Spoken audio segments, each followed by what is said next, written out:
It's going down like this, motherfucker. This shit is crazy. The following Nigga get mad. Say, motherfucker, what you mean you ain't gonna let me in this funky joint? Much money I done spent in here, nigga. I knew your mama when she was horn. Hump, baby. Shit, bet I do it over time. Say that, nigga. Shit. Bar, back the bar, off time.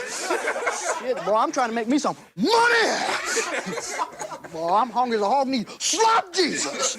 Shit, gotta be a Jesus, cause too many black folks.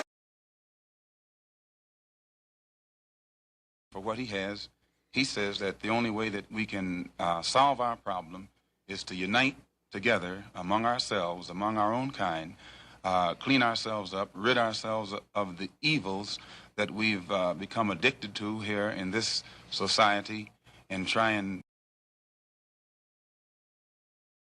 Yes, he destroy black boys. Yes, he destroy black boys. Yes, he destroy black boys. Yes, he destroy black boys. Yes, he destroy black boys. Yes, he destroy black boys. Yes, he destroy black boys. If you destroy him as a boy, he'll never become a man. This ain't loud enough. I'm still trying. This ain't loud enough. I'm still trying. This ain't loud enough. I'm still trying. I just left a lot in this bitch. I'm finna hit the shop in this shit. With some rims on it and some knock in this bitch. Fuck up. Move the fuck back. Hey, where are the white women at?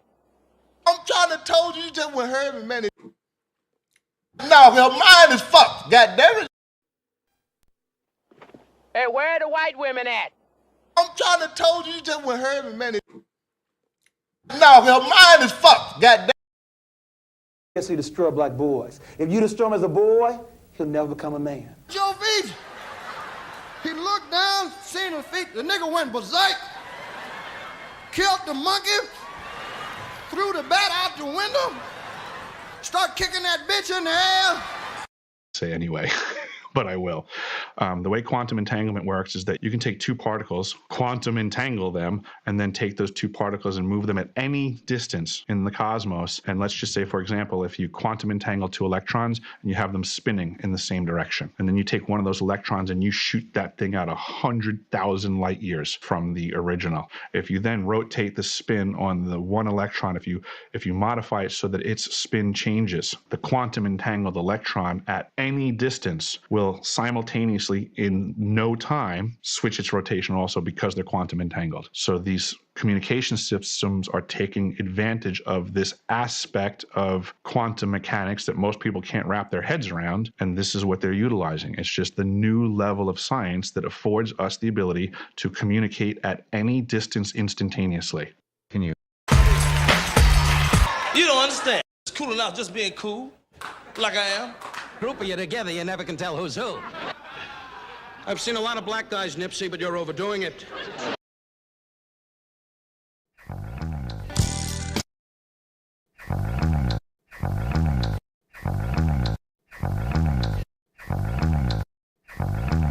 I mean, TikTok.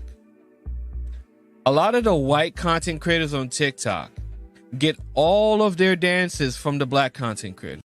You're a philosopher? Yes. You're a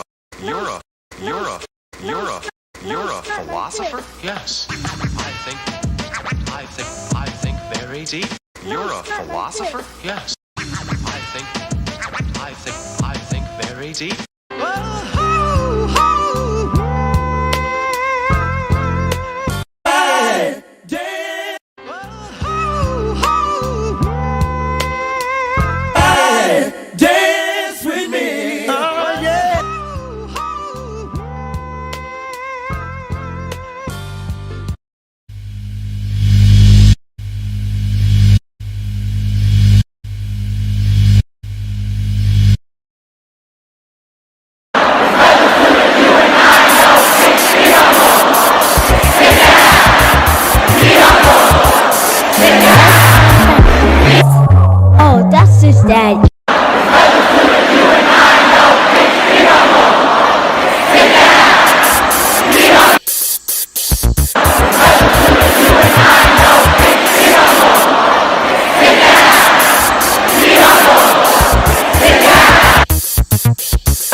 retarded. Most of them is psychopaths and all that. They'll kill your mama's mama, and you.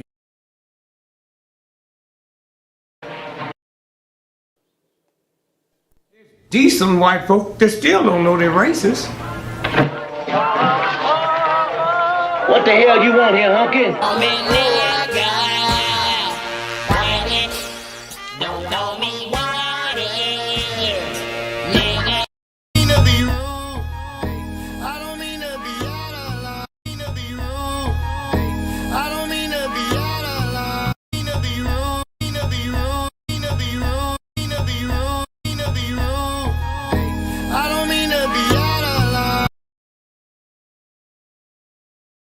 Your lines are still open.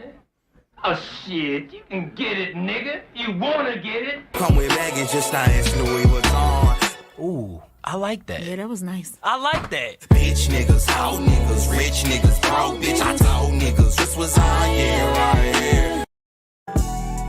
I think we OD. The Chinese platform, you're the Chinese platform. You already know they don't give a fuck about your black ass. And then I think we OD. To my word, can't be my equal, don't know what you heard. That's the difference when you're my baby. Used to snort cocaine, now I fiend for the check, yeah. Like I said, you go to the history of European civilizations. 250 years is how long they last before they implode because of their greed, because of their violence, because of an inability to let others be, including themselves. If they didn't have brown and black people to hate, they would hate themselves. Baby, I'm a walking dead man, is what they call me when I come. I hit the loot juice. It pulls up in the deuce. Baby, I'm a walking dead man, is what they call me when I come. I hit the loot juice. It pulls up in the deuce. Baby, I'm a walking dead man, is what they call me when I hit the loot juice. It pulls up in the deuce.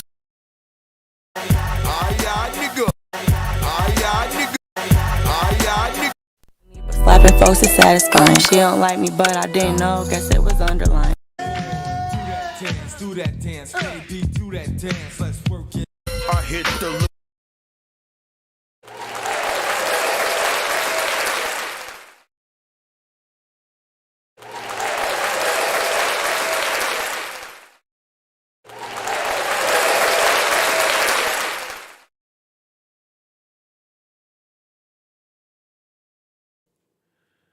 To the east, to the north,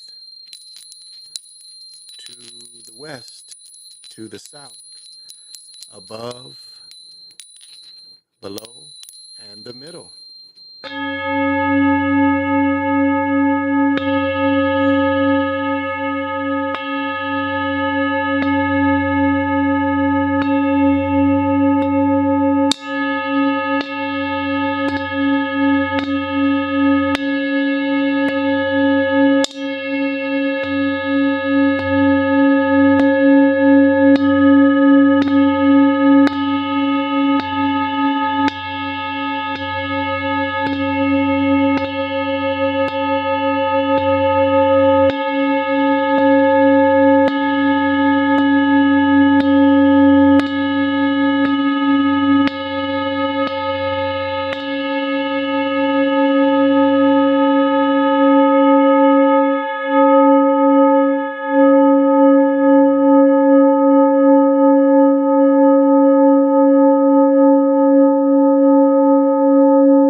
Greetings.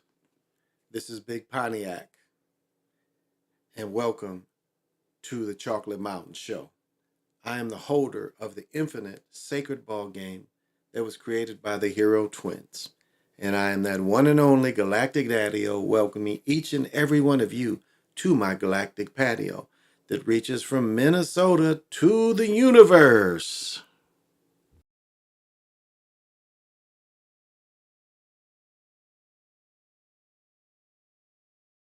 All right, I guess that's time for me to say hello. Hello, it is me that you're looking for.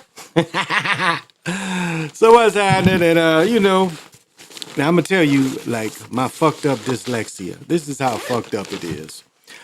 I don't see numbers. I don't see numbers scrambled or no shit like that. But it's like, when I looked at this beer, all I saw is this cop. It's like, when I initially look at something, that's all I see. I didn't realize, and I've been drinking this beer for a while, but again, my favorite beers are from Great Lakes. And this is Great Lakes Conway's Ale. So pop them if you got them. And it wasn't really all these years of drinking this shit. It never dawned on me that this is another beer by Great Lakes. My wife was like, well, I thought that's why you picked it. I was like, no, I remembered the cop. And when looking for something like this, I cannot read the rest of it. I mean, I know that sounds odd, but I can't read. Like when I saw this, the way my mind works, all I see is this picture.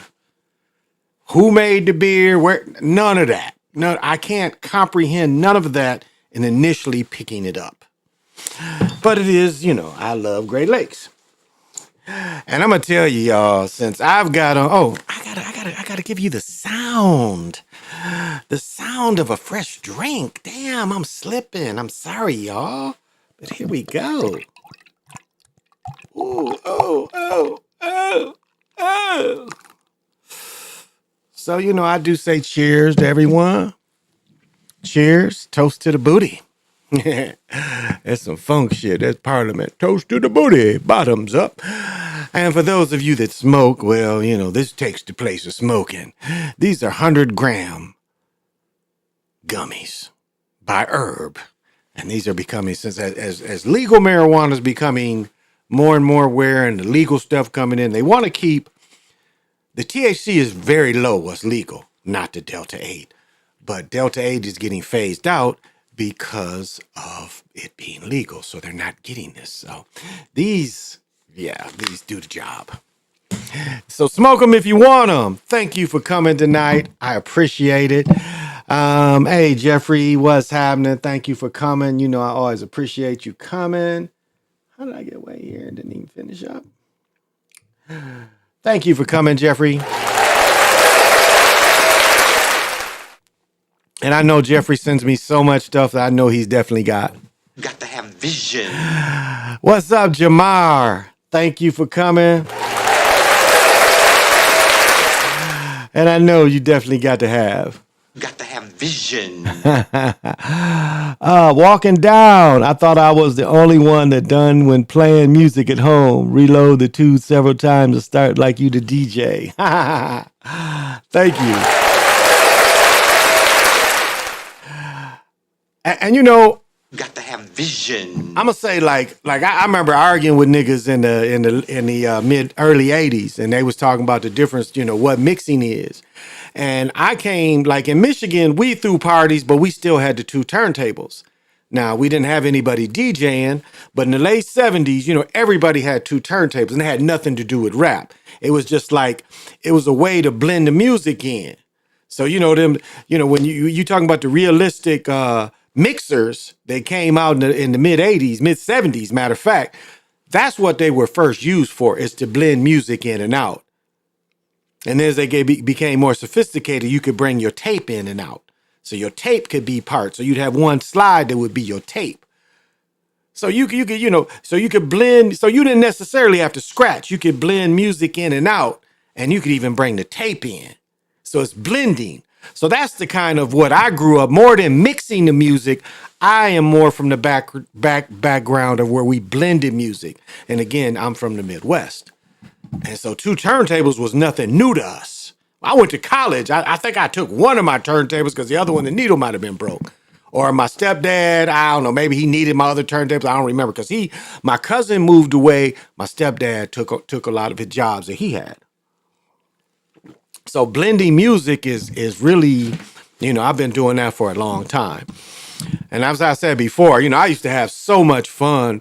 Like when I quit playing football and was just working for the water department in the city of Greensboro, I mean, it was so many days where, when you live around melanated folks, they don't give a fuck about your music. They ain't knocking on your doors and telling you to turn your music down. It just ain't like that.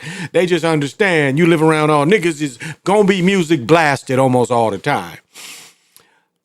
And I told the story many times where I'm sitting there and smoked a joint or hit a bong, because I had a bong about this big, and I probably got up and hit the bong. And then, it's about 10 o'clock in the morning, 11, I started them turntables. And down south, it's hot. North Carolina, it's hot. Opened the door, had the front door open, and I had these towers. I had towers in front of me, towers against the wall behind me. And I'm playing that Mr. Hyde and Dr. Jekyll. Dun, dun, dun, dun, dun. They called me Mr. Mac. Oh, and I had that shit going back and forth. Then I throw some Jimi Hendrix in there. Then I throw some Parliament Funkadelic in there. Say it. It ain't illegal yet. And then the crowd goes, say it. Man, I had that on full blast. And I throw some Richard Pryor in there telling jokes and shit. So... And as I said, I'm playing music and not even giving a fuck. I ain't had no breakfast. I'm just smoking and playing music. And I look outside of my door. It's about 30, 40 children out there. And, they had the, linoleum. They had the linoleum on the ground. And they danced. They looked at me like, what the fuck you quit playing the music for? Because I couldn't believe how many people were standing in front of my apartment, like next to my car. Matter of fact, we parked our cars, I guess next to my car, and they had a big piece of linoleum, and all of them was breakdancing and shit. And I guess they heard me. It's like, this nigga's jamming, so let's go join him. And so that's pure to me. That's pure to me. And that's, that never left me. Wanting to blend music has never left me. So, And making tapes, blending, like when you was selling tapes, people liked the tape that blended the music in the best. We was before mixtapes where you just had a bunch of tapes. And I told you, this is how slow music travels up north. Music used to travel slowly up north because most of the music is dropped in the South where most of the melanated people lived. And so I remember my cousin came from D.C. and she's like, oh, I got one for you. She's playing that Chuck Brown, I Feel Like Bustin' Loose. My guy who sells tapes, that didn't come to Michigan. And I had it because she gave it to me. But it didn't come to Michigan on tapes until like that June or July. And I had heard it almost a year before. So, I used to be a breakdance. I used to breakdance. Oh my goodness! I'm just telling you, they was killing it, And I'm telling you that Mr. Magic, I've got that shit going back and forth, and some of that shit is in stereo, so it's bouncing off the speakers behind me, coming back, when I mix some of that old shit, and it's just, Oh, we used to get parties in the backyard, put the shit in the backyard, and all the people coming. I told the story. My man Dwayne had probably the worst case of asthma of anybody I'd ever met. And this is in the early 80s. Like, he had to be real careful. Like, he hooped with us and shit and everything. But he had to live in Denver for a few years because of his asthma. It was one of the few places that didn't fuck with him. I think if you get into Elijah Muhammad, he moved to Arizona for the dry temperature, because he had asthma problems. But yeah, little Dwayne was so cool, so cool. His mother had a mouthful of dentures. I remember his mother liked me and stuff, and I think it was his stepdad. I remember stepdad. Check this out. His stepdad had a business where they was blacktopping roofs for $5 an hour. Do you know how nasty work that is, blacktopping shit? But I remember I was like, man, how much do you pay for that? He was like, $5 an hour. I'm like, yeah, I'm making more than that in the water department. Because there's a point where, them Europeans down there was kind of got on my nerves. I couldn't deal with them. And I didn't want my children to, grow up in the South. That's a real thing. I did not want my children to grow up in the South. Y'all live in the South. Glad y'all do. It's nothing against you. But I did not want my children to grow up in the South, and they didn't. That's the main reason I didn't stay in North Carolina. It's because I wanted my children to grow up in the Midwest. That's kind of how I did it. So, I have no shame in that. I didn't want daddy. Hey, daddy. Oh, my goodness. Okay. Well, I guess we're going to start with the morbid shit right now. This gets to the morbid hour because we looked at after we have all these events. So Boss, rap pioneer, the first single artist signed to Def Jam is dead. Damn. She was only 54. Look how they dressed her up. And this chick went to a Catholic school. Trailblazers, best known among the first female, blah, blah, blah, blah, blah, blah. Let's see what they tell us. Statement, along with photos, sunglasses held, Carhartts. As we deeply, yeah. Continue, boss will be remembered. Hip hop, blah, blah, blah, blah. Wow. Wow. Look how they dressed her up. And this girl, this was a preppy girl, and they dressed her up like this. They dressed her up like this, and she was a very preppy girl. According to GoFundMe set up, she was diagnosed with a renal disease, a condition which kidneys no longer. Oh, okay, she had diabetes. She even came to the Mayo. She suffered a stroke. Wow, she was in her 50s and suffered a stroke. Wow. Time of death, she was in need of a procedure that would have made it possible to receive a kidney transplant. Wow. Local rap, she was heard, blah, blah, blah, blah, blah, blah. Yeah, and they made her this look. And when you looked her up, she went to parochial. She went to Catholic school. Making her the first woman received acclaim release of her Born Gangster, which featured Jam Master Jay. What was the name of the song? Spot, blah. Deeper. Okay, so she got deeper. Yeah. She's also hardcore gangster style, incorporated according to interview. Despite her first rave, she lost some critics who called her questionable gangster status. Exactly. She went to private school.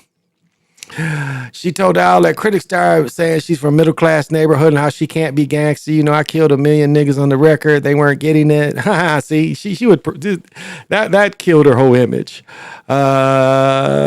She worked. See, so you know, whoever she was, what was her name?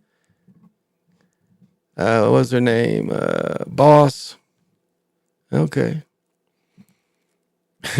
So I kind of remember her song, but not really.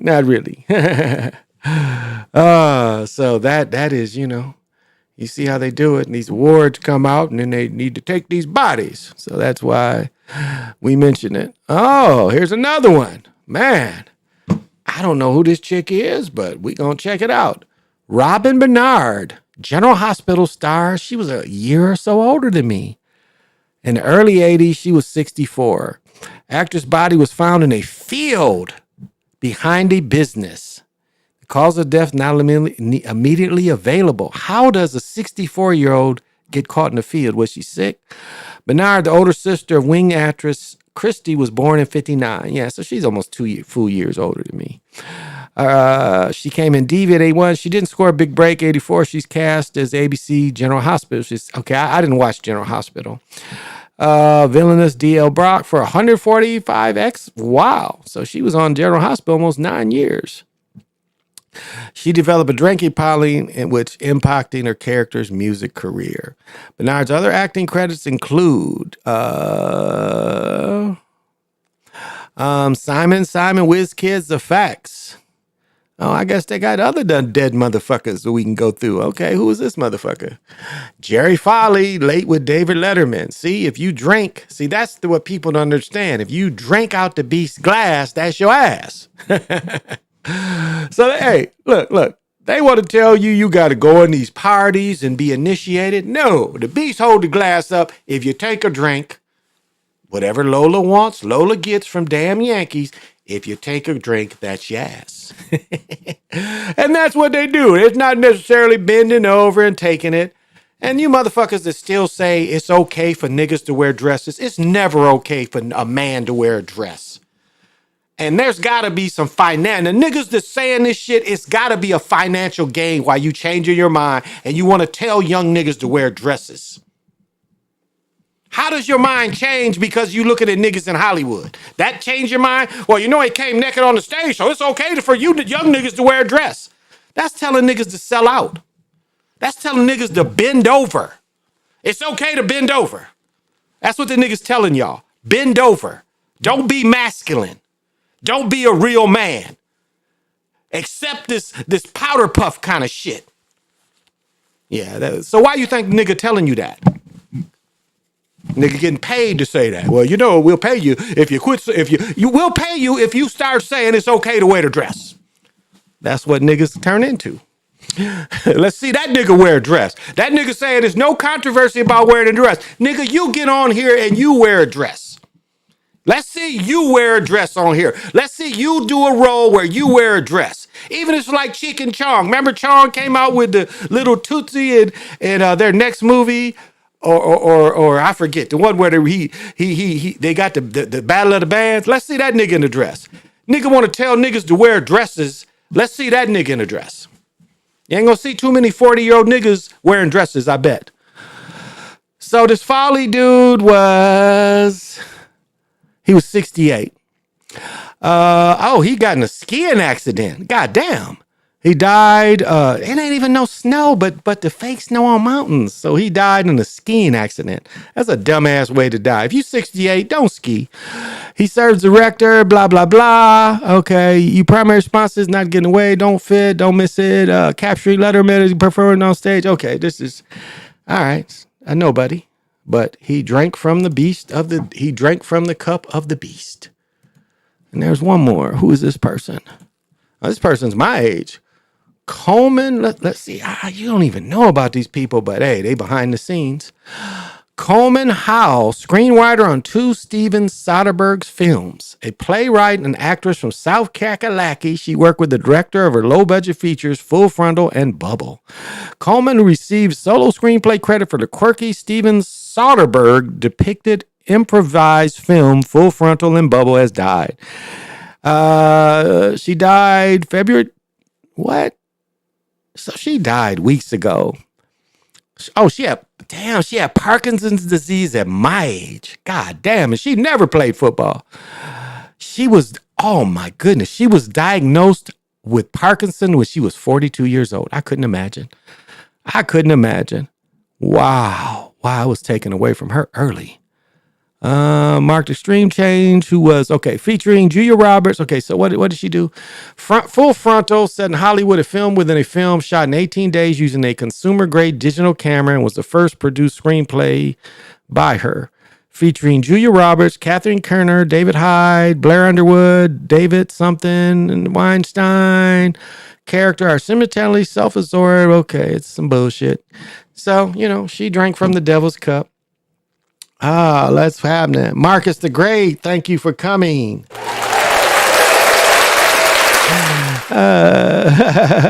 Okay, yeah. You got to have vision. Oh, my main man from Saipan, PJ Allen. And I never have to worry about him and his. My bitches. You saying you can't control your bitches? What? What's happening, bro? Good to see you. I don't know if I can. Let me see. I want to vote on some. Let me see if I can find this shit. Let me see if I can find this shit. I want y'all to vote because everybody's dogging me. Let's see. Where am I at? Where am I at? I think, let's see if I can find this shit. Oh, y'all full of shit. Let me see. Let me see what the real name of the place is.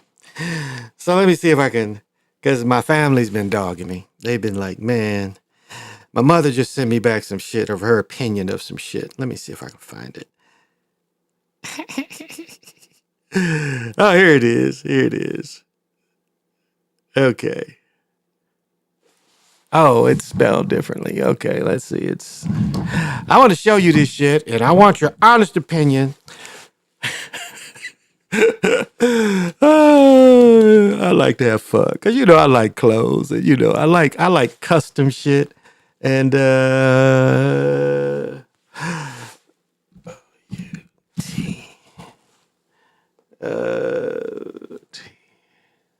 that ain't right.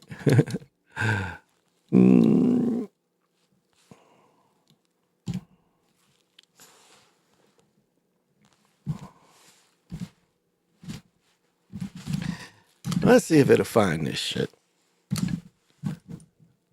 Now, damn, how aren't you finding this shit? This is some bullshit. I don't know why it's not finding this.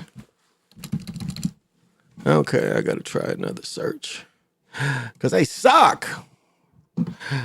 Okay, let me try another search. Let me search up here. And maybe this will find it for me. And it,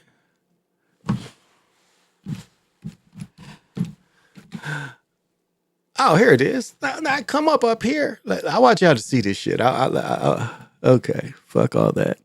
Here we go. All right. This is kind of what I'm looking for. Okay. Which way is it going? All right. It ain't really. Let me see.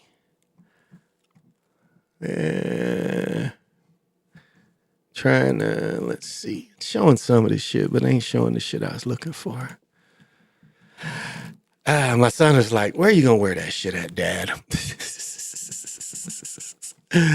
Wait. Is this? No, that ain't it. That ain't it. This ain't none of this shit's it. Let me see.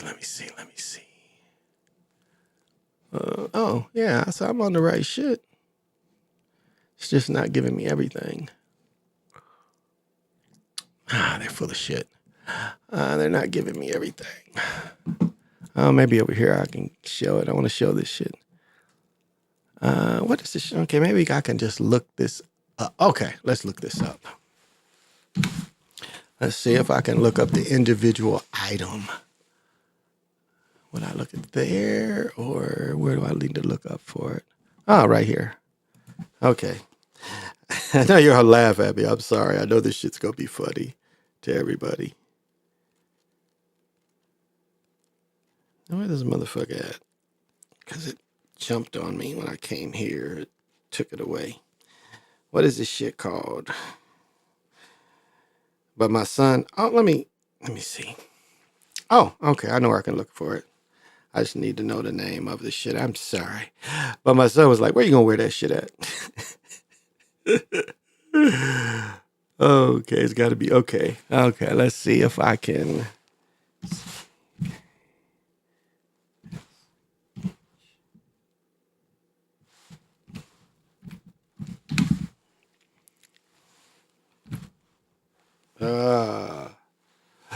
Let's see.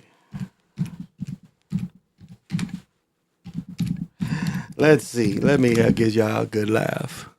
It didn't bring it up.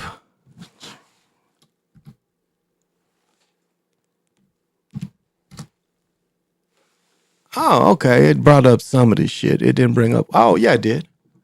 It didn't bring up what I was looking for, but this is close enough. Okay, it might bring up. Let's see. Down here. This ain't really it. Let's see. This ain't it. Yeah, this ain't really it. But this is close enough if I can find you.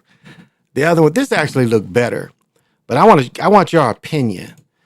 Now, this jacket is made of all crystals. This is studs and crystals. It tells you. Let's see. It says, your style with this exquisite jacket stitched and beaded by hand over 48 hours and bask in confidence luxury of owning a one-of-a-kind made with 100% dedication. So this is crystals. This is studs. This is mostly crystals, though. This is like almost all crystal. And this is handwork put on here. But you know what my son said? My son said, where are you going to wear that shit?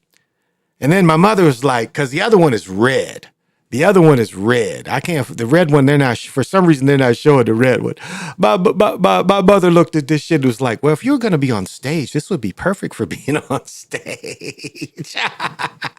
So this is the kind of shit they give me. But I like this shit, but I kind of get their point. It does look like something that some Mexican brothers would wear. So, yeah, so give me a break. Oh, and look at this shit here. Let me get this one up. Why ain't this one coming up? That's it? This one ain't coming up. Now, this is some Rhythm Nation shit right here. I must admit, this is some Rhythm Nation. Marcus, the Great, what's happening? Thank you for coming. And I know you definitely got to have vision. El Reborn Amaroon Khan. Thank you for coming. Got to have vision. All right, now this next one, here we go. I want y'all opinion. Take that off. Okay. This next one is, I wouldn't get this shit. Now, this is Hyper Diplomat Custom. This is a Michael Jackson looking shit. It has a Hazard jacket, the exquisite, most intricate, you know, if you like this shit. I don't like this shit. I think this shit's kind of ugly. But to each his own. But yeah, my mother's like, that looks like a costume. Because I almost bought the motherfucker last week. I ain't gonna lie. They ain't showing the red one. Yeah, they ain't showing the red one. Oh, and they're showing, okay, how the price is going up and down of the product, which is kind of cool. Let's see. That ain't what I want. I'm like this shit here. You know, I really would pass on this. Let's see. Like this has crystals in it. This is a jacket though, and it has crystals in it. It says 12 skilled people, but only 17 hours of putting the crystals in the shirt. So it's not as much detail in the shirt, if you understand what I mean. But, or in the jacket, this is a jacket, so. And he's right. Where the fuck would you wear this? Would you wear this to the game and shit? You crystal jacket wearing nigga? Let's see though. Let's see. I'm gonna tell you the coldest shit I like they got. Here we go.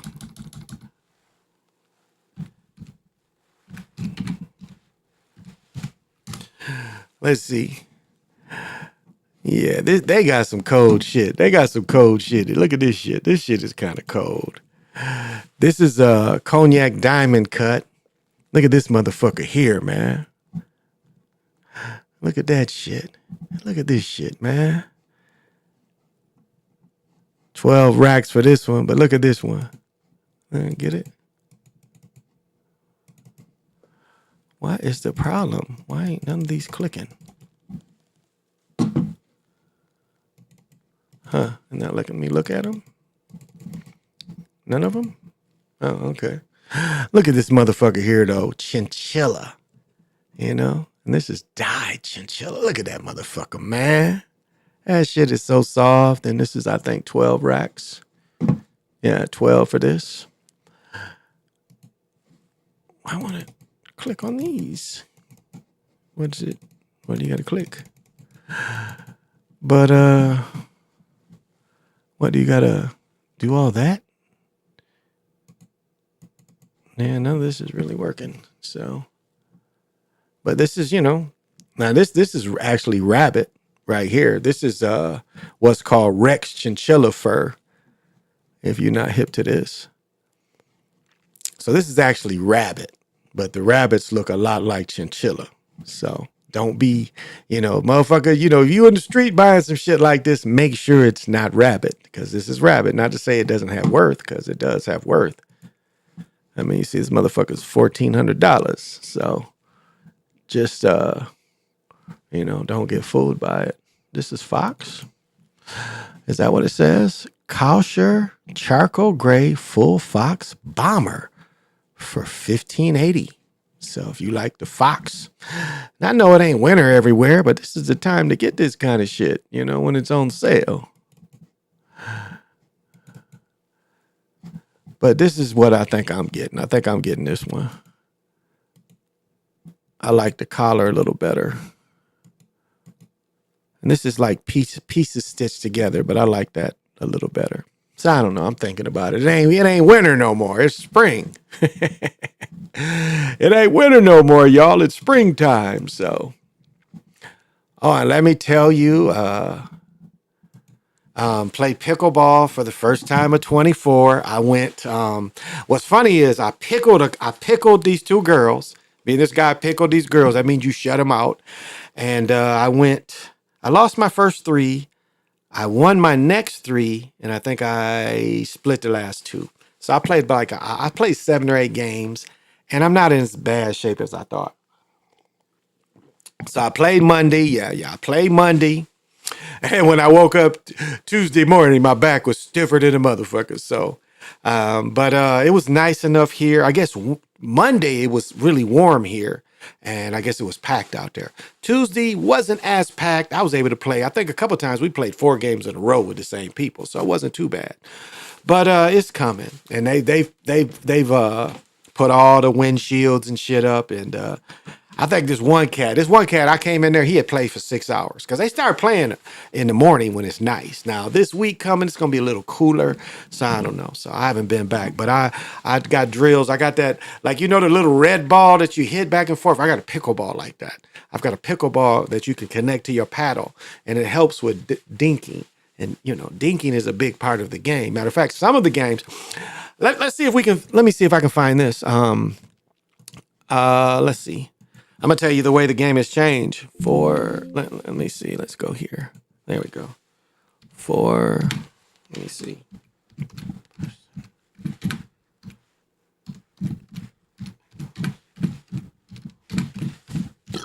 Let me see if I can find this. They don't have it. Let's see.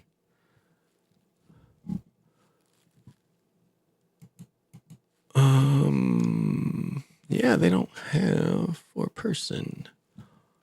This ain't it. Might be on here. Let's see. They'll probably have it.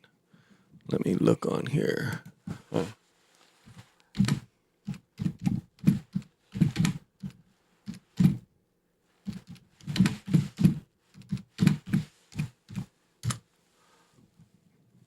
They still aren't showing it. Wow.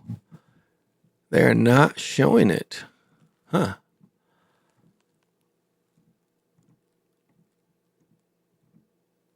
I'm not seeing it where you can buy it. All right, let me try to break it down to you what it is. All right. Now, what they've come up with now is called a 4-person. Let me see. I don't want all that. Damn, give it back to me. Where are we? Okay, I don't need all that. Okay. All right. All right. If you can imagine another net going through this net. So another net going this way. So if you can imagine, so you're in 4 squares. So now, as I was saying, you know, dinking is staying within the net. This one's trying to sell too much. Dinking is staying within the net. Let's see if I can get this. This might not jump as much. Okay, so this is a smaller net. This is what's called a half net. Just looking at it. Regulation balls, but this ain't no regulation net. And so what a 4 square is it's another net in the middle. And it's a dinking game. You know, it's a game of where you dink. And it's a short game. So that's a part of the game that I don't know if people, you know, are hip people to. I can't believe I can't find. Yeah, the 4-person net. Huh. Yeah, because they're in the stores. 3 and 1. Yeah, I'm not even seeing it in here in my search. Wow. Let's see here. And so this year, I'm definitely going to teach. A lot of people ask me how much you charge, and I was going to be just, okay, here we go. Here we go. This should be it right here. Let's see. Oh, okay. They're just talking about fucking paddles. This is some bullshit. Now, let me tell y'all. Don't buy no shit like this. This shit ain't gonna last long. Don't buy it. Like, especially if you get to liking to play. Don't buy no shit like that. You know, don't buy it. That shit is too cheap. That shit is too cheap. I cannot find it. The 4 nets. Yeah, 4 pickleball paddles. Yeah, they're not. I'm not seeing that. The 4 net ones. Okay. 4-player. See, 4-player pickleball set is just the rackets. It's not the 4 net setup. All right. Well, I can't find it, so oh well. But it's really cool. Like I said, I love wearing the jury and playing pickleball. That is one of my, like when the jury is moving and it's warm, that is one of my favorite moments of playing pickleball. Is just feeling the jury swag back and forth, move back and forth on me. I love that kind of thing. And I love just the competition. And you know me, you know, when I started, I am the holder of the infinite sacred ball game created by the Hero Twins. So, you know I'm fine. And what was beautiful is when I got there Tuesday, full of young people, full of high schoolers who had just, left high school because it was a beautiful day. And I mean, it was like 20, like almost all the courts was full with high schoolers. It was like the better players was playing, on the back, in the back. So it was cool. It was really cool. It was really cool seeing that because it's going to be Olympic sport. It's going to be in the high schools. I mean, it's just no way it's not going to be. And for, older folks that want to stay active. Yeah. You say that's some intergalactic pimp shit. Yeah. I wish I could show the red one. Let me see. Maybe I can show it on the phone. My mother was like, yeah. My mother questioned me. She was like, what the fuck is this? My mother was like, are you about to get into country and western or some shit? Let me show this picture of this bullshit. I don't know. The idea of wearing a coat made out of crystals, I thought can energize me. But, yeah, that's some Michael Jackson country looking shit. But it's all crystals. That's all crystals, y'all. It's crystals. And I thought I could be energized by the crystals. Let me tell you what my mother said. My son is like, where you fitting to wear that shit at? What you gonna wear with it? That's what my son said. And then my mother goes, very theatrical. Good for the stage or western with cowboy boots and a hat. So no Kangos or nothing with it. You got to wear that shit. Who says you got to wear that shit with it? Sometimes I do like my style of second opinions, let me share this shit with you, I found these motherfuckers. I've had these since, I'm pretty sure these are 88 season. Yeah, I bought these before my son was born. So this is Magic in the yellow from 88 season. These are, what are these called? Hasbro, I think, came out with these, but this is Magic. And from 88 season, I've got Michael Jordan from 88 and 89. It's Michael Jordan. So you can look these up and see how much these motherfuckers are worth, but I've had them since 88. It's Michael Jordan since 88. And this one, let me see. Yeah, this one's from 90. This is Magic from 90. And I think I have Michael Jordan from 92 as well, from 90 as well. The base broke off of that. So I ran through that the other day too. So this is Magic. So this is some shit, some of y'all might not even be this old. I know my son was born in 89, so this is from 90. But these two are from 88. And the thing I missed is if you bought so many of them, and I would get up Saturday mornings, because what they put on is if you bought so many of them and you sent in, that you bought them, you could get a free one of them Duncan, or it wasn't very expensive. So you could get like Dominique Duncan or Michael Duncan and get the basket and everything that came with it. And I only saw the commercial one time and I never could get the information. And, this was way before, the big bulky computers, but before you could just do a quick look on that. So that's some shit I like to have. Oh, Eternal Life. Thank you for joining me.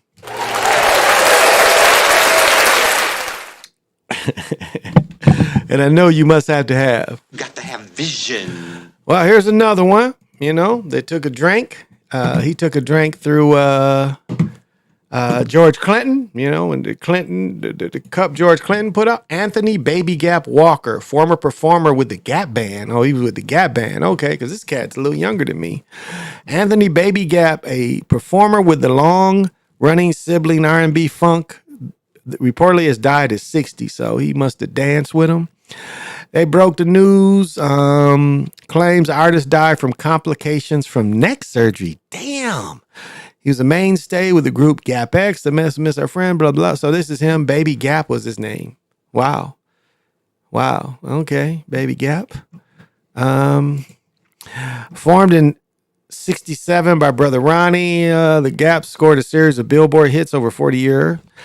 which they released 15, blah, blah, blah. Shake, I don't believe. Get up and dance. Early in the morning. Burn rubber on me. Oh, one of the highest charting, number 31.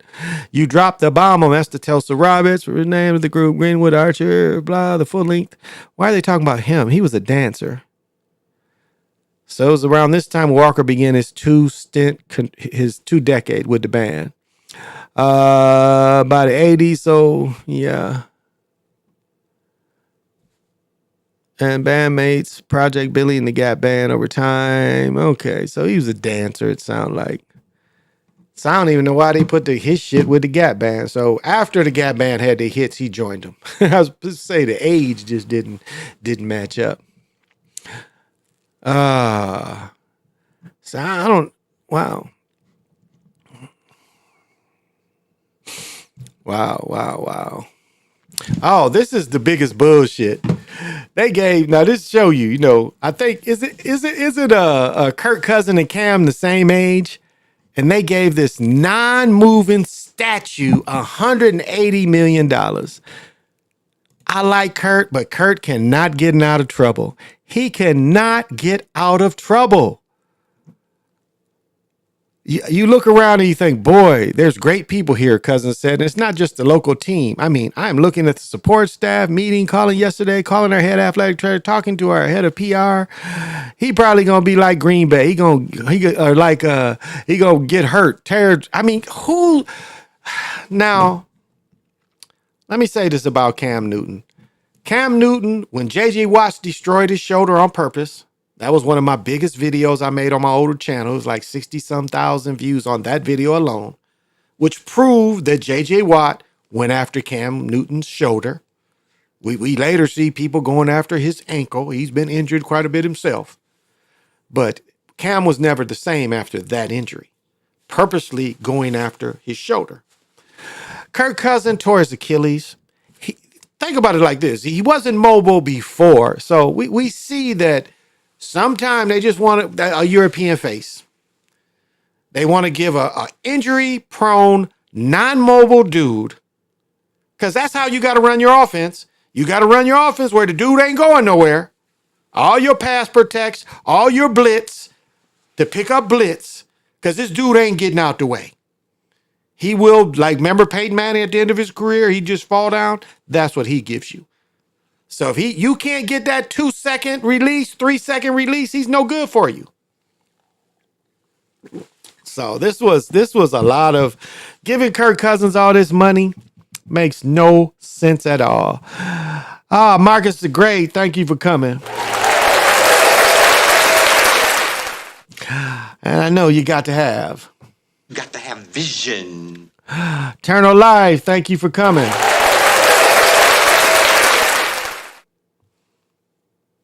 Got to have vision. Oh yeah, like you can look up where he was hit so much, where Cam was hit and nothing called. So it says the Falcons officially announced Cousins sign after new league year began Wednesday afternoon. The NFL reported Cousins' deal is for 4 years for $180 million. Though only $1 million is guaranteed. So that means $25 million a year is guaranteed.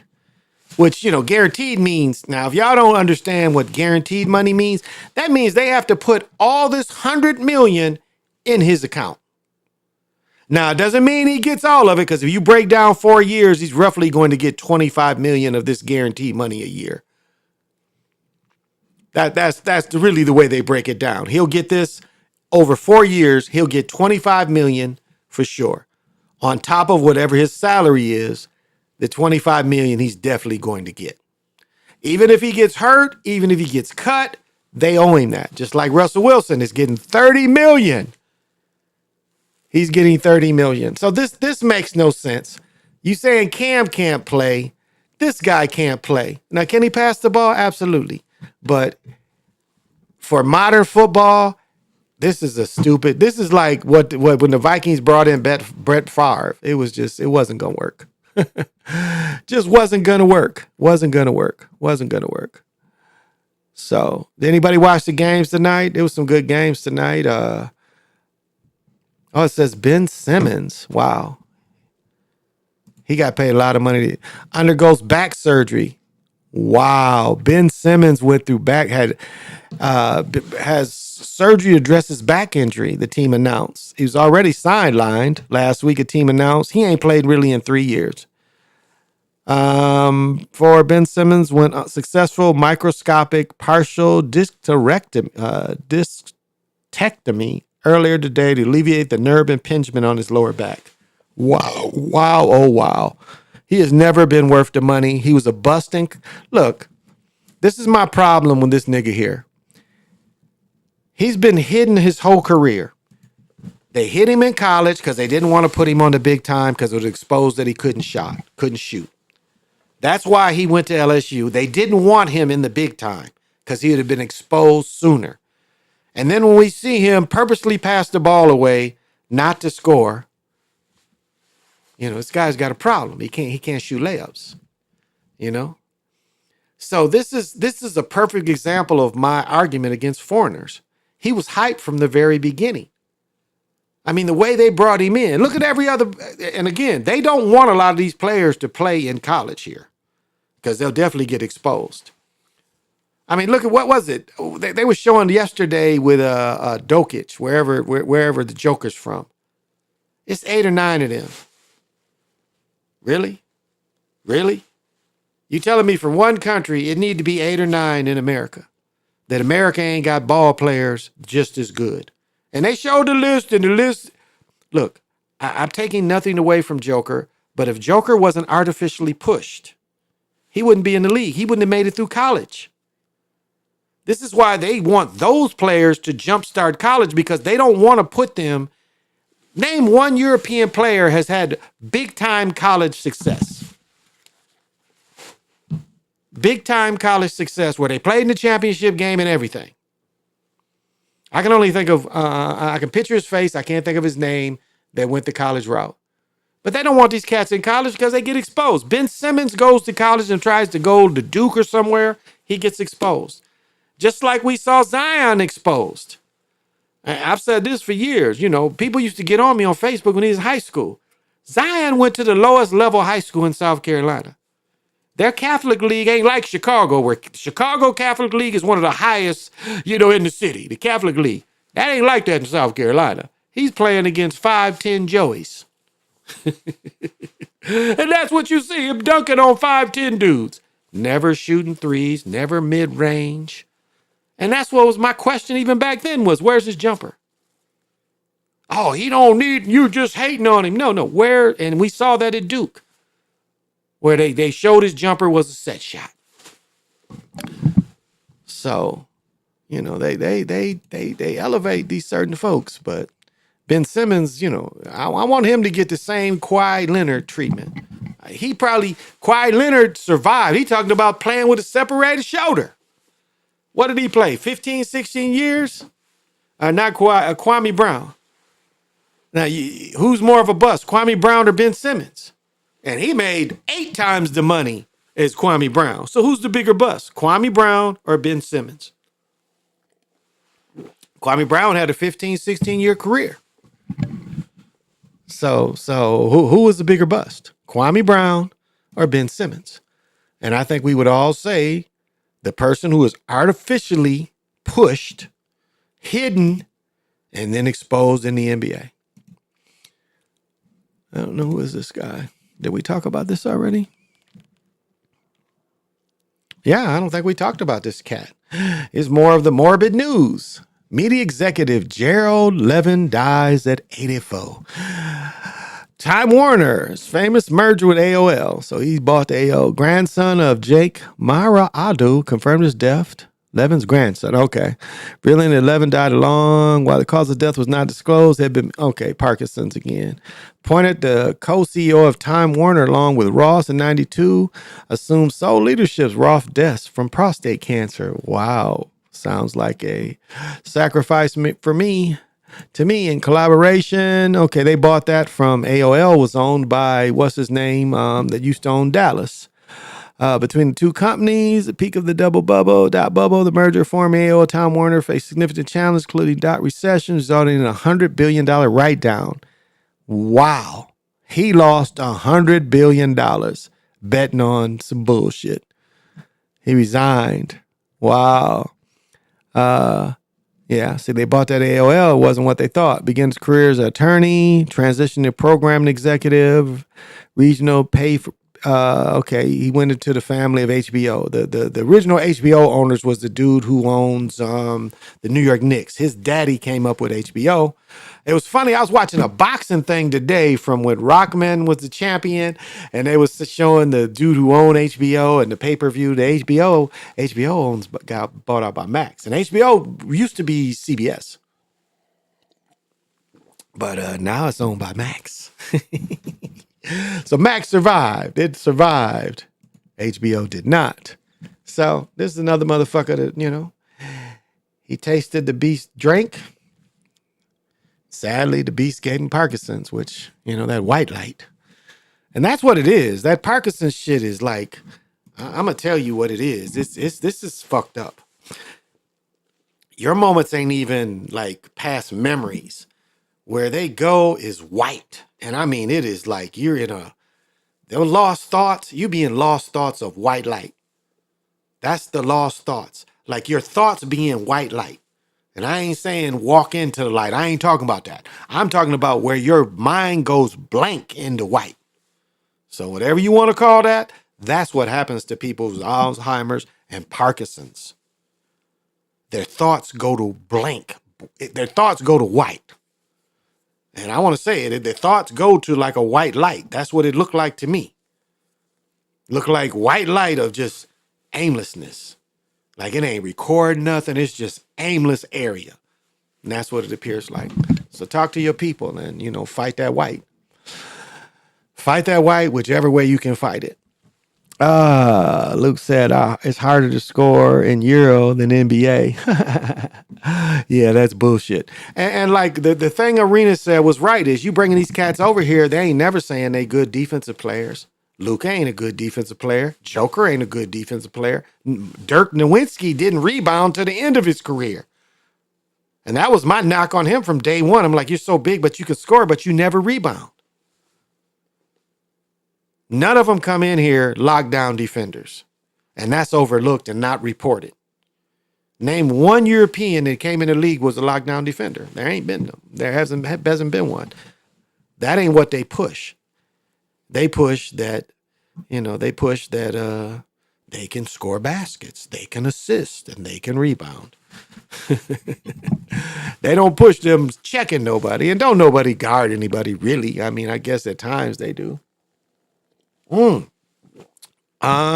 couple of these came out. This ain't the only one. This is one I see right now.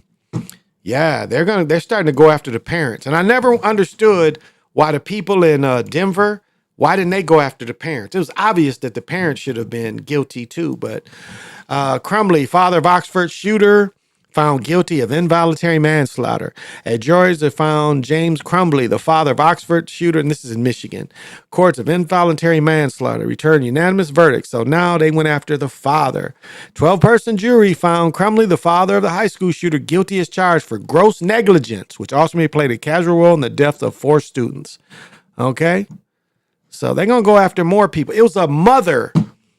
Oh, I'll have to show the video. I'm glad I reminded myself. Let me show the video. Yeah, let me show the video of this. This is going to be local. This is going. Oh, and yeah, I guess I can. Let me see when I find it. Let me see on my phone. I know I looked at it, but well, let me see. I might be able to go into my history because I know I looked at it earlier. Here it is. I found it. I found this interesting. Now, I told the story last week about the 3 people getting killed here. Where I live, not far from where I live, 2 police officers got killed. 2 officers got killed. The EMS officer tried to help one of the police officers, and he got killed trying to help someone. So what I got, I heard, when I was going to therapy, I heard some people talk about it. And so one woman's, her son is just getting graduated. He's going to graduate from the police academy in, I think she said December, maybe sooner, but I forget. I was half listening. But anyway, she said that the event that we had here, the officers. Now this brings back some other memories, but I'm gonna get through this point first. So these officers let this nigga get out. Okay. It's a call for domestic. All right. These officers let this guy go into a bedroom. And he comes out the bedroom and he kills the first officer. The second officer runs, he kills him. So he kills the first dude in his house. So he goes to the bedroom and gets his shit, comes back out, and he got some shit that's shooting through that vest. I'm guessing a 308, something like that. He shot the first cat and it went through his vest. It's obviously had to went through his vest. He shoots the second cat. The second cat gets outside. He shoots him and hits him. He hits the third cat outside too. EMS comes in. He kills the dude trying to help a dude. Okay, so this goes into, like, when I was a cop, I saw two niggas that I knew if they was cops, I could be cops. I looked at these niggas like, I'm gonna tell the story of the first nigga. This nigga was soft as a Twinkie. Like, I'm like, look, talking to my dad and shit. And then one day I'm down there, and I don't know if I was getting a permit to carry, I can't remember, but I was down at the police station. I saw this nigga was a detective. And I was like, they made that nigga a detective, dad? He's like, yeah, he's this. And I'm just shaking my head. And I'm like, this man is going to get himself killed. You could just see it in him that he had nothing. Like, to be a cop, you got to have some hardness in you. You got to have where you just, you know, I mean, you going to fight to survive. You got to have that in you. This nigga had none of that. This nigga was like a Twinkie inside of the motherfucking package. And this nigga's name is in DC of cops who got killed. But this nigga was a Twinkie. And this to tell you how inexperienced and how he didn't pay attention to any of his training. They go to a motherfucking, they go to an address of a suspect, a murder suspect. All right? Murder suspect. Now I know this is probably 90, 91. So, you know, detectives didn't always wear vests. I agree that, you know, you wearing suits. The t-shirt vest wasn't going to save you because they had t-shirt vests back then. It wasn't necessarily. So most time detectives didn't wear vests. That's understandable. In 91, that's understandable. But what's not understandable is you are going to a motherfucking murder suspect's apartment and you stand in front of the door and you knock on the door. Now, if you watched any TV since the 20s or 30s, they show the detectives on the side of the door when they knock. Not this simp. He stands in front of the door, and rightfully so, the motherfucker blasted him through the door. Because the dude had killed, matter of fact, I remember the whole story. The dude had killed a taxi driver. That's why they was there, to arrest him for suspected, you know, murder suspect. And this simp stands right in front of the door. And the motherfucker shot him straight through the door. And I remember seeing my dad, and he said, don't say nothing. Said, y'all put that guy out there. I said, I told you the guy didn't have it. He told me don't say nothing to him. I said, I told you. And this other nigga I saw, he went down a different way. This nigga was a few years older than me. He was already smoking cigarettes and shit. And I was like, yeah, this guy ain't in shape. He was a cop. Pussy was his downfall. Because a lot of times when you a cop, you ain't doing shit. I've got some pussy while I was a cop, on lunch though. But you're always on call, so you always take a radio. This nigga didn't even take his radio with it because it was like not his wife, but whoever, his girl and shit.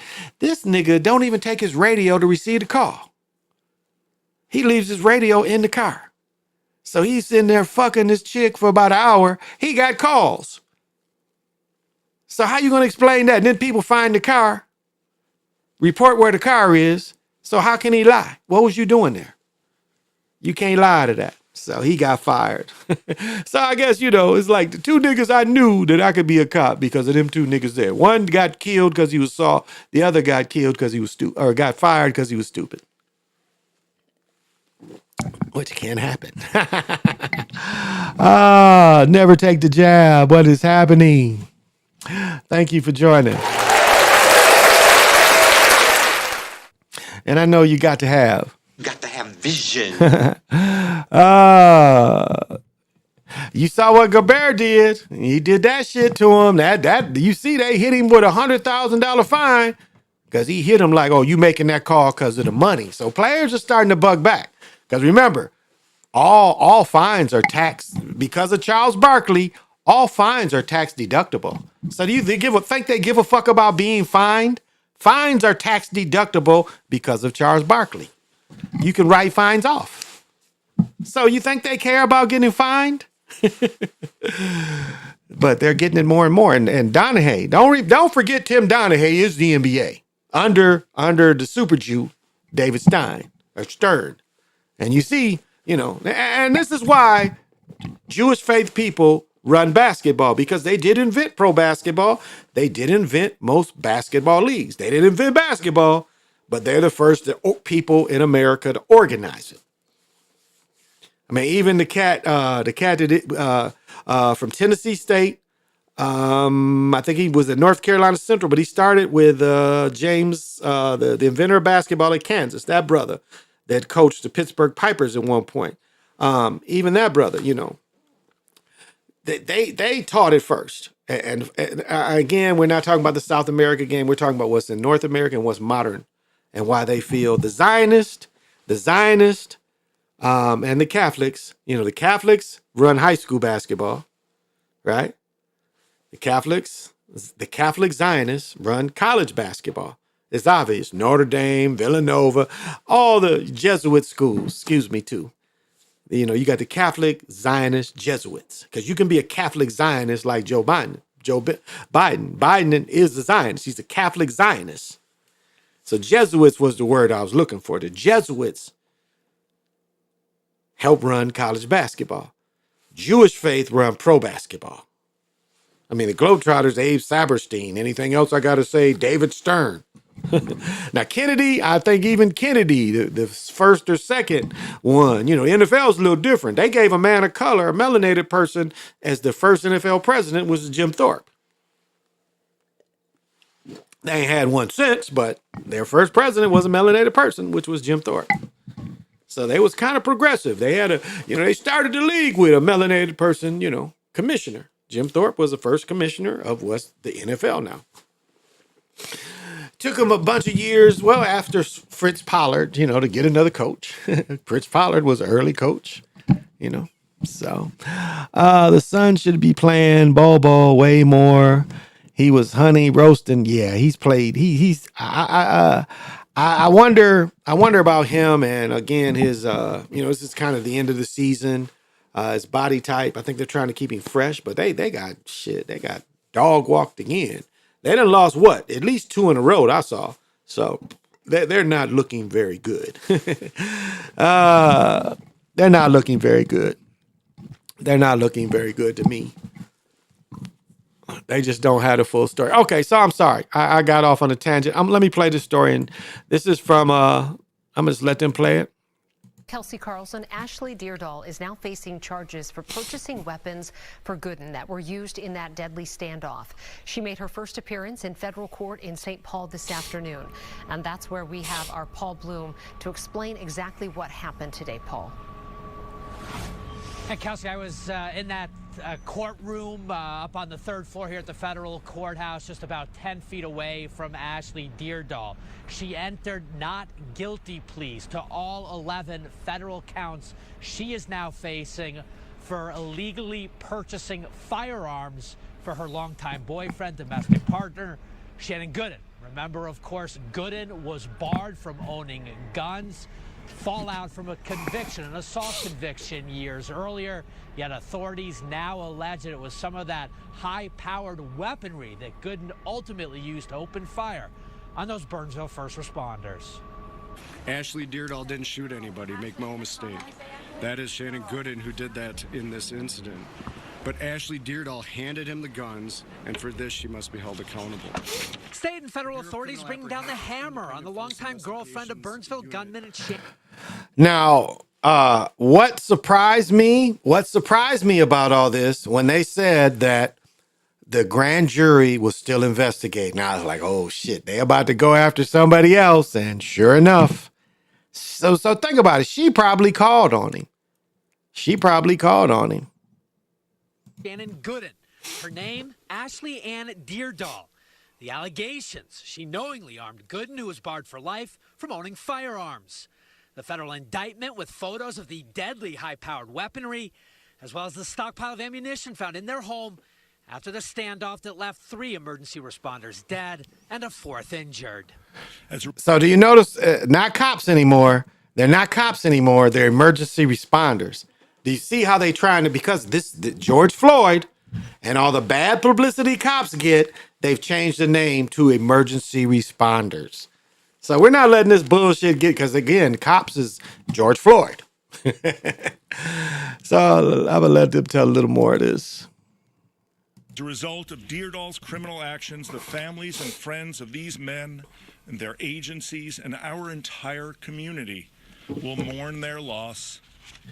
All right, I must admit, this is all fake. See, this he got trying to get the John Kennedy look. All that's fake. That's his natural hairline back there, and it goes, all this, it's bald. You can see from here to here, all this is fake. Authorities allege Deardahl knew her boyfriend was prohibited from owning guns. In fact, she had written to the courts in 2020 asking a Dakota County judge to restore Gooden's gun rights after an earlier assault conviction. The judge said no guns. With Gooden unable to purchase firearms legally, the indictment lays out how Deardahl allegedly did it for him, what's known as straw purchasing. He would pick out specific weapons, and she would buy them in violation of federal law. Okay. It was his bread. It was his bread. It was his bread. Let's say that. It was his bread. Powerful weapons in the hands of a violent convict. Okay, let's see. Now they're changing their tune. See, they was eating their words when this first happened, because the first thing they said is, how many times have you been out to this residence? How many times have you been to this residence? And they was like, not many. Not many. So the officers go in this house, they ain't expecting to get killed. You dig? And now, now they're trying to cover their own asses, saying, well, this is, going after other people. And so I'm going to say she probably is going to plea. But if she had bread, she could beat this. If she had real bread, she could beat this. Because this is hard to prove. This is hard to prove. This is a straw purchase is really hard to prove. If she's, I'm going to say this. If he was smart and she did 1 day on the range, that blows the whole case up. If every gun she got, if she shot on the range, that would blow this case up. Now, I don't know if that's happening, but that would blow this case up. If you can prove that she bought bullets and she went to the range, it ain't a straw purchase. She's practiced with this weapon. And that, I don't know if the dude was smart enough to do that, but that's all you got to do. So, here we go again, though. Convicted felon. At least 5 guns in total, several bought here at the Modern Sportsman in Burnsville. It is alleged Deardahl lied on federal purchasing forms, knowing full well she was buying them for Gooden, with prosecutors documenting affectionate texts between the couple when Gooden ultimately got his hands on those weapons. Okay, this is all stupid. Local officials. But look at this. In this neighborhood, this is about a $450,000 to $500,000 house. This isn't very far. My wife's aunt lives not far from this. This house is probably 450 to 4. Yeah, I don't think this is quite 5. I'm looking at these lots, and yeah, they got acre lots. All these houses got acre lots. So this house is between I'd say about 450. This is the standard Minnesota house. You got the finished basement, bedroom, your living room's back here, and this is the basement. You got a walkout basement. This dude was giving the children because he made more money than the women. He was giving all his 7 children because he made more money than all the women. So he had custody of his children. Now, what made him go off so much? It's hard to say. And that's why I say when they held his funeral, Now think about like they've had all these killings of other cops are in this area, and the response has been nothing like it was here. And as I said before, you know, the funeral procession and people showing respect, it didn't look like something I could be involved in.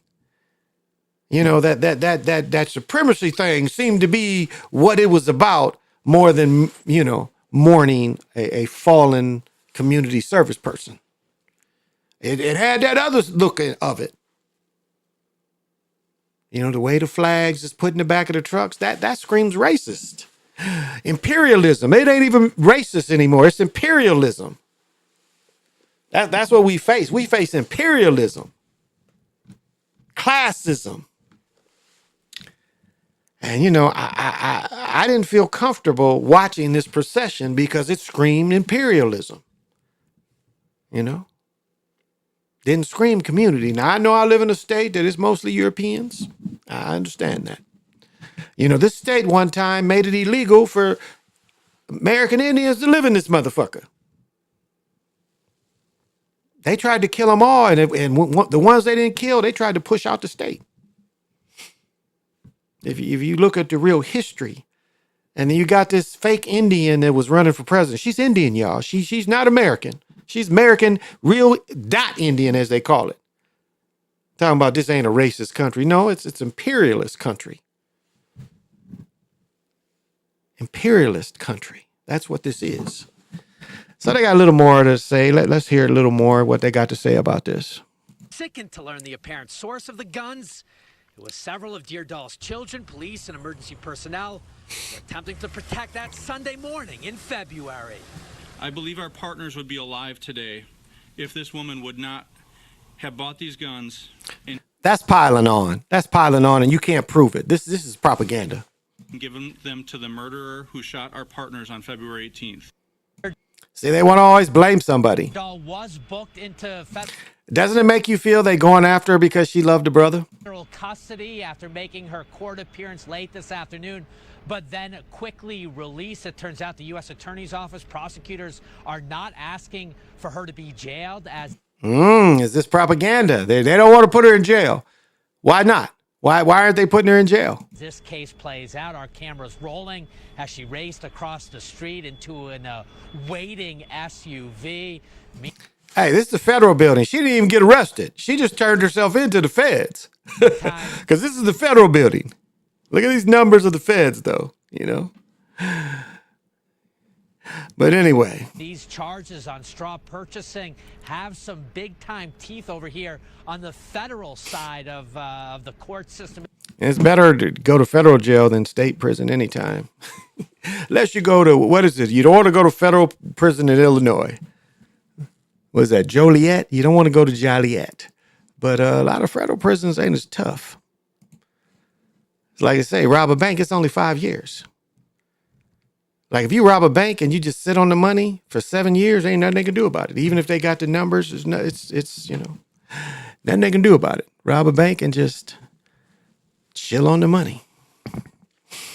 Or don't be like me. You know, I robbed a bank and I just bought crazy shit. But I never got caught.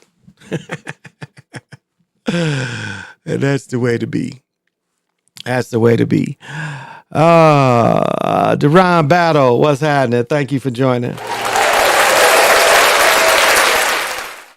I really appreciate it. Got to have vision. So, I was just saying that recently had the new racism is classism. Oh, it's always been classism, though, you know. It's always legal guns, too. Oh, yeah, legal guns. Exactly. Most federal prisons are sweet. You can wear almost anything, vending machines, you can smoke now. Yeah, it's always, if you looked at Wise Guys, remember they sent the Wise Guys, didn't go to state prison. They went to federal prison. And it's, you know, I told the story of, what was his name? God, I got to look back on it, Al Prophet again. One of my guys, let me see, it was, so it was Nutty, J Nutty or P Nutty. I think J Nutty got killed. P Nutty, though. And I got to look that up. Al Prophet with P Nutty. Is that the nigga's name? Let me see. It's on YouTube. Let me see if it was him.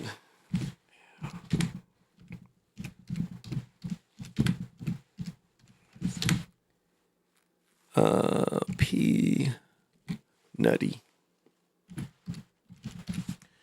Let me see if I can find this. White boy Rick, white boy Rick, white boy Rick. See if I can find P Nutty. I'm probably gonna just go to his channel. This would have been in his videos. This is old, so I don't know how long it's gonna take me to see P Nutty. But it was a trip. I was watching this Al Prophet nigga one day, and I was like, damn, that's my guy. That's my guy. Because my boy was Peanut, and there was J Nutty and P Nutty. And I told J Nutty's story.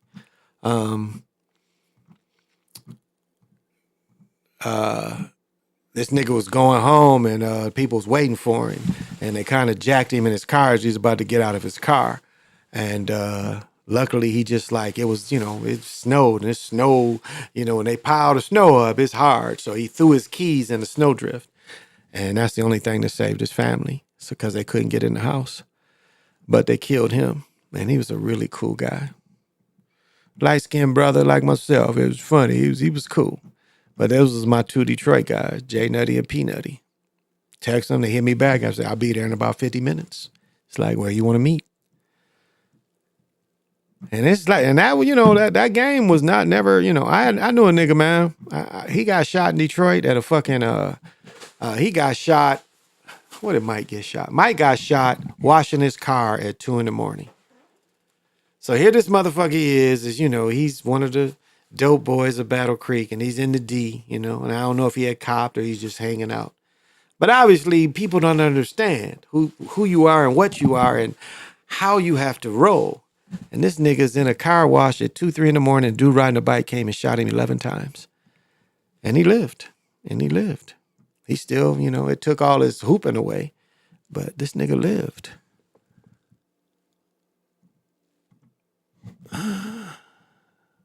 Let's see. Let me take that away.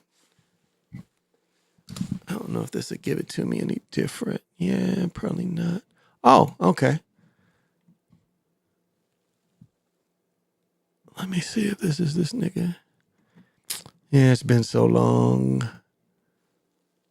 I haven't watched any of these. It says I watched these and I haven't.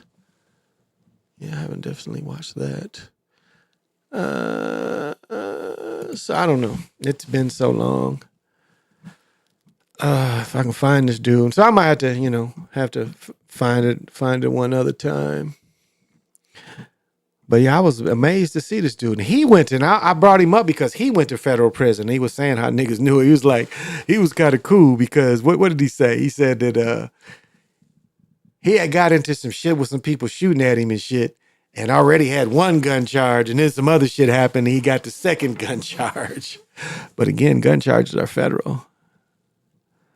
What is this? This is not giving me. Yeah, why is it giving me all this? Okay, it's all right. Let's get into this. And then I could just get into this. And then maybe I can find it because it's kind of old. It's going to take me a while. But it was interesting seeing this nigga, And you get lucky. Like, it was really a crapshoot back then on how you could get lucky. My guy got, one of my guys, how did he come to me? The first time he came to me, this nigga wanted 28 balls at 300 apiece. So you do the math. I was like, well, why don't he just buy a couple ounces? He's like, no, he don't want it like that. I'm like, because it's like, if I remember right, it's equal to a couple ounces. I was like, well, why don't you just buy whatever the ounce value was? He's like, look, he don't want it like that. He said he wants 28 balls, all wrapped up as 8 balls. He'll pay 300, 300 per 8 ball. So you do the math on that. So I was like, fine. And this is the story where I was going to see, what was it? What was the shit? Richard Pryor. And the one where he goes to jail. I think it was that one. And I've told this story many times, And when I sold coke, I used to do coke. And this was one of the times, and I've told this story many times, but it was like I had snorted so much coke, both my nostrils were full white. It was like before I met with these niggas, like I got there early because we met at the mall. I went in and bought my tickets to see the Richard Pryor movie. We wasn't coming till later, but I was like, hey, I want to see this. And I was wondering why everybody's looking at me so funny. So I bought the tickets and I walked back to my car. So my cousin saw my car. They park in front of me. And then I see Frank. I was like, this is Frank. I'm like, Frank, what's happening? And so I was just wondering the way they was looking at me. So we made the transaction, everything. They gave me the money. As soon as they look, I look in my mirror and my shit is whited. Like both nostrils is just packed with white powder. I'm like, yeah, this is ridiculous. But Frank was always trying to sell me, and I didn't buy it. He was always trying to sell me M14s. He always had them. And when he got popped, they got him with them guns, and he had my dope. But, you know, I was smart enough not to touch the bags. So my fingerprints weren't on his bags. But he never told that it was my dope he got caught with. And definitely wasn't my guns. So that was my guy, Frank. But that was my embarrassing story. What was the Richard Pryor movie where they're in jail? I can't remember. Him and Jim Wilder are in fucking jail. That one. That's how long ago it was. Yeah, because I think I still had my 4-door Dodge Colt. That was really a Mitsubishi. I'm not seeing this nigga. No, this has to be. Okay, it might be in here somewhere. I don't know. I'll look it up one day. So, Elon Musk just shared an article stating that slavery wasn't that bad. I was definitely ghost-faced it. Oh, yeah. See, and I'm going to say this, stir crazy. That's it, stir crazy.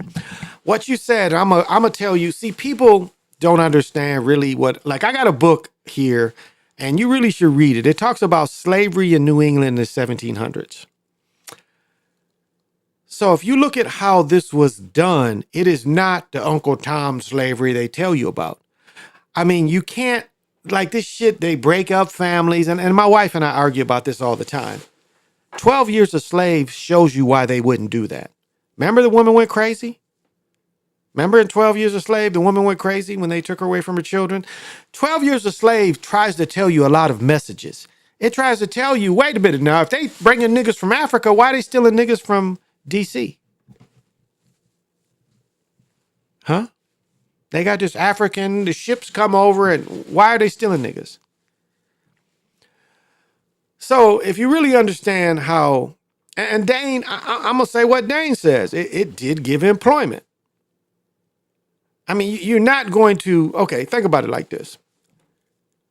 Agricultural workers, are you going to have them out there when there's 150? What's going to happen to them?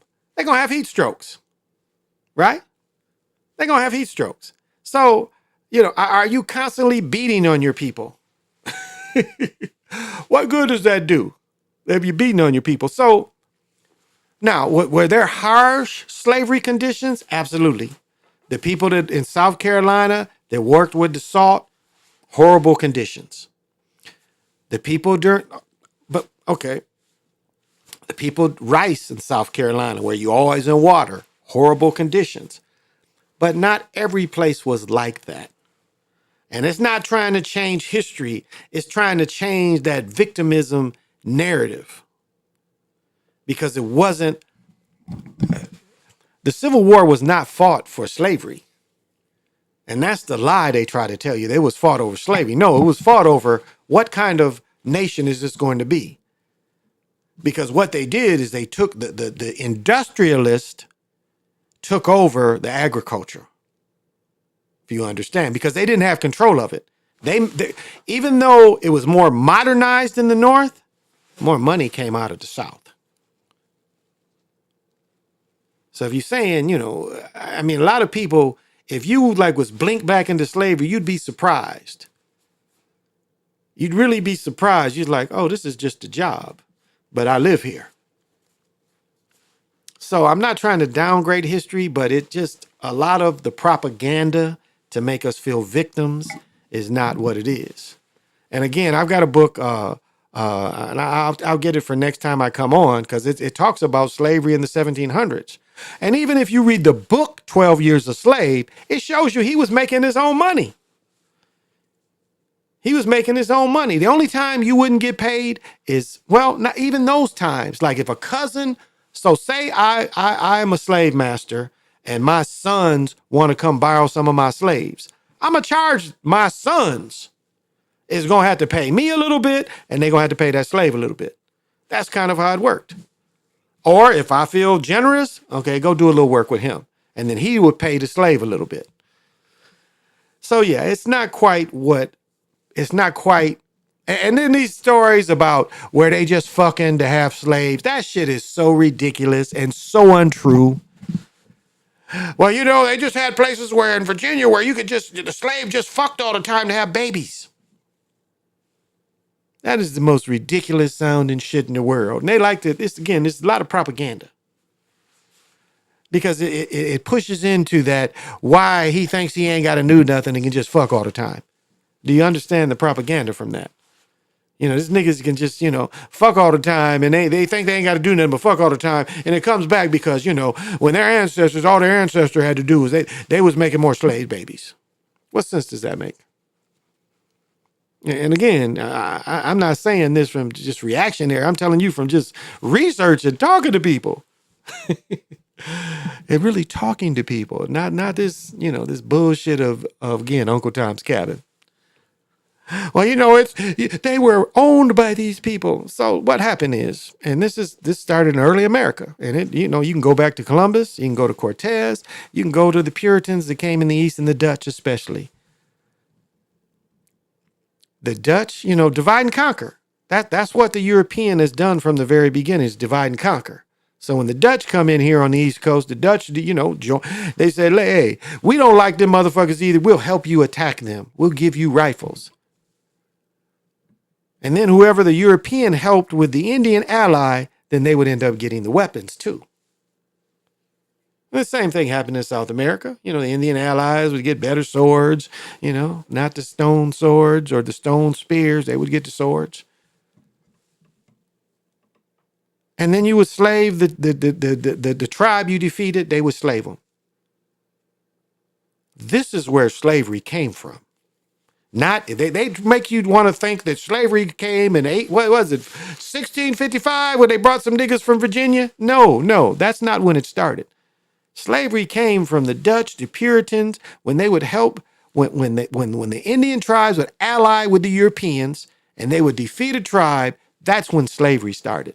But it started with Columbus and Cortez. Columbus, again, you read Columbus shit, he's taking brothers and sisters back over there. That's the Atlantic slave trade started that way. And anybody can find that information. That ain't new information. It didn't start niggas coming over here. It started with Columbus took 20 people back and only 5 stayed alive.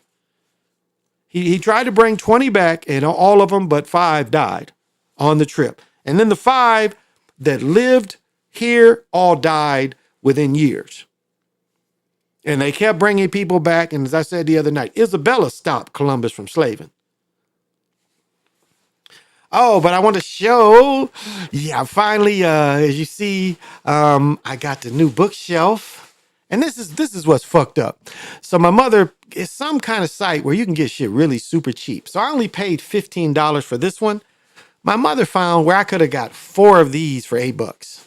Didn't really need 4, but $8 for 4. So, but now I have enough room where I'm able to put books in categories, you know, like you had the little cards and shit in the 60s and, you know, index cards. I don't know. A lot of y'all know what that is, but. And so it helps put the information. So I'm like transferring books, got a little more storage. And as I said, my son is going to be moving in this room. So I still try to figure out if I'm going to just not broadcast and do sports shit. I don't know. Still haven't figured it out, but he's coming next couple of weeks or so. But it's kind of glad to get, you know, a place to put more books, a place to put more crystals. And so, and let me show you something. My little plant my wife gave me for, and I saw one of these in a giant pot and the plant was giant. So these will get really big. So this summer, this is going to stay in. I'm going to give it a bigger plant pot, but it seems joyful that it's here with me. And I have another plant. It's done well. It's going outside. Once it gets nice, that one will enjoy being outside. But this is the one that enjoys it. So it's this room, it doesn't get a lot of, all the lighting is from the west, but it appears to be enough for both of them. So I love that kind of thing. Let's see. And what's Al Prophet is interesting, and what nobody pushes about YBI, which is so interesting, Young Boys Incorporated, they don't say anything about fucking taking cars. Like, you know, if anybody want to break it down, New Jersey Drive was really taken from a Detroit idea of YBI taking cars. That's what my cousin used to be into, and he was straight YBI. And this is where it comes from. These niggas was the first one to start carjacking. And it wasn't about being a goofy driving the car around. No, it was like you take the car to a chop shop. You know, you might get again, this was 80s, mid 80s, well, even earlier, probably late 70s, early 80s shit. And you take the car, like the car only might be worth $800. You take it to the chop shop, you might get 3,000-4,000 out that motherfucker. And that's what, you know, carjacking started as. Was out of Detroit. Motherfuckers was taking them cars left and right. You think they taking cars now? It was like straight up jacking niggas. You know, you stop. His motherfuckers didn't want to stop. You know, it's still people. You know, it's still people. You go to Chicago, Detroit, motherfuckers don't stop at stoplights. You know, you be in Detroit, niggas don't stop at stoplights. If ain't nobody coming, ain't nobody motherfuckers beeping at you. What the fuck you doing? Ain't nobody coming. Chicago and Detroit, that's what they both have in common. It's like, fuck these lights. These lights don't mean shit. Ain't nobody here. Drive through that shit. I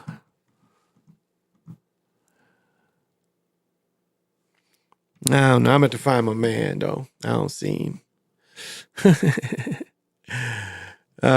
nigga puts a little bit of everything in it. But YBI, that was a big part. Motherfuckers never touched dope was making money off motherfucking cars. They was stealing 2-3 cars every day. Like my cousin was stealing 2, 3, 4 cars every day. And you was getting more for the parts than you was for the fucking car. And back then, the parts wasn't stamped. Now, almost all the parts are stamped. Like the catalytic converter is one of the few things that ain't stamped. But most of the car parts was never stamped back years. So you could, you know, everything you taking apart, everything, the fenders, everything. You taking the whole car apart and you reselling it. And my cousin never touched dope, and that's how he made money. Fucking stealing cars. You got a serious point. What goodies, y'all? Appreciate your streams. OG makes you go by way faster. I'm glad. And I know, you know, I'm only for certain people, and that's good. You know, everybody ain't gonna get me. And I'm understanding that. I don't feel I compete with anybody. I just do my own thing. And you know, this is what I'm gonna tell you, I'm sorry I didn't come on last night, but nigga, I get to watching that TV, and that TV down there is the bomb. It's like I watch Napoleon almost every other day, or Oppenheimer, you know, because I love seeing, you know, good filming. Napoleon, it's cold. Like when Napoleon divorced his wife and shit, he puts this bitch way out and shit. So she has no more social life. Because, you know, she was a social butterfly up to that point. This bitch put her in Siberia. He's like, no, bitch, you ain't going to be around here fucking motherfuckers. You go there and I'm sending you with my guards. And it wasn't until, you know, they beat him that the motherfucking the Russian czar went to see her. Probably, you know, beat it up. I don't know. But the movie's stupid. For a brilliant man, the movie's stupid. And it's very disappointing. Because there was a lot more they could have gave to people that he did. Funny, I look at all these Detroit criminals and I knew a lot of these niggas. And like this Boone nigga. This nigga's straight up FBI agent. He was military fucking trained. And all of a sudden he's assassin in Detroit. Come on now. Like they didn't know. You fucking trained him to be a fucking hitman. And then Kurt McGirt was just a young boy. You know, you want to make him like he's the most biggest hitman ever. And really it was Boone.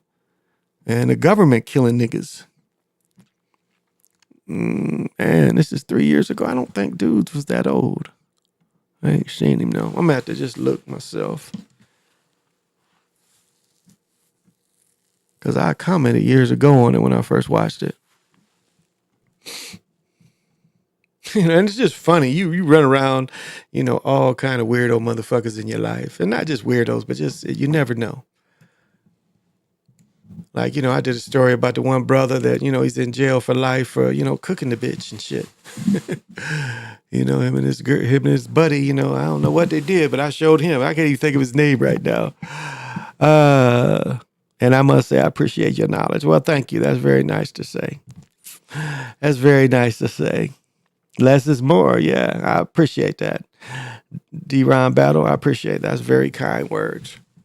And like I say, I ain't never scammed anybody on this. I ain't never come and beg for money. I ain't never come beg for likes because, I've like what did Special Ed say? I got it made. I don't need to beg for likes.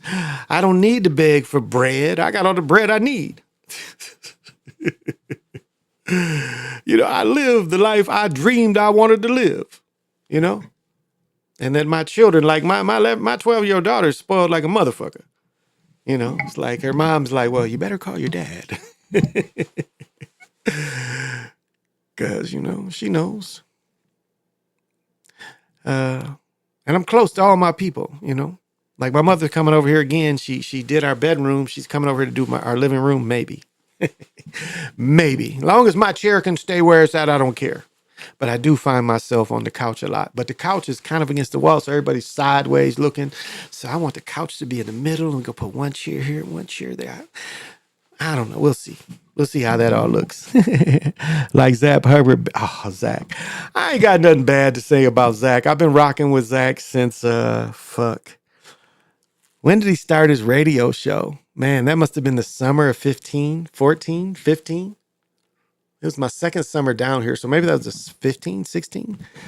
So whenever his radio show, but, Zach, it has been about the dollar for that brother. Now, I don't know if he ran a car into his own house. I think that's very unlikely, but I don't know. It's like, does he still have channels? Because I don't get anything from any of his channels anymore. So I don't know, And I've said before, my best show was when Zach shared it.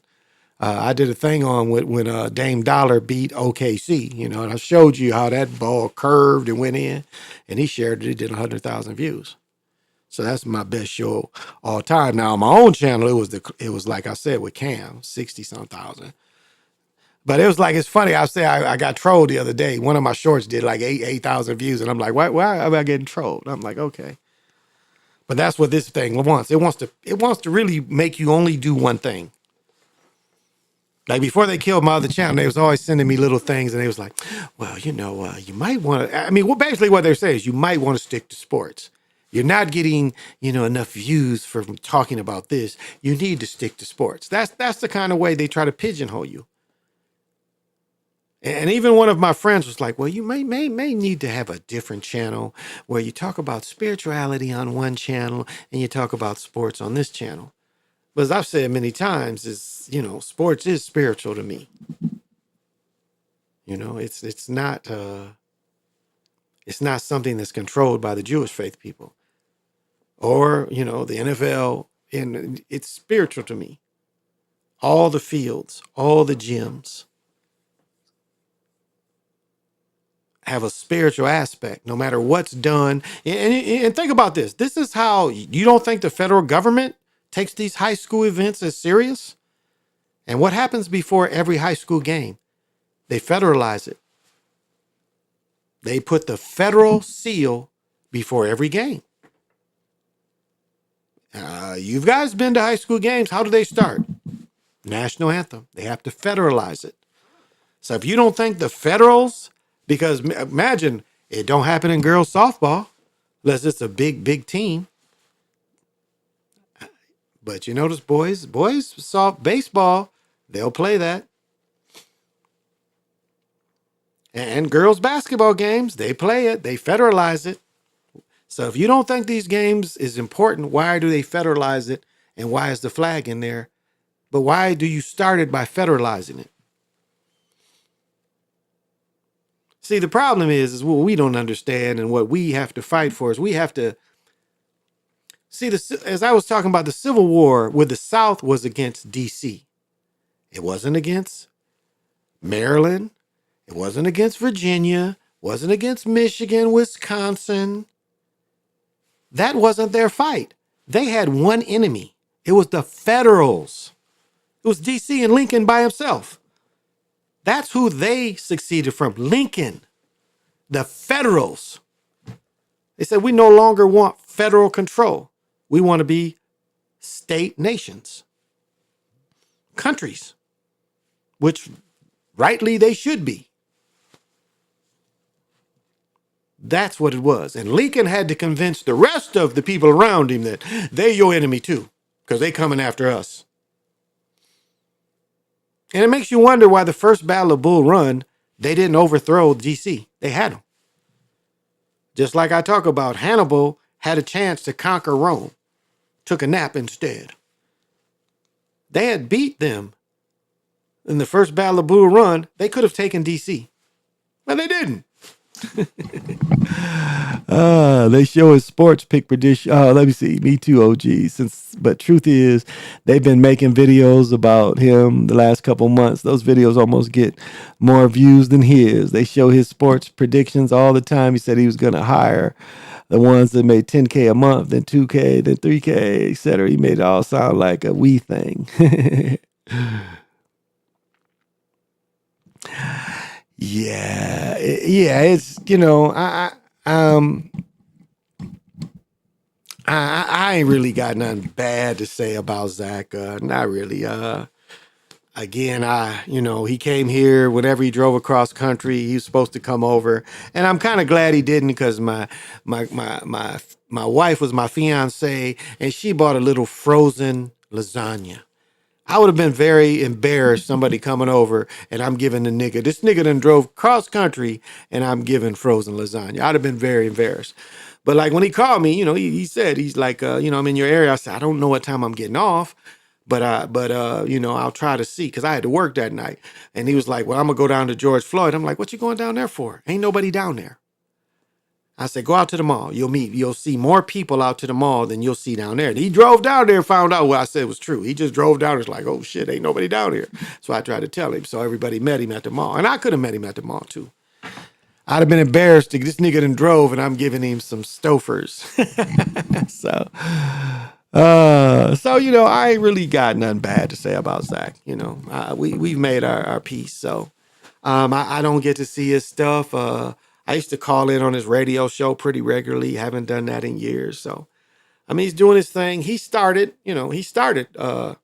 just as I started about basket manipulation and crooked sports.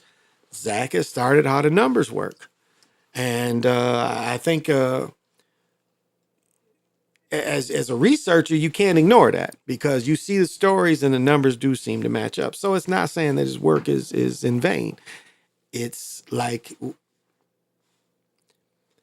it shows that it has a value. I guess that's the best way I can say it. It shows it has a value. But he didn't invent geometry in the way he talks about flat earthers. The same people he's calling out gave us the round ball theory. That's a good point. It's funny. You can look up. Let me see if I can look this up. Let's see.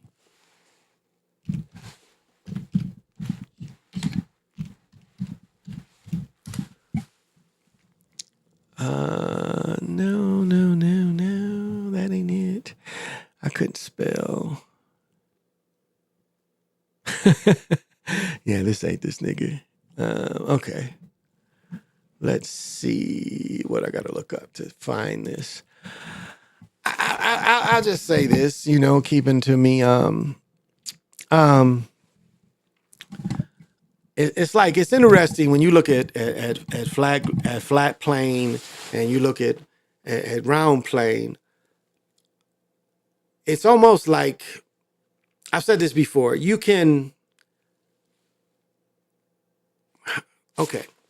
So you can't really push a person from their belief. What they believe is what they believe. But you can relate to the person. So I've said this many times. If a person comes from the idea of flat plane, then I have to put myself in a flat plane to relate to them because that's not my natural state. But it's been created because that's how we do. When we think of things, we create these things. So I'm not saying it's created or not created before, but it's created now. So when relating to people, you can put yourself, and even if you say, the round plane, the round spear, traveling, dome. I mean, these are all the ways that if you don't really have to disagree with a person. You just put your thinking where their thinking is and you relate to them. That's the way I look at it. So I don't really like the biggest thing that I've said before is pretty much the mud stuff. And, I'm not trying to slight anyone or just, like I said, I don't try to be rude. I don't try to be out of line. But this Tartaria stuff is disingenuous. It's very disingenuous. And I'm going to tell you why. Again, you have people, some of the times, you know what they used to show for the Tartaria stuff? They would show mounds being destroyed. I've seen pictures of mounds being destroyed because they would destroy mounds to build a city. But yet they're telling you what's inside the mound. It has nothing to do with any European building. And so it is a way, and take it any way you want to say it. It's a way to try to make Europeans look ancient because that's what Tartarian is telling you, that it is an ancient European civilization. They ain't saying no niggas was in Tartaria. They're trying to tell you that this is because, again, it does not appear like European people. Again, they ain't the first people that was in Europe. We know that. Niggas was in Europe before Europeans. That's a fact. You just look it up. It's a fact. Niggas was in Europe before. If you think of the out of Africa theory, that's definitely telling you niggas went everywhere. Right? And then we find a time period where Europeans come from. And again, what's called Europeans now, they come into. And some people say that the Black Death was killing the melanated European people. That's what this targeted. That when it came to the Black Death, it targeted these populations of a lot of melanated Europeans. And this is who the Black Death killed. That's what changed Europe and put them into the Dark Ages.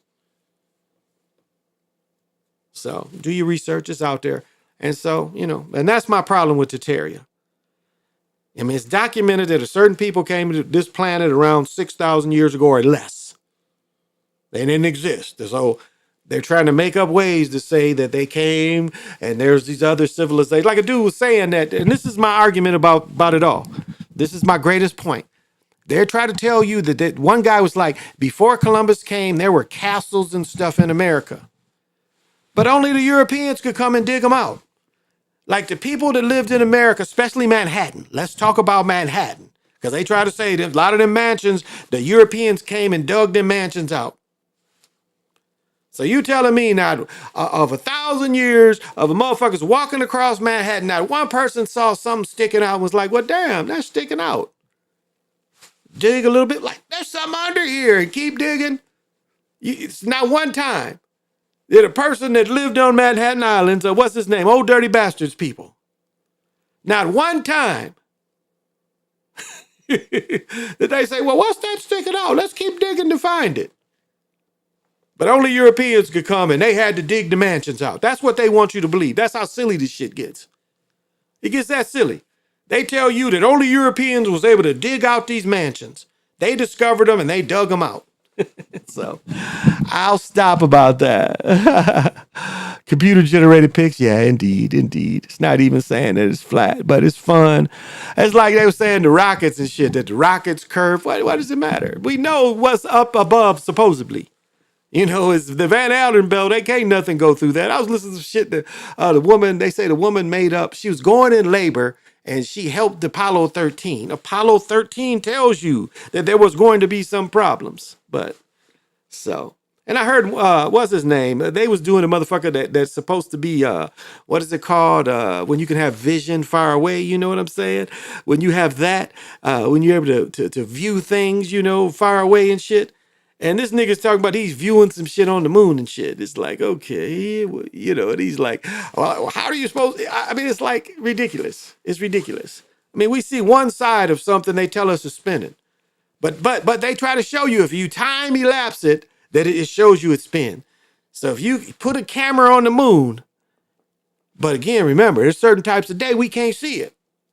But they time elapse it somewhere in America or in the world, you can see the moon all the time. I don't know where that is, but it's visible somewhere. They time elapse and they show it moves. But you telling me that if I watch the moon from 12 midnight till 6 in the morning, I can't tell it moved an inch.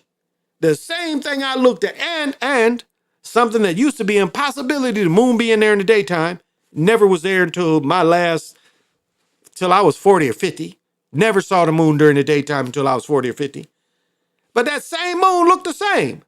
If it's there 9, 10 o'clock the next morning, and I had my camera on, it ain't changed a bit. And I remember the dumbest thing about moon theory. This is the dumbest part about moon theory. A dude told us that, dude said, well, the main, what they left up there is they left a glass plate up there. And the glass plate was where they shoot a laser up to it. And that proves that they were up there. And that's stupid as hell. Everybody knows that you can knock a laser off any kind of flat surface, especially if it's polished. So to say they put something up there that's a flat surface that you can bounce the light off of is some bullshit. I'm listening to this dude, I'm like, dude, you can't even lie good. That shit makes no sense. Sorry for this gross body movement. I don't know, something got in my eye. Oh, yeah.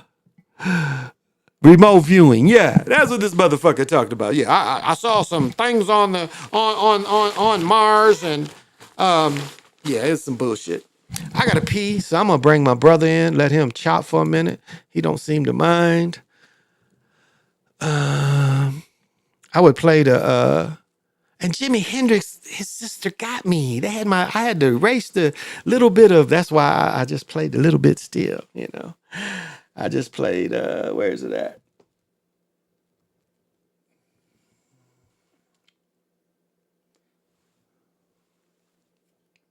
I don't know.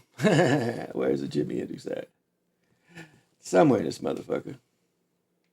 Ah, here it is. This is Jimi Hendrix.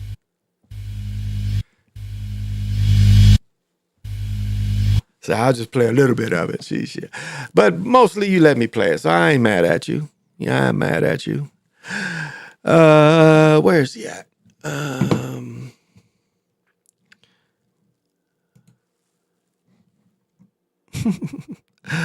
I watch a lot of bullshit.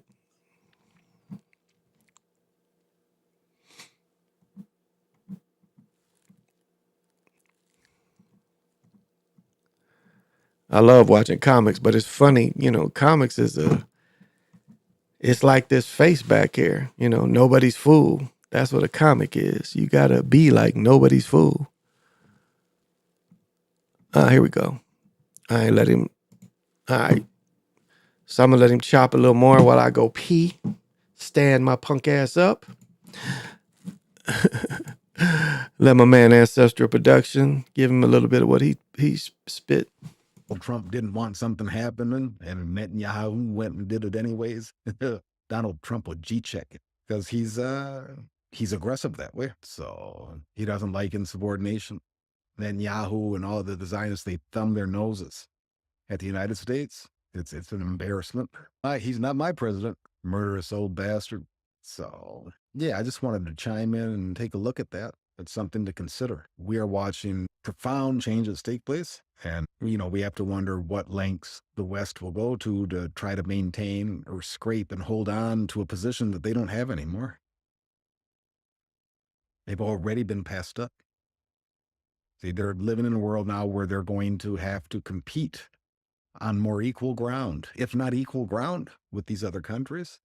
And it's not good for them. And they're hated. So, I had another narrator here. I told you I was going to get granular on these racist, murderous Zionists. And just take a look. This is Moses Hess. He was influential to Henrik Greats. And I'm going to put it all in a line. And when we break it down, we'll show how the whole thing was created this Zionist myth. These Ashkenazi Jews claiming to be the exclusive chosen people of the Bible. It is hilarious. Or it would be more hilarious if it wasn't so consequential and cost so many lives to support a Zionist narcissist mythology that they literally made it up. They're claiming a history that they can't substantiate, and they've had the whole world believing it. Those days are numbered. It's like the Christians, the right-wing Christians, but just think of that. Even that being said together is just, it shows how ridiculous it is. But, you know, hey, pale people, you're converts to Christianity. I've said that before. You're not, the book's not about you. None of that. You took it over, tried to make it about you, and then on top of it, you turned God into a bigot. A bigot against the very people who the book is about to begin with. It's very, very funny. And if we don't blow ourselves up, my great-great-great-grandchildren will be able to tell your great-great-great-grandchildren that the pale Christians believed a lie. And here's the funnier thing, is your great-great-great-great-great-grandchildren, pale racists, they're not going to be pale anymore. If we're still here on the planet, it's melanin or bust. So I can't think of a more horrifying scenario for a pale racist population that believed in the myth of their purity and superiority to be in the circumstances that they're in today. It makes me feel warm and fuzzy inside. Let me say this, though. I'm going to let him chop a little more, but let me say this. What we've learned from Europeans is the Planet of the Apes. The apes are the European in Planet of the Apes. That's what people don't understand. They are the Europeans. They are the ones that were taught technology when they didn't have it. I mean, it shows you they made a movie about themselves. Okay. What we also know is they showed the ape and they showed the modern European. And what did we see? And is it one or two? I think it's one. Yeah, because one, they showed the people with the bomb. Or is that two? One or two. But it's anyway, when the people that had a bomb and they discovered the people with the bomb. And what does Charleston Heston do? Or it's the other dude, the other pilot.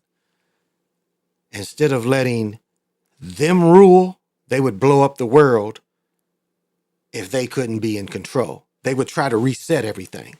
And they know that, mass death resets. Okay? And that's just a fact. If they can't rule, that's what when they talk about the end of the world, that's the end of the world to them. If all of a sudden some mystic came in and took all their bread and all their power, like just think if a mystic appeared and he took all the Polish and Germans out of Israel and shot them back there. Took 4 or 5 of these southern states and put everybody on the East Coast or back where they came from. But I'm getting away from my point. My point is, remember the movie and book, The Man in the High Castle.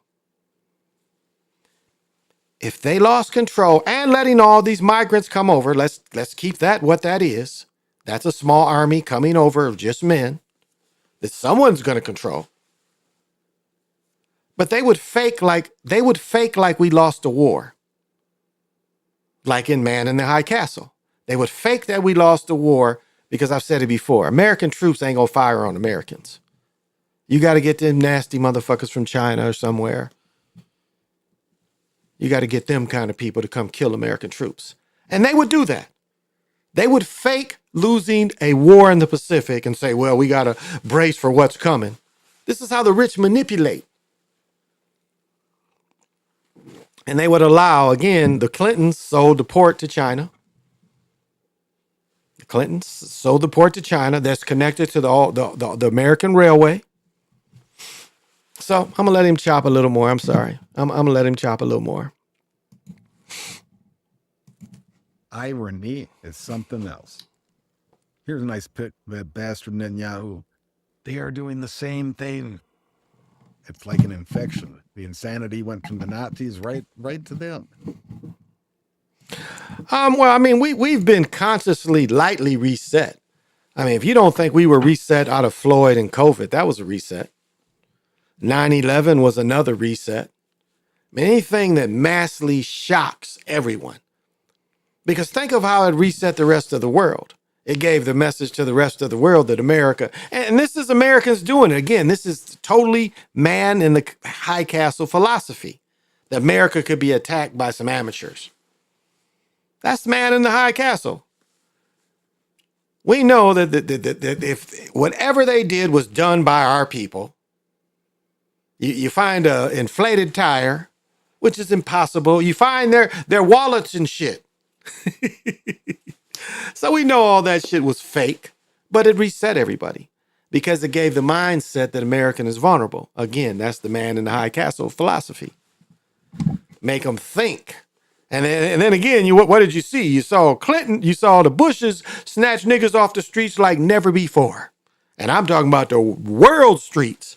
And Obama, nobody snatched world niggas off the streets other than the KGB, China, and Obama. And them niggas was at one point wanted to be taken by the KGB and China, then they wanted to be about these Obama folks. Obama went after their asses. And that ain't talked about. He went after their asses. So, but I'm gonna let my man go a little further. He got some good stuff. We should get through this. How much? It ain't that much longer, so let him chop. K. Dick said the empire never ended. He's making reference to the sick fucks from the ancient times are still the sick fucks now, just recurring again and again. Absorb that in layers. If you see what I'm saying there.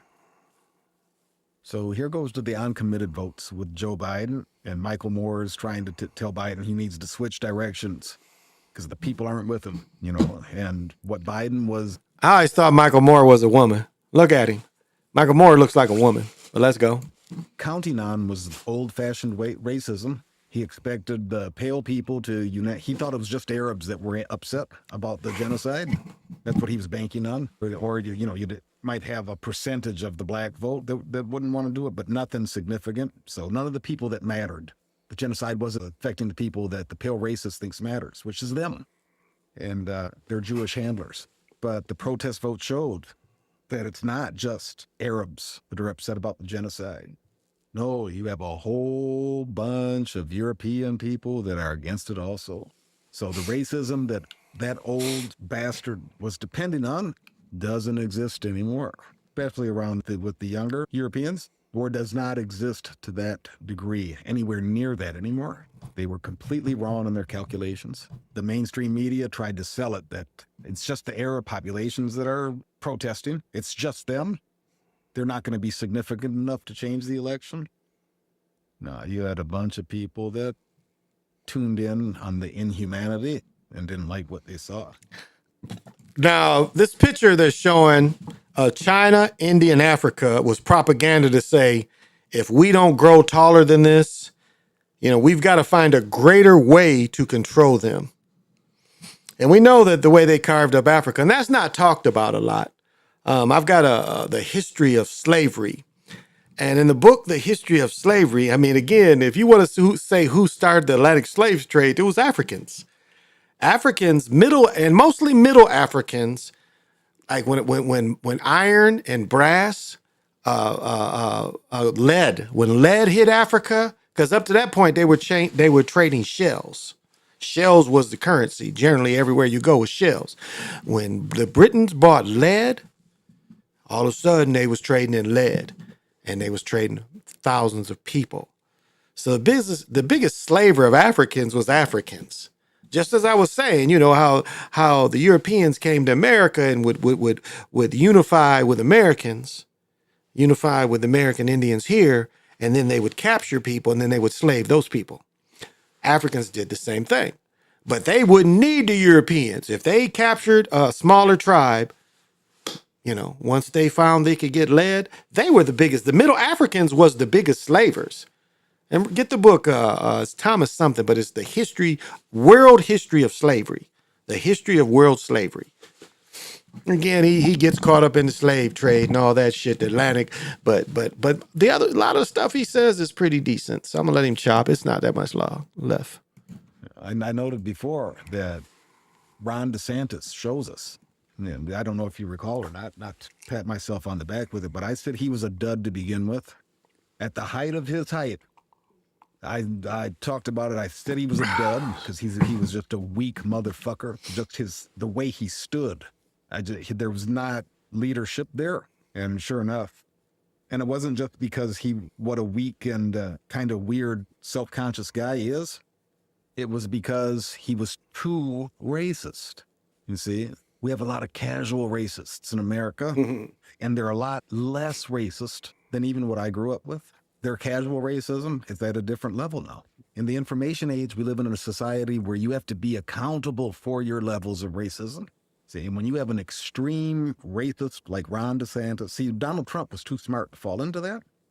When you have someone with extreme racist views, the casual racists are not going to put a sign up in their front yard that says vote DeSantis when they know the man said that black people benefited from slavery.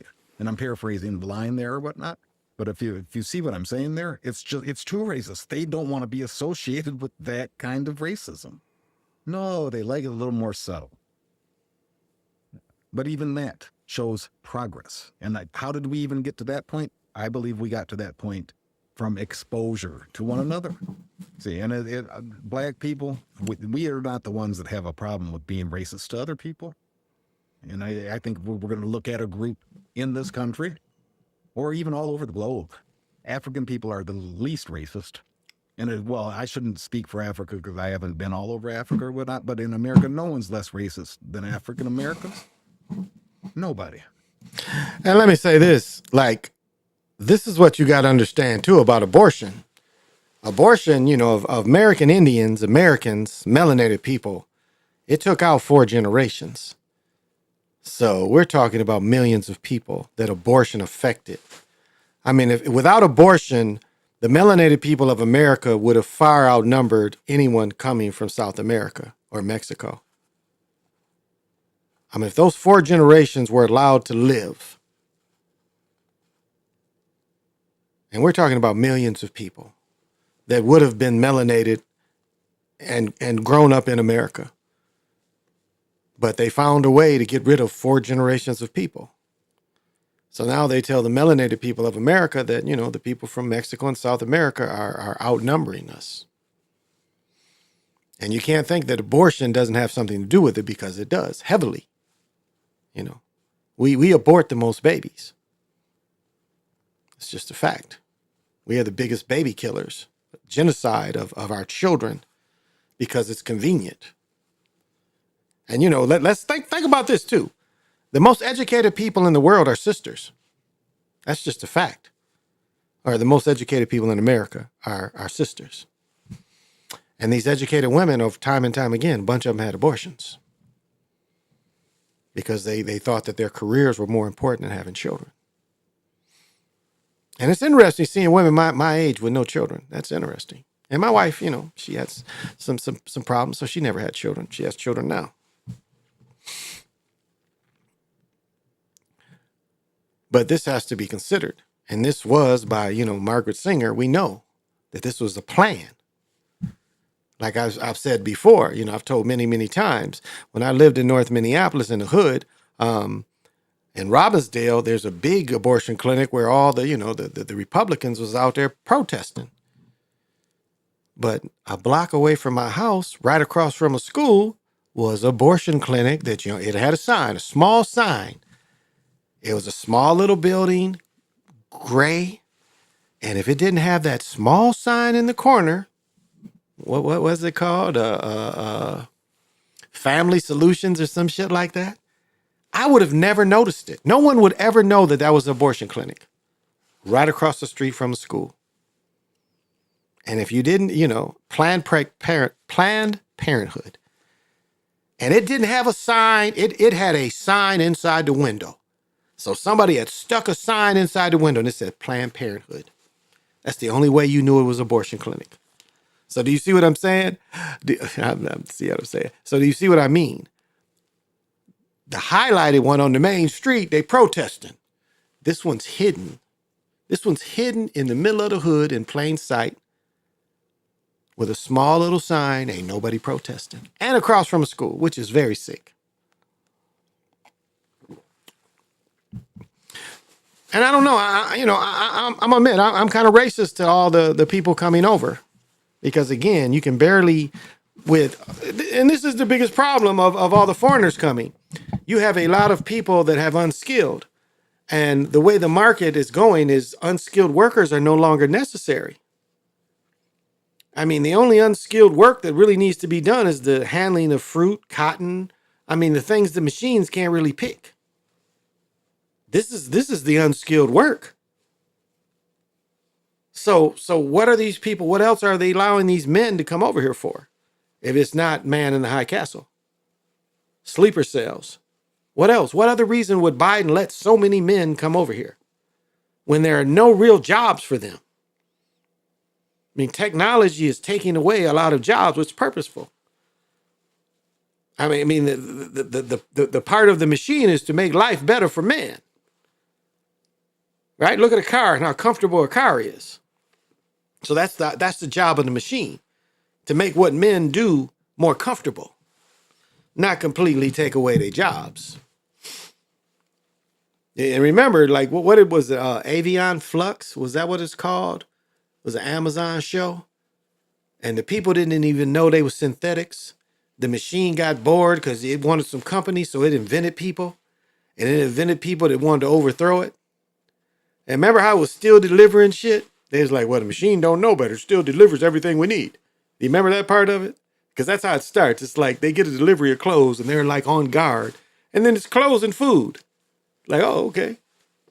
Well, they still, and their explanation is, well, the machine doesn't know better. It's still delivering shit, but it delivers what the fuck they need to survive. So that has to be a question. It's like, why are you letting these people in when, again, machines are making life, taking the place of jobs. Animation has taken a lot of jobs away. And you're not creating, well, I don't know. There's still a lot of technical schools. Plumbing, a machine can't totally do. Wiring a house, a machine can't totally do. So there's still some jobs that are going to need men, but it seems like there's enough Americans to do the jobs. So why are you letting these foreigners come in here? Now we know, that's like if you look at slave boats, look at the 1900s when they brought all these foreigners coming over here. Those was the slave boats. When they brought all them people from Ireland, Scotland, those prisoners they brought. So, they tried to teach everybody that Australia was the prison colony. Well, so was America.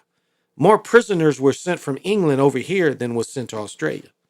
So that's why, the bloodthirstiness you understand, because they brought prisoners. They brought people that were bloodthirsty over here, and they wanted that.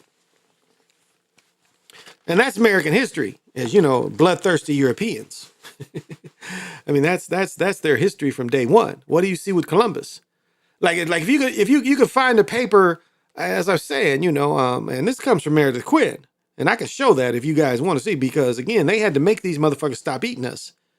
Because when they came over here, think about this. When they came over here, it was just fish was the only thing they was used to eating. That's it. Wasn't no pigs over here. Wasn't no chickens over here. It was fish and our local kind of game, deer, that kind of stuff. So they start killing people. And there's a journal of the first person that killed a person to cook them. So when you see these woodcuts of them cooking people, that's them. That's Europeans doing it. They're acting like, they're doing it to the heathens and torturing them. No, they're cooking people to eat them. And Meredith Quinn, I'll show the video if you so like. It shows you they had to go to the world court to make them stop eating us. And that's something that we don't look at, is when people missing and why are these native girls missing from North Dakota and South Dakota. It makes you wonder. It's not just for organs. They want to make steaks out of us. So I'm going to let him finish. It's only about 2 or 3 minutes left. So stand up again, stretch. Let him finish. We are by far the most welcoming and accepting people that I have seen. So increased communication, increased proximity, just the racism, it's less segregated. Our societies are, and even the people that are racist are becoming less racist just from our interactions. It's actually a positive thing. Not that there isn't a far way to go, and not that we don't deserve reparations yesterday. I don't know that we're going to get that, but we should never stop fighting for that. But yeah, Biden was depending on the old racism, and the old racism isn't selling anymore. So in any case, I just wanted to touch in on that. All right, that is my man, Ancestor Production. Subscribe to him. And they took his channel away over some bullshit. I thought they took my channel away over some bullshit. They really took his channel away over some bullshit. So, you know, this is one of the people that I listen to, and I don't think he minds me sharing it because he shares some good stuff. So, and you know, like I think we're all racist to a point. I am very, like, I remember my daughter's mother was like, "You don't like European folks. It's not that. It's the history." And this is where, you know, the only difference I am than anybody else is, how can I say this? Like, some of this stuff I can experience, and it is really, like, America is really ugly. It is really ugly. To think of all the propaganda that controls. And now what's interesting is we can point to, see, for a long time, the propaganda was hidden, and the true powers were hidden, and they ain't hidden no more. That's what, you know, when they say all is revealed, you know who the dirty people are. Now, one thing we see, you know, the power, and that's why that lizard in England wanted to stay alive so long, because she knew once she died that it was going to crumble behind her. I ain't seen where they took her land, though. Again, that's like the most impossible takeover of any country in the world, where you beat the king, but you let him keep his shit. Who does that? Who beats somebody you're going to war with and says, well, you know, we're not going to let you be king anymore. We're going to put a parliament in, but you know what? You can keep all your shit. And as we go and conquer more shit, we're going to say shit is in your name and you can get some of that shit. Who does that? Make that make sense. You go to war against the motherfuckers and you take everything. But some reason they didn't want to take the Stuarts. They didn't want to take their stuff. The Windsors, these Germans. And that just tells you how fucked up Europe is. Germans. These are Germans. These ain't even real English people. Matter of fact, King Edward, what was his name? The Conqueror, Edward the Conqueror. He came from France. He was a French dude. William the Conqueror, that was his name. But his daddy lived in England. So these ain't even English people. So they should have killed all the family and taken all their property. Like, well, why didn't that come up? Why are you Germans controlling us? And if you don't think, look up the German Nazi. Let's see if we can find him. I think I found him before. The German Nazi. No, the English Nazi.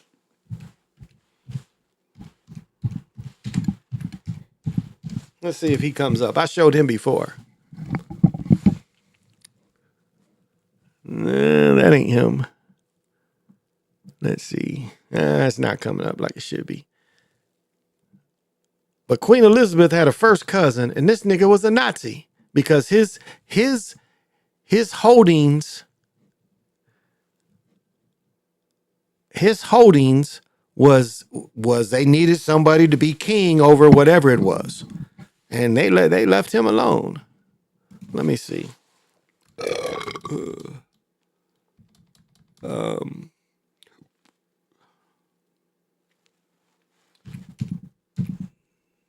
Oh, okay. Let me see. It might come up in this. Okay.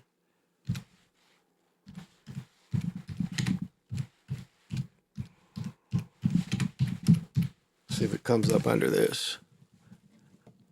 I found him. I think this is him.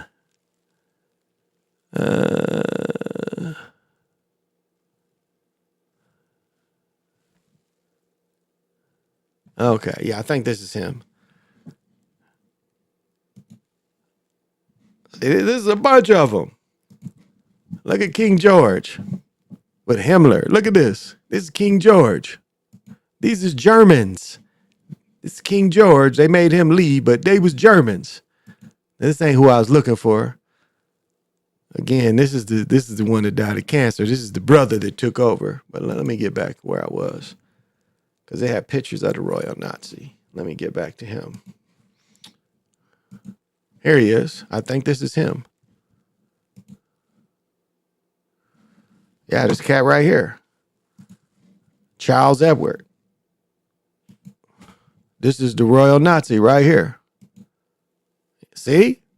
This is Queen Elizabeth's cousin. You see, he's all in this. This nigga's got the Iron Cross. This nigga didn't do shit to get these. See? Look at all that shit. What do you think he did to get all that shit? He didn't do shit. Does he look like a real military man? Prussian. This is Prussian outfit here. Probably had Prussian training. But look at that. The outfit's kind of cool. Look at that shit. So you see, this is the biggest picture right here. This is Queen Elizabeth's first cousin right here. And the only reason he had to stay there is because they wanted to make sure he was kingdom over whatever little fucking country. Let's see, they'll tell us. Where is he? Edward, Duke of Saxe, Berg, and Gotha. All right. So it says he reigned from 19 to 1918. Later was a Nazi party politician. So he was sent to Germany to be over these properties. All right. You know, you dig it. So, and then again, you know, they made him leave his wife. They made him because he went after a hoe that had been married. You know, they made him, and now Charles did it. All these people did it, but they made him not be king. I would have been like, fuck you. I can make anybody my hoe. I want to make my hoe. Fuck you all. I'm not giving up my power. I'm not giving up shit. And if you think, oh no, it ain't here. Where is this? The next one. Where is it? And if you know, this is, you can find this film right here. This is Queen Elizabeth and this is her daddy, and this is Queen Elizabeth and her mama, and this is Queen Elizabeth. They throwing up the Nazi salute. Here we go, a better picture of it. All right, this is an old picture. You can see this film. This is a short little film, family film. You see? So how do you think? They were naturally German people. These was naturally Germans. So you don't think they supported Germany? Why do you think they're doing this? This is 1933. These Germans supported their people.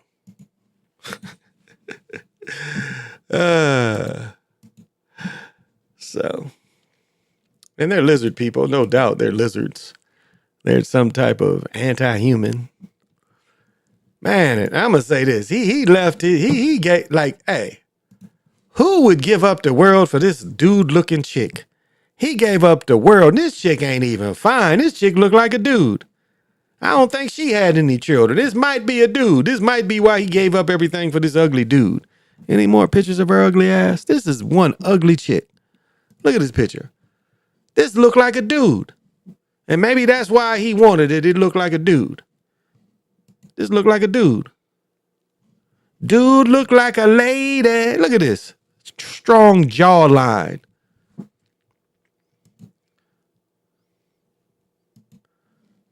So, I'm just saying. Avian Flux, one of the craziest animes ever. Yeah, Avian Flux is. That's why I was just, what was I just watching? Reminded me of Avian Flux. The creator. The creator had a little bit, because I was watching. That's why I didn't do no show. I get to, man, that Neo TV is the bomb. I get to watching that shit. Oh, wow, here's a sacrifice. And I ain't do a show. I ain't hear about this shit. Y'all hear about this shit? Toronto Raptors announced the tragic passing of R.J. Barrett's brother. In a heartbreaking announcement, Toronto revealed the passing of his younger brother, his rising athlete. Age and cause of death have been kept a secret. It was with profound sadness that announced the loss of our beloved Nathan, who passed away on March 12th, surrounded by, how old was he? If he's younger than this dude ain't more than 24, 25 at the oldest. Damn. Difficult time. Minnesota Monarchs, former coach from the Mississauga Monarchs, with a family and all those. He shared some details of the relationship. He went ambitious. Nathan was on a short time in grade 7 before he moved to Florida, where he was back. So he's only 7th, 8th grade. Saw Nathan last summer. Wow, he's only 8th, 9th grade at the oldest. So this is a sacrifice. So he played somewhere, RJ. Yeah, so sacrifice for RJ Barrett. Look for big things from him. Damn. Had to kill your younger brother. Is it worth it? And he's back in Canada. Wow, it's somebody else. Sam Mercer, producer of Shalamala's films. He dies at 69. Oh, this is my soundbar. Huh, that's why they showing this shit. Okay. He produced his film starting with the blockbuster The Sixth Sense. I see dead people. Damn, he had Alzheimer's. Wait. Died with a bad little onset. Oh, he just had it? Okay, so he's only 69. Damn, I'm not going to have that shit at 69. Out of the box hire when he joined, blah, blah, blah. We don't care. Okay, you got sacrificed. You drank from the beast cup. We don't feel sorry for you. Are they selling these motherfuckers? I didn't think you could buy these. Chrome one. I don't think you can buy these. I think these is... One of the players played in these. He played in a better pair. Can you buy these? Oh, it says you can get them for 180. Okay. Fuck these shoes. I don't want them. I don't want these. Look like the fucking Tin Man from the Wizard of Oz and shit. This is some shit the Tin Man would wear. Oh, the Tin Man. I said I went through the desert with a horse with no name just to get out the rain. What was that song last night? I didn't even know some brothers said. What's he go? Whoa, long, long, bang, bang. Oh my God. I was listening to the blues versions and I was like, wow, I had never known. I don't think I mentioned this chick, did I? What did she play on? Nah, I didn't mention this chick. Man, here's another one they took, but this is the way you want to go. You want to go at 94. Jean Allison. I don't know if I remember her. It was a resident of on film, made her debut. Okay, she's old pimp. Bad Company. Haven't heard of that. Television included numerous shows. Okay, she was a bit actor. Bonanza. Okay, she was just somebody that came in. Damn, she was old as fuck. Married 3 times. Lee Phillips by boxer trainer Jerry Boyd. She married Philip Tavar. They remained together. Did she have any children? Long time. Following Tavar's death, she had a relationship with longtime cameraman. Why do they give a fuck who she was fucking? She has 3 children. Okay, which she had by one of her husband. This doesn't seem familiar. She looks more like Patty Duke. But that's in the Morbid Files. You know, I put that in the Morbid Files. Attack goes on them as well. Yeah, indeed. Oh man, let me see. I want to see this shit. Let me see.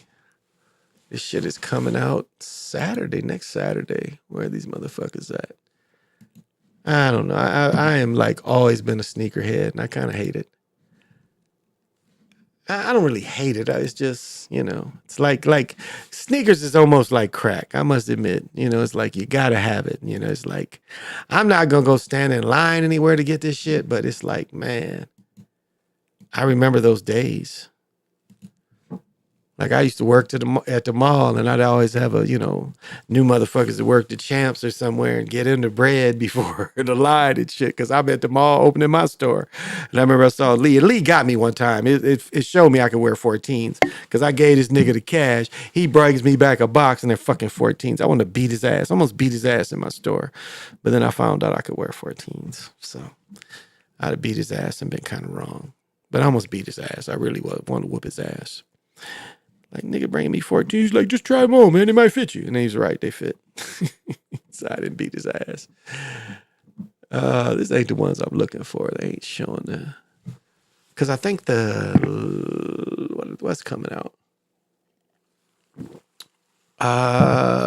What are they called? I don't know what they're called. I like clothes. And I don't know, I guess like my grandmother had a house and all the house was full of her clothes. And I guess I get that from her. That ain't the shit I want to see. This might bring up. Oh, no, it's still. What are these? These are 2 tray. Okay, this ain't the shit I want to see. Some other shit coming. They keep showing my TV. I keep clicking. Okay, I already got. No, not LG. I got QLED, not OLED. Fuck your OLED, baby. I got QLED. Why does it keep going to that? I think I'm just going to get out of that. Oh, okay.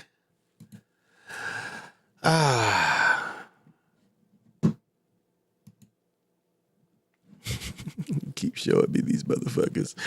And there's a million ways to get them. Okay, I got to get totally out of it. Oh, here we go. It's only love doing its thing, baby. The worst movies of all time.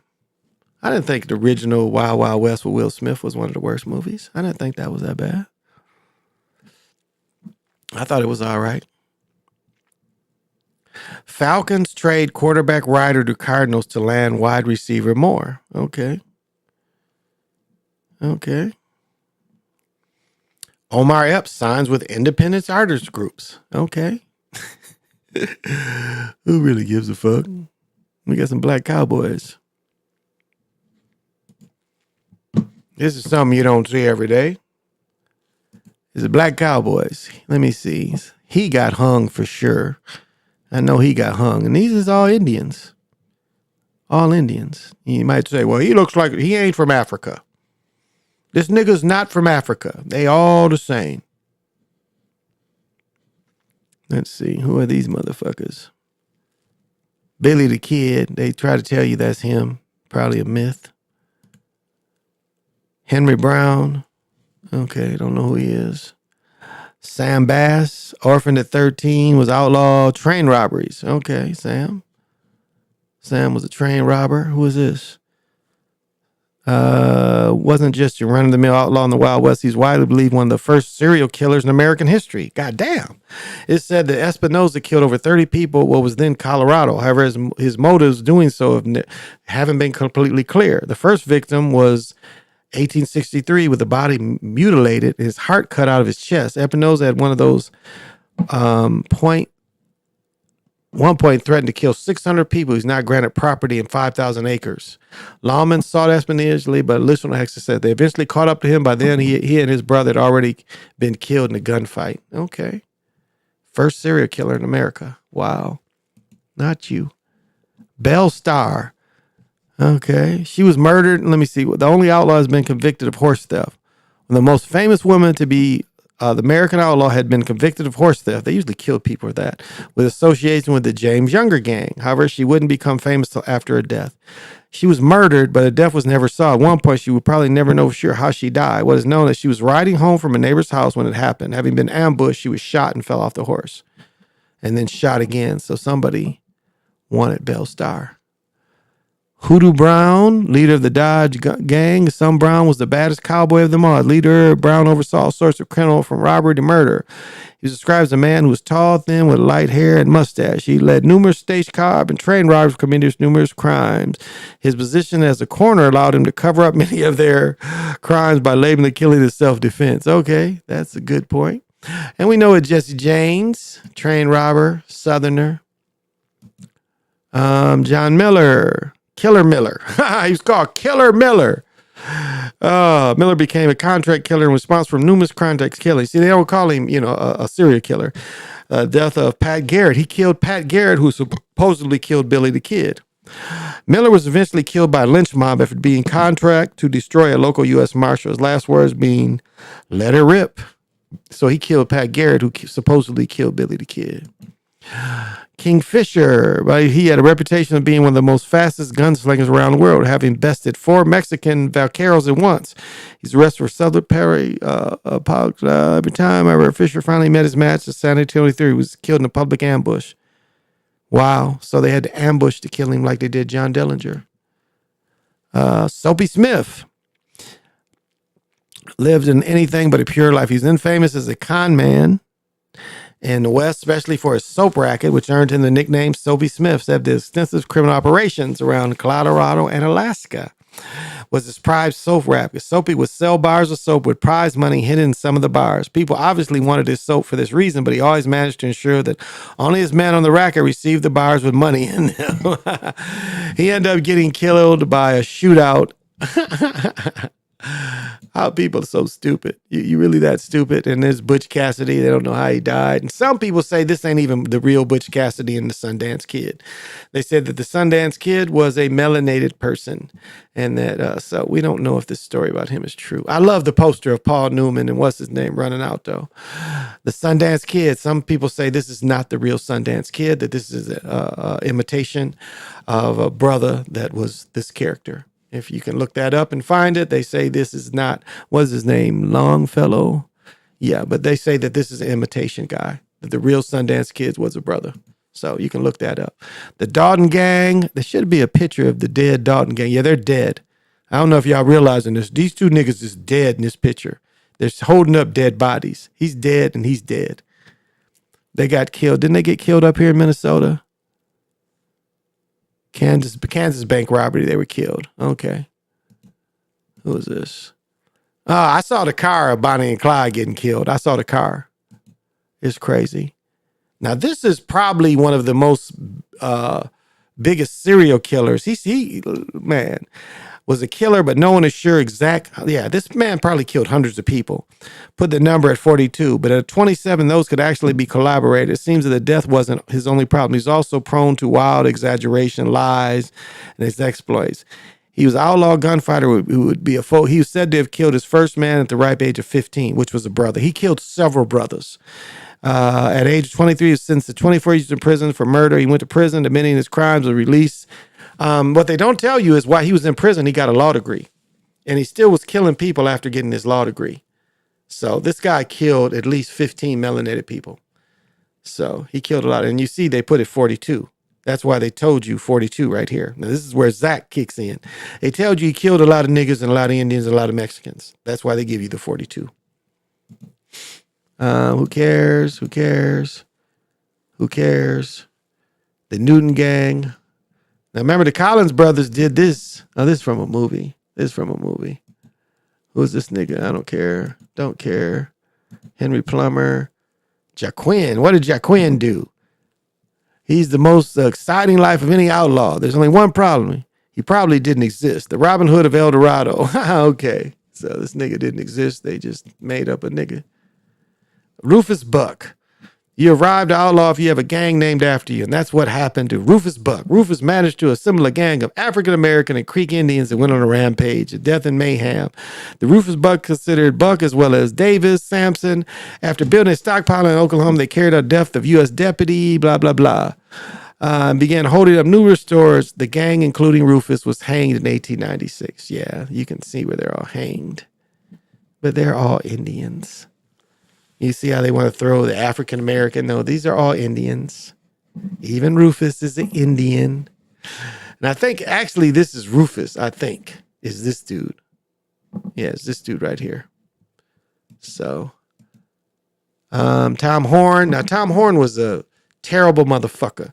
This nigga was scalping niggas. And, you know, back when they would pay out west, California, Colorado, Oregon would pay for scalps. This was one of the last niggas. And then if you watch the Magnificent Seven, they try to say it's illegal for scalping. So there's no, okay.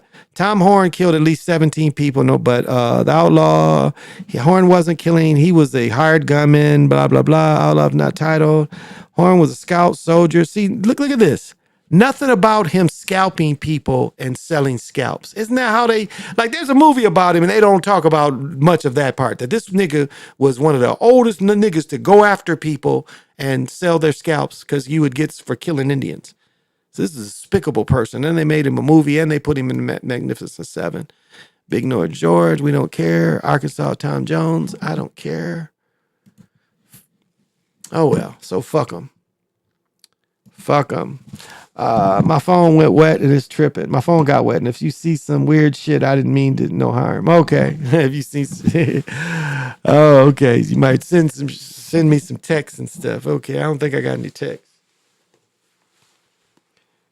Oh, yeah, I did. I don't think you meant to send that picture to me. Goddamn. Who you sending that picture to? You didn't mean to send it to me. I'm just talking shit. I am just talking shit. Oh, my goodness. Oh, we didn't fucking look at the money. Where's the money at today, y'all? Now, you niggas think I'm playing. Look at this. Gold is up to $2,172. It's about to be $2,200, y'all. Now think about this, and I say this all the time. If you bought your gold 10 years ago, you didn't pay for this amount per gram, per ounce. You see what I'm saying? So your gold went up. When I was on here last week, it was in the 50s. What? Well, let's chart it. Where were we last week? Okay, it dipped down to 16. Okay, it got high as 85. Yep. So it got high as 80. So we've lost a little since the 11th. It took a slight dip of 66, and now it's back to, well, look at this, the 13th. So now, this is confusing. Sorry. So, yeah, I took some sleeping pills and shit just now. Let me see what my Ford motor stock is. It sucks. I bought in at $5 though, y'all. So this ain't really bad. This is not really bad. I bought in at $5. Look at this. You see what I'm saying? I bought in at $5. Look at this. It's doubled my $5. Consistently doubled since I've held it. So a lot of people ain't into Ford, but that is one thing I got into. Say gold is up. Okay, let's see Ethereum. Again, a lot of you guys could have got in here back in December at 2,200. You could have got in again, 2,300. 2,300. Right here, 2,200. You could have got in January. But look at this climb. Look at this. You could have got in here. Look at this. Anytime here. It's there for you to get into. And look at it where it is now. And you could have got in here. So, and Bitcoin, I mean, this is one of the best licks I've ever fucked with is Bitcoin. I mean, what I got in, because this shit went down to 6,000-7,000. And I got in at 6,000-7,000. But look at this. Since this year, look at this is just this year, y'all. 42, 46. This is just this year. Look at this. If you would have just bought in this year, say you could have bought a whole Bitcoin at 41. Look at the chart you took. If you could have bought a whole one. You've made almost 30 grand. On the 14th, you made, look at this. You made almost 30 grand. You understand? Then you lost a little bit. You lost a little bit from the high of 71. But if, for me, buying in at 6 grand and here I am now, I ain't pushing this shit. You do what the fuck you got to do. But I've said this before, and I'm going to say this again, and I'm going to keep hammering this at y'all. If you got 401ks and you don't know where everything goes, I mean, what the fuck are you doing? Are you a grown up or are you a child? You're obviously paying bills, because if you're watching me, you're paying some kind of bill. So if you don't know where your 401k, what that's paying for and what come on. You got to understand that. Every time they give you that shit, hey, I need a new report. How this shit do this year? That's logical, and that's good business. That's just good business. Because so often they're like, well, we'll just pick for you. No, No, you have the obligation to pick for your goddamn self. So pick for your fucking self and make some money. And that's what they don't want to tell you. What is this? I think. Oh, damn! If I'd pay $400 for these ugly motherfuckers. Yeah, I was gonna show that, but fuck that. I don't care about that. Oh, my man, down in New Zealand, his shoes are, because Kanye made the shoes where they're sock shoes, but Viver, what is that called? Viver something. Those Viver shoes, they make a sock shoe that might be the summer shoe, y'all. See if I can find it.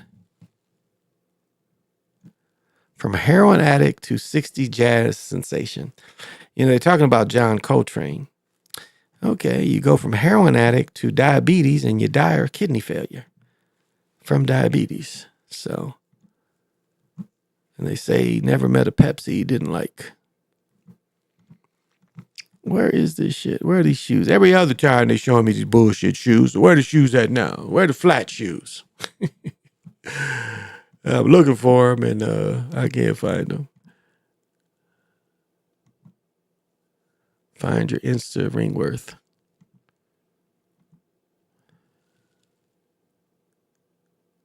Huh. Moonstruck director Norman Jewism. Jewson. That ain't it. Nah, where are these flat motherfuckers at? Any other time, this shit is right here. But, what time is it? Oh, shit, it ain't even 3 o'clock yet. Okay. I'm not getting up and playing this morning. It's going to be fucking cold. It's not bad here, but it's fucking... Where we are? Where are we? I want the weather, motherfucker. Where's the weather? Okay, I got to blast out of that to get the weather. Oh, it must be up here.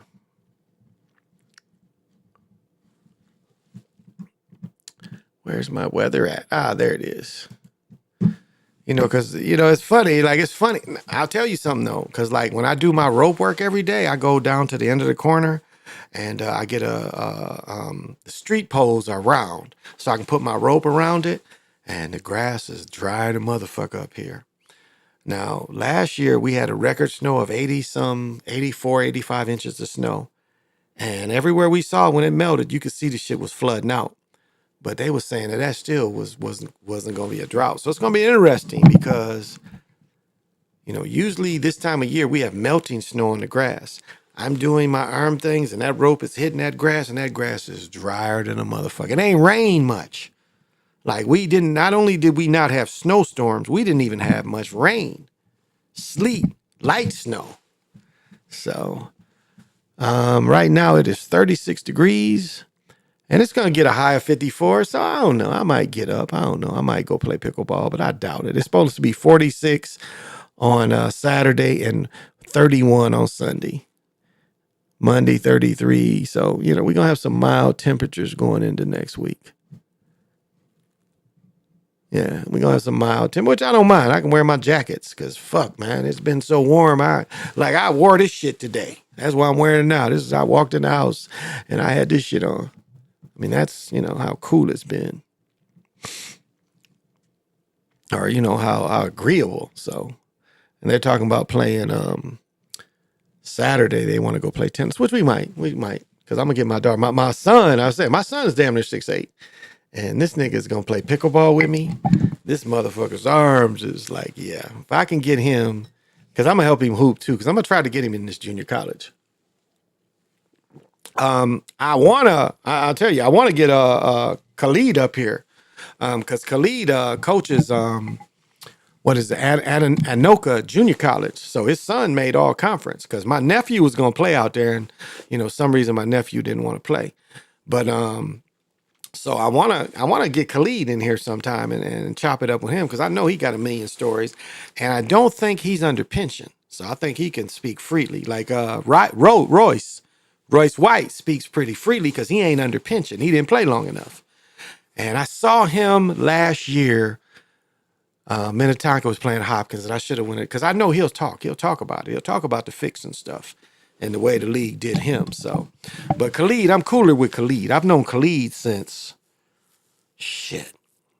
I've known him over 10 years. I met him because we got sons that's about the same age. My son is about to be 23 this year. He's 22. He got a son that's 22 because we met actually at the boys club. And you know what happened to him is, man, let me show you.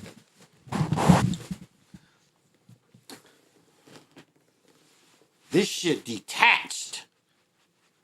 This is what ended his career. This shit right here, he ripped this off. This ripped off the bone. He ripped his what is this? He ripped that. That's what slowed his career down. He ended up ripping his calf. Like literally ripping up, like he had a really terrible calf injury that kind of outdid. And he was, a small dude. I mean, I don't blame him for going pro because, you get why the getting is good, but I think it would have helped him to play a couple more years. My phone got wet. Okay. So that's, I'd like to get him to tell his stories. And Royce, I run into Royce. Like I said, I haven't run into Royce since then. If I do go to the finals, though, I might run into Royce then. I'm not sure if Hopkins made the finals or not. They haven't said Mr. Basketball yet. They probably go like the highest recruit for the U is the nigga that plays. Like where I'm from, it was in Michigan. It's A, B, C, or D. Here it's AA, AAA. So this dude plays in the lower level schools, if you understand. He plays football on a lower level. So Class D in Michigan is the lowest competition. It's the smaller schools. This is where the U's top basketball recruit comes from. He comes from the lower schools. Now, again, this nigga plays AAU and all that. They got a chance to see him against other competition, but yeah, he don't play against the best. And if you don't play against the best, you can't be the best, but we'll see. We'll see how he does. But he got signed by the U as a junior, and he didn't deserve it. There's a bunch of better hoopers that I've come across than him. Hopkins, the boy, signed with Baylor. They signed him as a sophomore. It's a boy from Hopkins, Michigan. So that's why, I tell all my people at A&T, you want players, you need to call me because I see players. This area has been putting out players. I watched Chet tonight. Watched Suggs the other night. I mean, it's always you see these players from up here. And then we got Paige that's from up here that's playing. She going to stay in college another year and get richer. That's why I'm surprised the girl from Iowa is going pro. You make more money doing what she doing. She is making more money now, but the only reason she's going pro is because they done told her she's going to make the same as pro. And normally they don't. And now, the chicks don't go to they don't go to Russia like they was going because of Britney and because of the war. They quit. That was their moneymaker. Was Russia. Like when you look at Maya Moore, that's where she got rich. She got rich playing in Moore. What's Candace Parker? She got rich going over there. Candace Parker is a strange one. Because she's the one that's kind of like, I've seen her in person, and I don't know. I mean, and then they paired her up with that Sheldon Williams. Let's look Sheldon Williams up.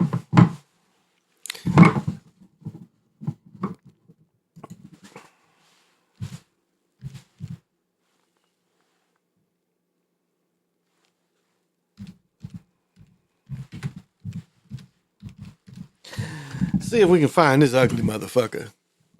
God damn. Now, this is who Candace Parker had children by. This nigga looks like almost Down syndrome-ish, and no disrespect if your children are like that, but like, this is not a handsome man. Like, why? And he got child support from her, but like, what the fuck was she looking at? Like, look at this man. Look how ugly and abnormal this man look. Like, there's no handsome picture of this man at all. This man looks abnormal. And she had a child by this ugly man. Look at this picture of him. I mean, can you be any uglier? I mean, this man don't even look human. Look at this picture of him here. Look at this. Look how ugly this man is. So, now he ain't Bo Outlaw ugly. Let's look up Bo Outlaw. I don't think nobody's uglier than Bo Outlaw.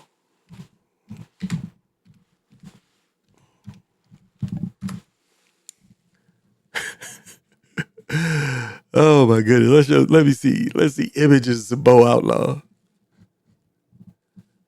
Okay. God damn. This is Bo Outlaw. Look at this motherfucker. This is one ugly man.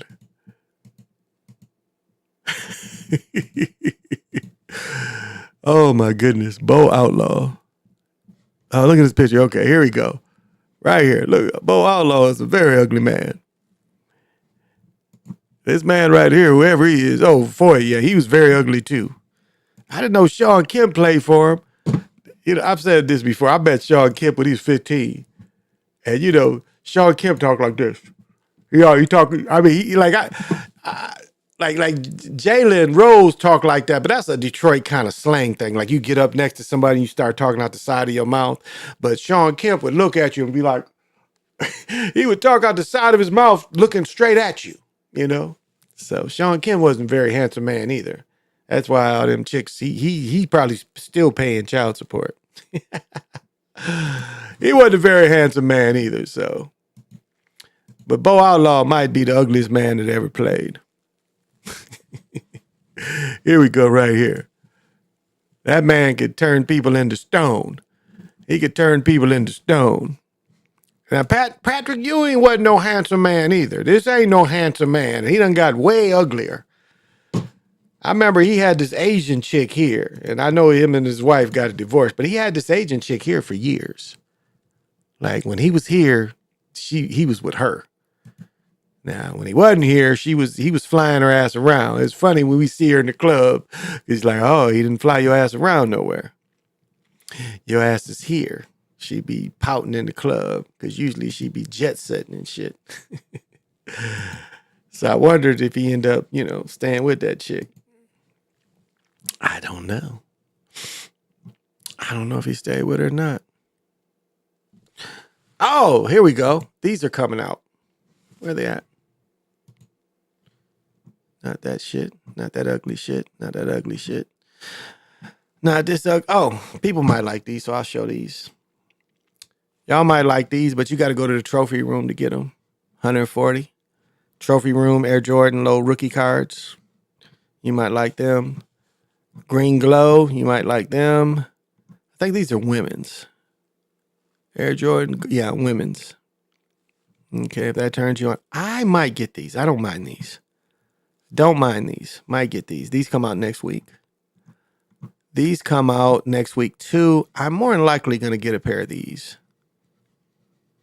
I think I'm going to get those. Yeah, pass. I don't wear Air Jordan 1s. Yeah, so I'm probably going to get these. I've always liked the 9s. I've always liked the 9s, the technology in them, the way the leather. Boy, it's always like, this is my favorite pair of Jordans of all time is the 14s. When these first came out, there was no better shoe. Yeah. And I hooped in these probably a good year or two before this shit started peeling, and I sent it in and they gave me the 15s. And the 15s were probably the worst Jordans I ever had. I'm thinking they're going to send me another pair of these. No, because I had the Carolina blue ones. There was white up here and all this trim down here was Carolina blue. And this little peel here might have been black, but this shit peeled off. Started peeling away from the leather. And they sent me a new pair. They sent me the 15s. And I was pissed because them shoes wasn't shit. And them shits, they came with spats, if y'all remember. Irving and Mutombo used to run trains on those. Ain't necessary evil. Thank you for joining me.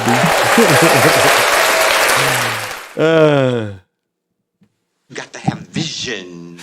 That's so funny. I don't know.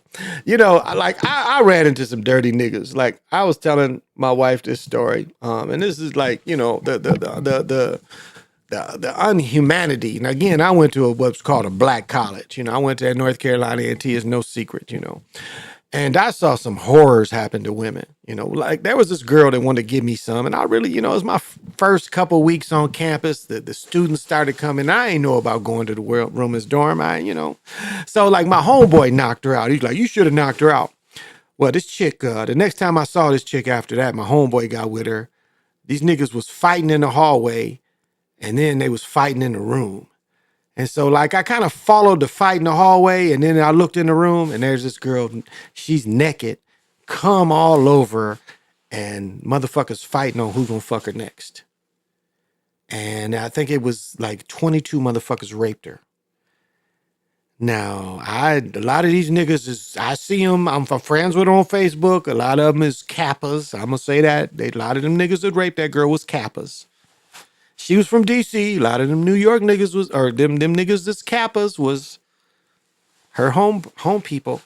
And I don't know if they gave her something to pass out. I don't know. And I remember the last someone spoke to her, she had taken a shower and then she went and reported it. And they was like, you should have kept all the fluids on you. So, and she left campus. Now, another dirty thing motherfuckers used to do to women, and this is, I know niggas that did this. So what they would do is, motherfucker would have his girl come over.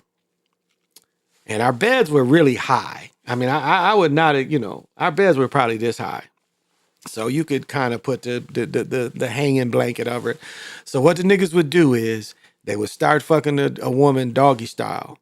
The other dude would be under the bed, and midway or sometime dude would bust a nut, and then the other dude, he would go under the bed, and then the other dude would come up, and the woman wouldn't even know that she done had sex with two people. This is how dirty some niggas that I knew used to do women. And they'd brag on that shit like that was some good shit. That's some horrible shit. But what they did, I was trying to think of chick's name.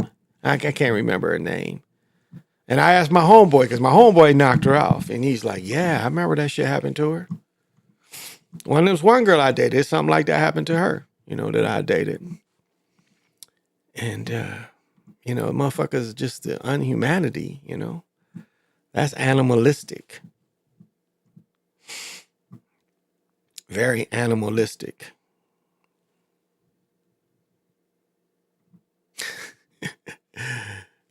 What? What the fuck is this? Oh, okay. This must mean some other shit. Oh, let me say this.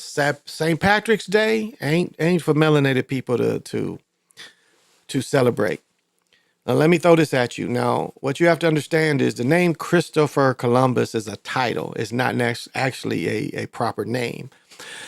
And the first person to actually carry the name Christopher Columbus, they now call him St. Patrick. St. Patrick was actually given the title of Christopher Columbus. He was the first. He was given that title. So he was another Christopher Columbus. And so when you hear him talk about, well, two things that come up is the leprechaun comes from the Twa people. And the Twa people, I was saying before, the first people in all of Europe was melanated people. And the tribe of Twa people inhabited what's modern day Ireland. So what they took is they took the leprechaun, they turned the leprechaun into the Twa people getting gold. And because not to wipe out the Twa people, St. Patrick demanded gold. And so when they talk about St. Patrick getting rid of the snakes, it's St. Patrick killing the Twa people. That's the snakes. So it's mass genocide. And then we celebrate it. We celebrate a genocide. And that's nothing more, nothing less. Again, what is my favorite saying that I got that everybody kind of copy? Look it up. Look it up. Do your own research. So it's nothing for melanated people to celebrate.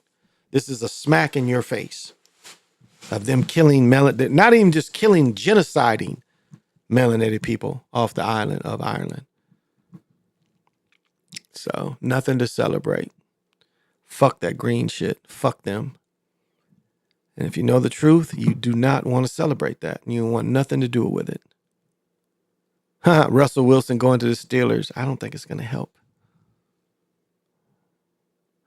Collapse of Adidas. I must admit, Adidas is hanging on by a thin string.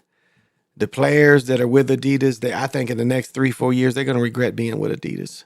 Adidas ain't selling. They ain't really selling. Irene Matumbo. I heard of people hiding in the closet and swapping places with the lights off. A lot of blackout on St. Patrick's Day, drinking much. Yeah, that's why. I mean, they turned it into, ignoring that and celebrating this genocide person. But he was the first Christopher Columbus.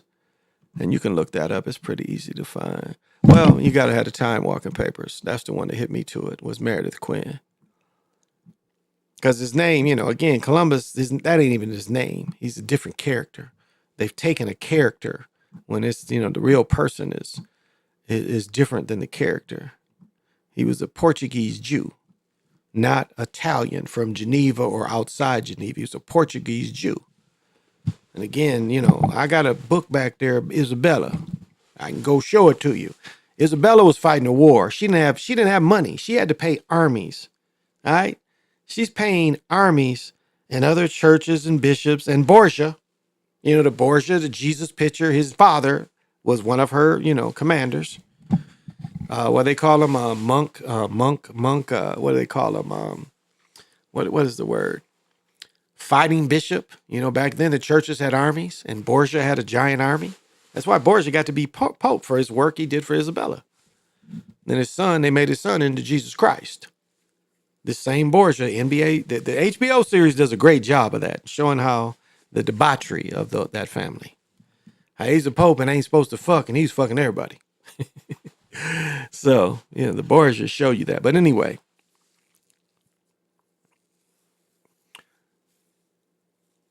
So, you can find, and I got another book back there called The Other Slavery. A Jewish, the Jews was kicked out of Spain. Matter of fact, you can, it's a map of, you can find out where all the Jewish faith people are kicked out of. And then again, converted Jewish faith. Because original Jewish people stayed in that area. They didn't leave like they try to say. No, they stayed in the area with the Palestinians. They tell you that. It's funny. What did Nasser say? You left dark and you came back pale. And he knows, the real Jewish faith people that the Bible is based on always stayed in that area. They ain't that Moses shit is all made up shit to make you think that them Germans and them Poles are the Jewish faith people. And again, these are converted Jewish faith people. They weren't, not born into it. Converted Ashkenazis. They're converted. Doesn't matter if it's 100 years ago they converted, they still converted. They ain't the people of the book. And nobody can say they are. And they can't even say they are. They try to lie and say they are, but they're not the people of the book. There's somebody else. Them stories, like Ancestor Production says, them stories ain't about them. They try to make it about them, but it ain't about them. So,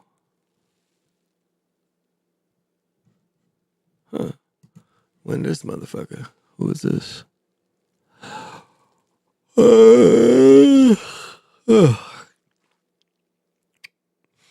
Michael Culver, when did he? Maybe y'all Star Wars people remember him if he's dressed. I don't know this nigga. Oh, maybe they'll show him. Whoops. The ad came in before it showed him. Might have some Star Wars buff. Why would you skip ad? Okay, I don't know if y'all remember. He was one of the commanders in the Star Wars movie. I don't know if y'all remember this shit or not. But this is the nigga that he died at 85. This was his main thing. Look, that's who he was. I don't hear this shit. Oh, okay. Get the fuck out of here. Like packaging from tape to thank you cards. Woo! Didn't want that.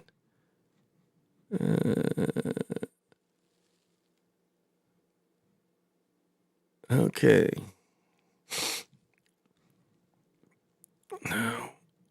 So, do any of y'all remember him? Y'all love Star Wars. This motherfucker died. That's it.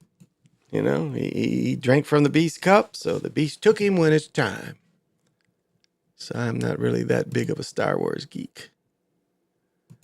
All right. Oh, I'm 3 hours. I know I need to quit, but it's Friday. I ain't got shit to do tomorrow, and I didn't come on last night, so I'm feeling energetic. I'm feeling very energetic. And I feel good. I mean, it's, like I say, it's nice not to have that nasty weather. It really is. The only problem with the nasty weather is the driving. That's the biggest problem, is getting from A to B. It's like the movie theater we generally go to is, if we drive, it takes us about 12 minutes. I mean, literally 12 minutes. But last year we was trying to look at it in the snowstorm. I said, honey, we can't do this. This is a snowstorm, and that 12 minutes is a long way away. So, you know, you don't take those type of chances unless you got to.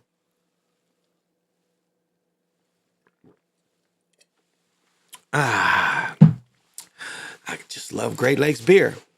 But other than that, you know, it's livable. You know, it's livable. But it's nice. Like I said, I got to play pickleball. One year I played pickleball when I lived in Prior Lake. I played pickleball outside all year. Even we would sweep the snow off. I haven't done that this year, you know, so. But, you know, I'm still going through therapy with my legs. My legs are still really tight, and I don't know what I've done to make my legs so tight. So when I played Tuesday, check this out. Tuesdays, I got therapy. So Tuesday, she like does my Achilles, both sides. And then I go play pickleball. So that was a pretty good deal. That was a pretty good deal to get that rub on both Achilles. Because you got a bunch of muscles. Like motherfuckers don't realize some of these muscles go all the way up into here. Like if you look at, you can see where they got this motherfucker. And then this is where they cut off most of my calf from finding a tumor in this motherfucker. So, but your shit runs all the way, you know, and my shit just really stays tight. So I've been working that out, but you know, that little paddle work is really great. It's a nice little workout. And yeah, you know, I could see where I haven't lost a lot. Again, my back was a little stiff Wednesday morning, feeling much better today. So I probably could have played the last couple of days, but I still, you know, I'm going to chiropractor next week. But my lower back was kind of sore. So that surprised me. But again, not playing since last, I think September. And then I'm going to start playing inside with my son. So we're going to start getting that going. So, and then I'll hopefully be dominant by June is the goal. Be in tournaments and be dominant by June. So we'll see how that goes. But it's a great way. You know, it's funny. This is funny. So like I can't lay on my chest because of my asthma. I can't lay on my chest. Like I can't sleep on my face, I call it. I haven't been able to do that since a child, but especially since my asthma has kicked in. And again, both my parents smoked. My stepfather smoked until I left. My father smoked. We'd be in the car together. My father smoked most of my life. So I'm sure that's what gave me asthma, even though I got it later in life. But anyway, so I can't really lay or sleep on my stomach. So she was massaging my calf, and I mean like really my Achilles and the muscles leading unto them. And I must have fell asleep I probably trans more and fell asleep because I was really, but I'm like this. And I think what happened is my head felt like this and my watch went off. It's like your blood, you know, your pulse is really racing right now. Your pulse is really high. It's like, I think it's normally 75 beats per minute, something like that. It went to 122. And it all is because, again, you know, my face was probably, you know, my nose was probably into my arms because I was like this, kind of like this. I was kind of laying like this, and I think I fell asleep for a couple seconds. So the watch goes off, you know, and it's almost like you fell and shit. The watch is like, are you okay? Are you okay? Are you okay? I'm like, oh yeah, I just, you know, naturally can't, you know. It's like like my wife, I can't have a person because I tore all my shit in here when I flipped in the car. So I can't really have a person lay like none of my women could ever lay on this side of me because it just, my shit being fucked up here, just not comfortable. They have to lay on this side of me. You know, it's because this shit hurts me. So I can't have a lady lay all on this shit that's been, you know, that has been injured and repaired. So, but it's still good to have activity, you know, some goals, to be able to move around. Today I still got a lot of walking in. I went shopping, so I still got a lot of walking in. Still work the little thing with the pad. Now I whiffed on a couple shots, and I think it's from. With the thing that comes back, the ball that, you know, like the little rubber ball, I use my lighter paddle for that. But I do that on purpose because I really don't want to beat up my good paddle, but I think I need to get some cleaner on my good paddle. And so just getting used to the weight of it. But I'm getting another one. I think May, I'm going to get the other one.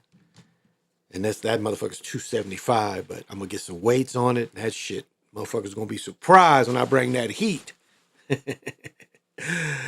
And so, you know, it reminds me a lot like hooping. It really does. It's like if you play well, you get to keep playing. If you lose, you got to go sit down. I mean, it's a lot like that. Plus this year, this is my 5th year of playing. Yeah, maybe 6th year. Now I think about it. Have to look at the summers, but that was when I had to see how long when Dre died. We started playing that summer. Dre died. So Dre died. Shit, was that COVID? That was before COVID. The August before COVID. So I wonder if Dre died. So maybe 19. Maybe we started playing in 19. So, but I know the place where I play in Prior Lake has only been open for 5 years, and I've been going there for 5 years. So it's not just the old person thing. As I said, when I went there, it was 4 courts filled with teenagers. And I know everybody was surprised because the day before it was packed with adults. But the next day, when it wasn't quite as nice, it was packed with young people. When I went there, it's 8 courts, and every court was taken but 2. I think it was two courts vacant still. So, but whatever your thing is, if you're young enough and still can hoop often as you can. Like my nephew says he doesn't want to play any organized ball, which it's hard for me to understand that. It's like, because he still goes to the gym and plays. And at some point you have to ask yourself, why are you still playing? Why are you still going to the gym and playing? And I only say this for people that have real ability. Now, if you're past the point and you don't have any opportunities, okay, you just like playing. But here's a guy that just turned 19 that really could have played college basketball this year, junior college level, but he left. He couldn't take it. He went to North Dakota and he couldn't take it. Had a full ride. All he had to do was stay down there, but one reason or another came back. And now he says he doesn't want to play any organized basketball. And like at this level, semi-pro basketball is very like it's you and your friends. It's not like anybody else coaching you. You rarely get coached in semi-pro basketball. The sponsors for that stuff has kind of been went away. So this is you and your friends putting a league together, a team together in the league. And I don't understand not wanting to do that. Now, my 6'8" son, he would do it. He just ain't good enough. I mean, he could do it. He could block shots. He could rebound. If he catch it, he can dunk it. But if you pass it to him, he might can't catch it. He can't dribble. He looked at me one day and said, Dad, when you used to make me dribble around the block, I wish I'd have taken it more serious. And as I said with him, I used to take, it's like his oldest brother had to practice first, and then it was his practice. He would do his older brother's practice and all the drills, but when it came time for his practice, his rationale is already practiced. And he was defiant. That was him. Everything that happened to him before he came to me, he was very defiant. And so instead of him, so it just showed me he didn't love it. Because a child that loves something, another practice? Like my 28-year-old, he'd have been like, okay, I get to practice again? He was defiant. He wouldn't even practice with his team. Again, because he didn't love it. And, that's okay. He kind of loves it now, and it's a way for a healthy aerobic lifestyle. You hoop up and down, you're getting a good run. And, if my nephew, that's his life, then that's a good life too. Because if those of you have lifetime fitness in your cities, your towns, a lot of times when you have one court, it'd be for young people. The other court would be for old people. That's okay too. That's okay too. So, but when I was that age, I really didn't start playing semi-pro seriously until I played semi-pro football in North Carolina, but not basketball. Michigan was where I was able to play more semi-pro basketball.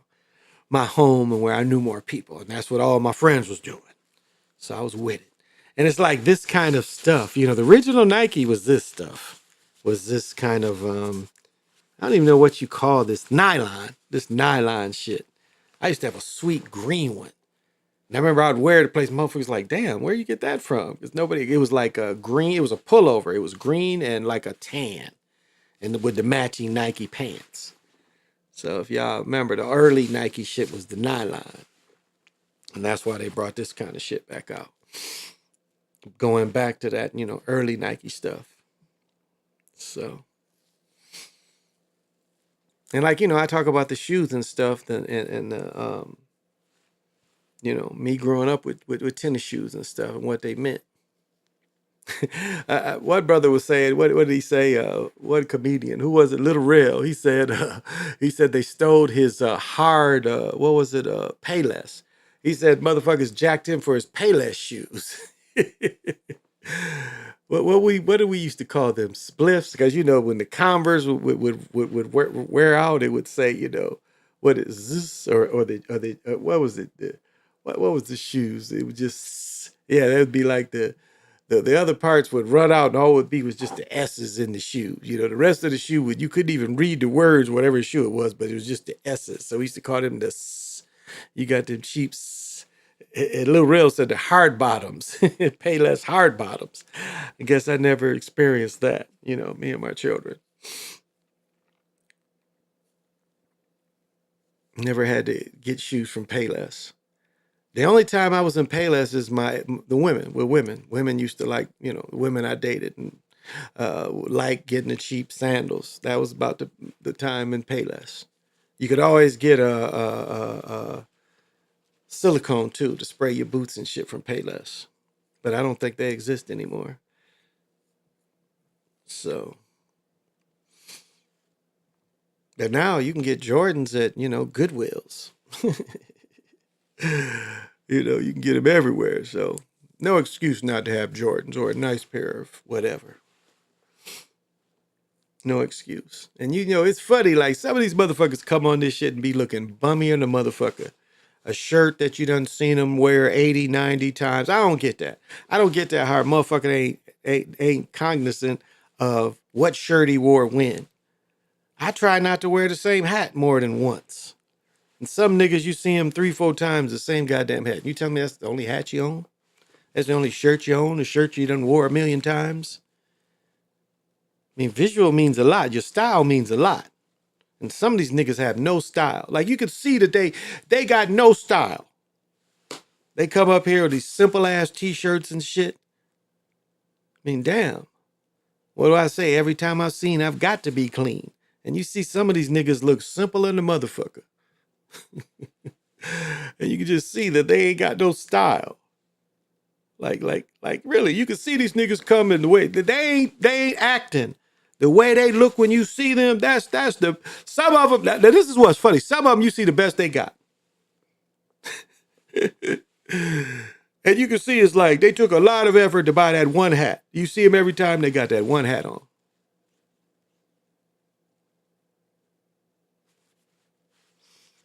Other niggas, you know, when they do wear a hat, it's a hat that, you know, they've had for years. They don't, you know, they like, I'm gonna wear a hat today. It's the same fucking hat. You know? And I ain't got no sponsors. I buy all this shit my goddamn self.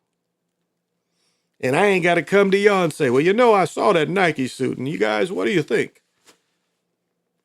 Hey, can you send me $2 to go towards my Nike outfit? I mean, what, you know, and there's niggas that do that kind of shit.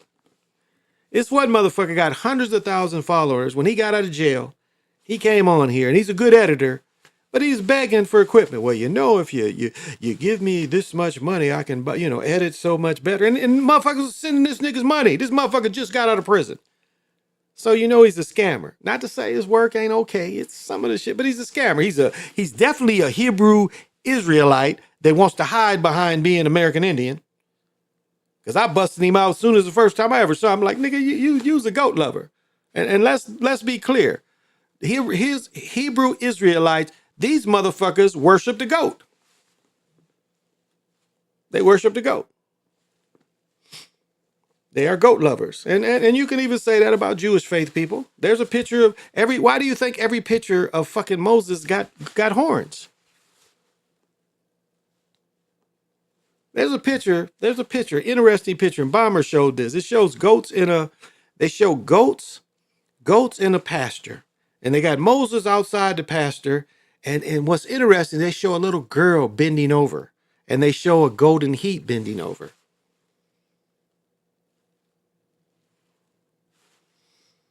No, that's not normal. So people support scam artists.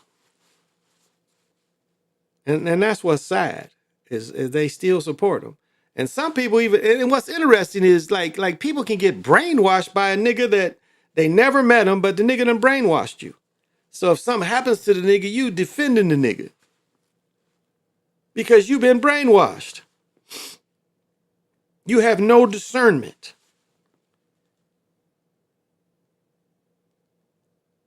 I mean, discernment is important. Like even Umar Johnson, a lot of shit he says, he's full of shit. He been begging. He did one of the sweetest scams. Then he was able to turn around and make you forget that he done scam people. Another nigga got rich off making fun of him scamming people. I wonder what that nigga does now. Remember that other nigga, the goofy nigga? He started off with him and his family playing music, and then the nigga got a whole career off talking shit about Umar. I wonder what he does now. Since Umar is like back in the mainstream with his wig on, Umar got a wig on. He got a braid wig. You know, he's got a man piece too. You see Umar now, he got a man piece. But some of the stuff he says is okay. Some of that shit when he came out was okay. Like the same thing with Brother Polite. He talked about some shit with light and the way light affects you, which was good stuff. But these motherfuckers all turned out to be weirdos. Because in the bottom line is they all scam artists. That's what they really was. And they tried to give information out and they got with clicks. You know, Brother Polite was with a whole clique. Wasn't just him. He was with a whole clique of niggas. A lot of them niggas you don't hear about anymore. I remember my brother used to go after Jabari. Jabari. My brother used to kill it. Jabari. Because that African shit was dying. The truth was coming out. That African shit was going away. And you know, all them Pan-Africans up in New York, that whole group, they tried to call them the conscious whatever. Where they at now? Where they at? And the niggas was scamming, got caught scamming.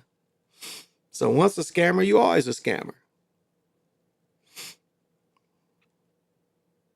Should I say, nah, I'll hold that. I'll hold that.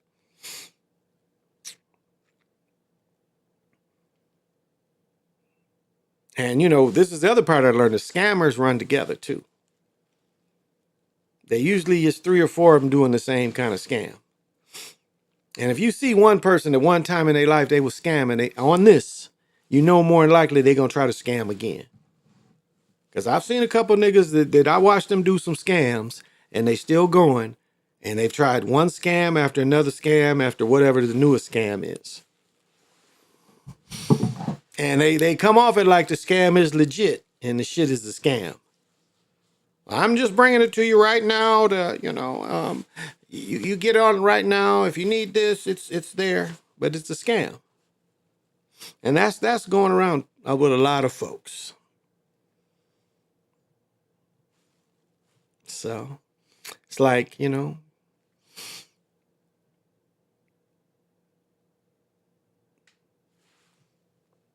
discernment and keep, you know, like I keep my, like, I don't care who watches this, how many people, it doesn't matter to me. I don't thrive on that. I put the message out for the message. And I know I didn't philosophize very much tonight, and I can, you know, I can break it down before I stop. I'll philosophize a little bit.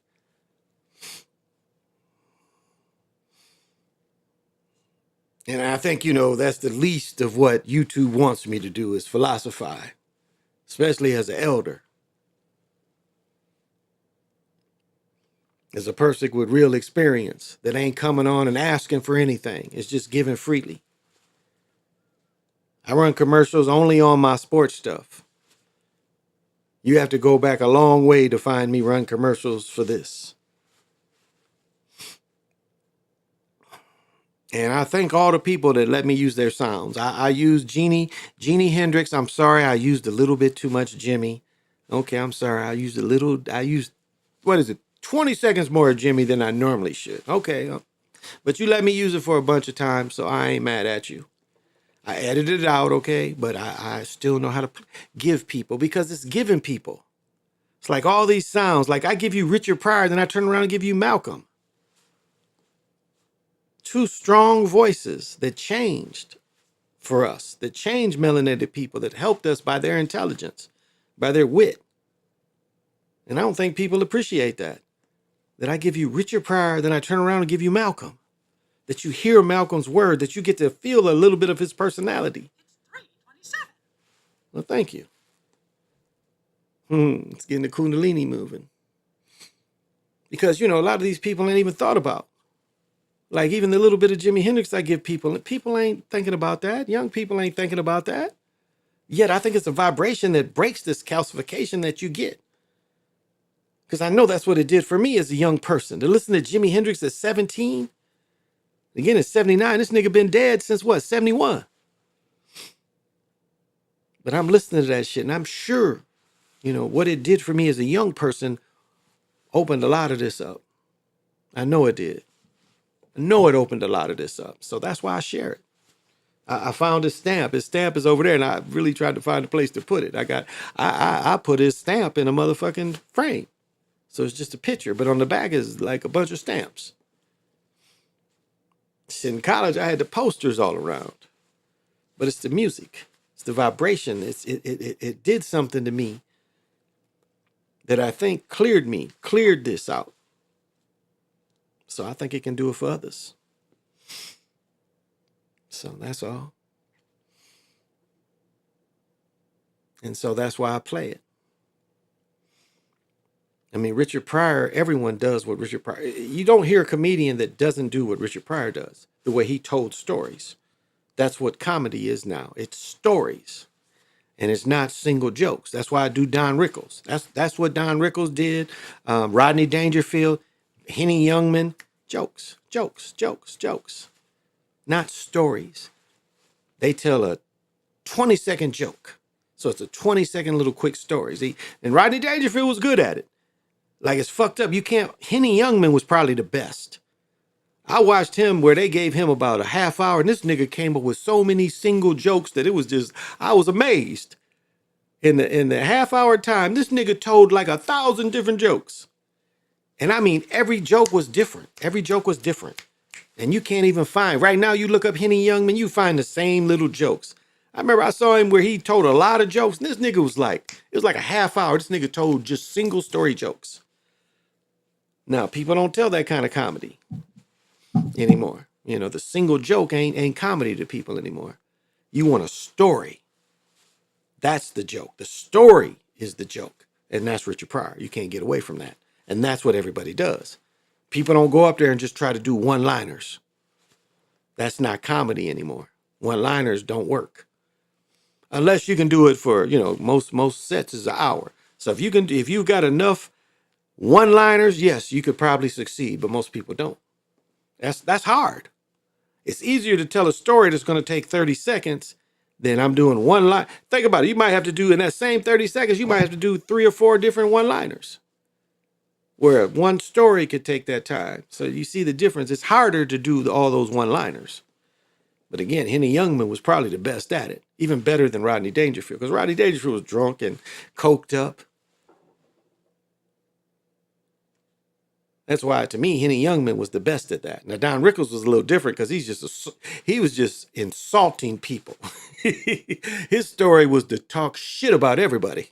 That's why I play that little bit about Don Knotts, because that nigga would just talk about you. His one-liner was to talk about you. He had one-liners about you.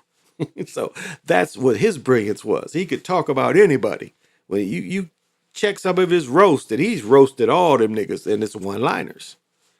You know, so that's why I appreciate that for the people that could do that, because that was a different art form. Andrew Dice Clay was another nigga that pretty much was a one-liner dude. And in the early 80s, he was able to be successful with it. Mary, Mary, quite contrary, cut that pussy, it's too damn hairy. That's the only one I remember. So, you know, he was one of the last of those kind of jokes. But look up, and I say, don't even look up Henny Youngman, because it's the same thing. It ain't his good stuff. They show him and he's telling the same 4 or 5 jokes, not a bunch of jokes. This nigga had a bunch of jokes. That's why it's disappointing that you can't find one of his longer things where he's telling all them jokes. And he seemed like he had a violin too. So, and most of you motherfuckers never heard of Henny Youngman. And again, you find a little bit of what he does, but you know, you'll probably find him where he does 10 different jokes. That's about it. So that's why I play Richard Pryor. And that's why I give you Malcolm's voice. And you can take it what you want to take out of it. But I think for me, that's important to put out there. It's important to put both those voices out there, both that energy out there, because it's the energy of our people. I mean, the melanated people are the creative people of the land, no doubt. Society talks like us. Society dresses like us. They play games like us. And yet we don't benefit from that culture at all. You know, they send people in our neighborhoods to see what the young people are wearing. If the young people turn the coat inside out, one shoe in the paint and one shoe not in the paint. I mean, they copy anything. They look at our young people and see what they're doing. What are they wearing? So they can go back and sell it.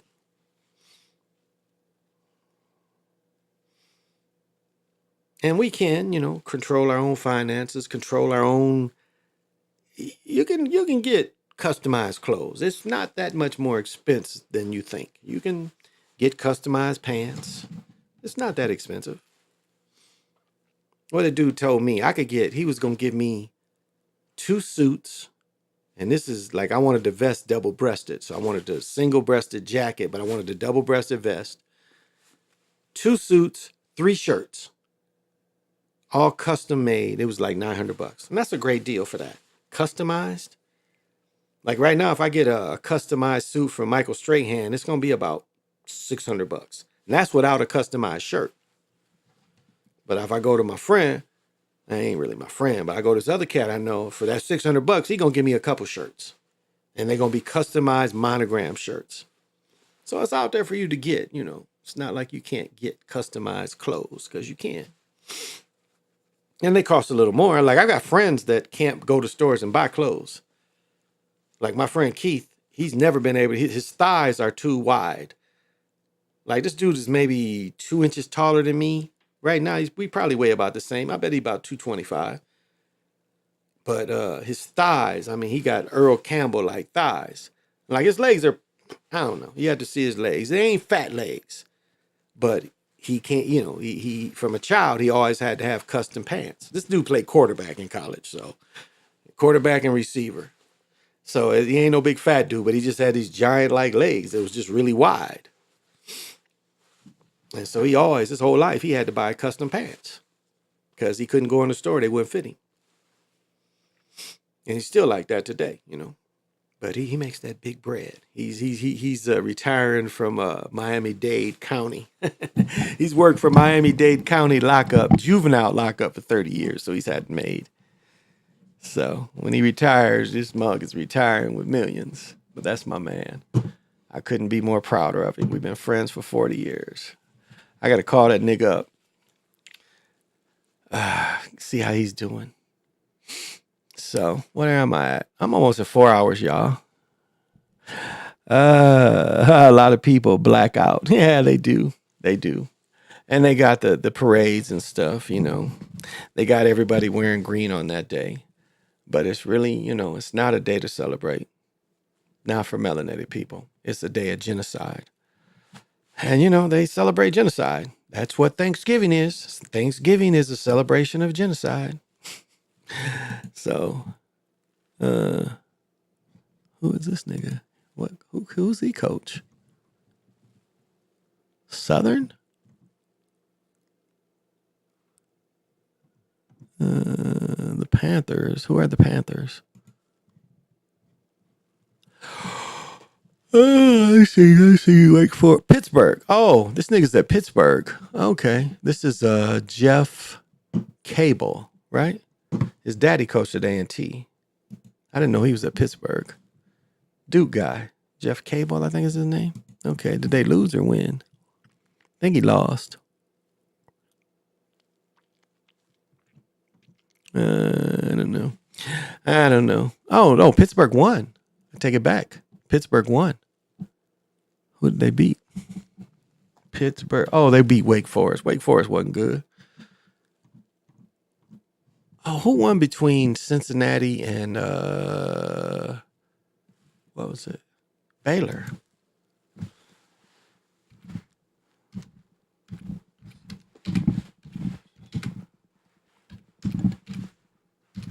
Who won that game? Oh, Cincinnati lost to Baylor. Baylor beat them. I was half watching that game, and then I turned back. It was over.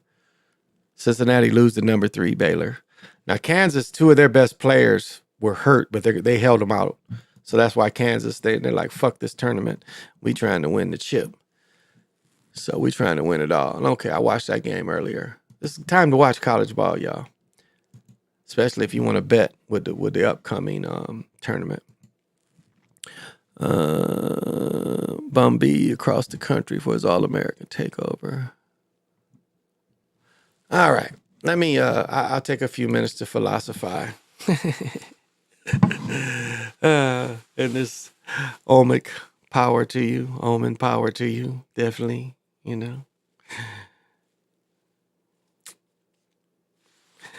The Jaguar transformation power to everybody. They can use it. Where do I begin?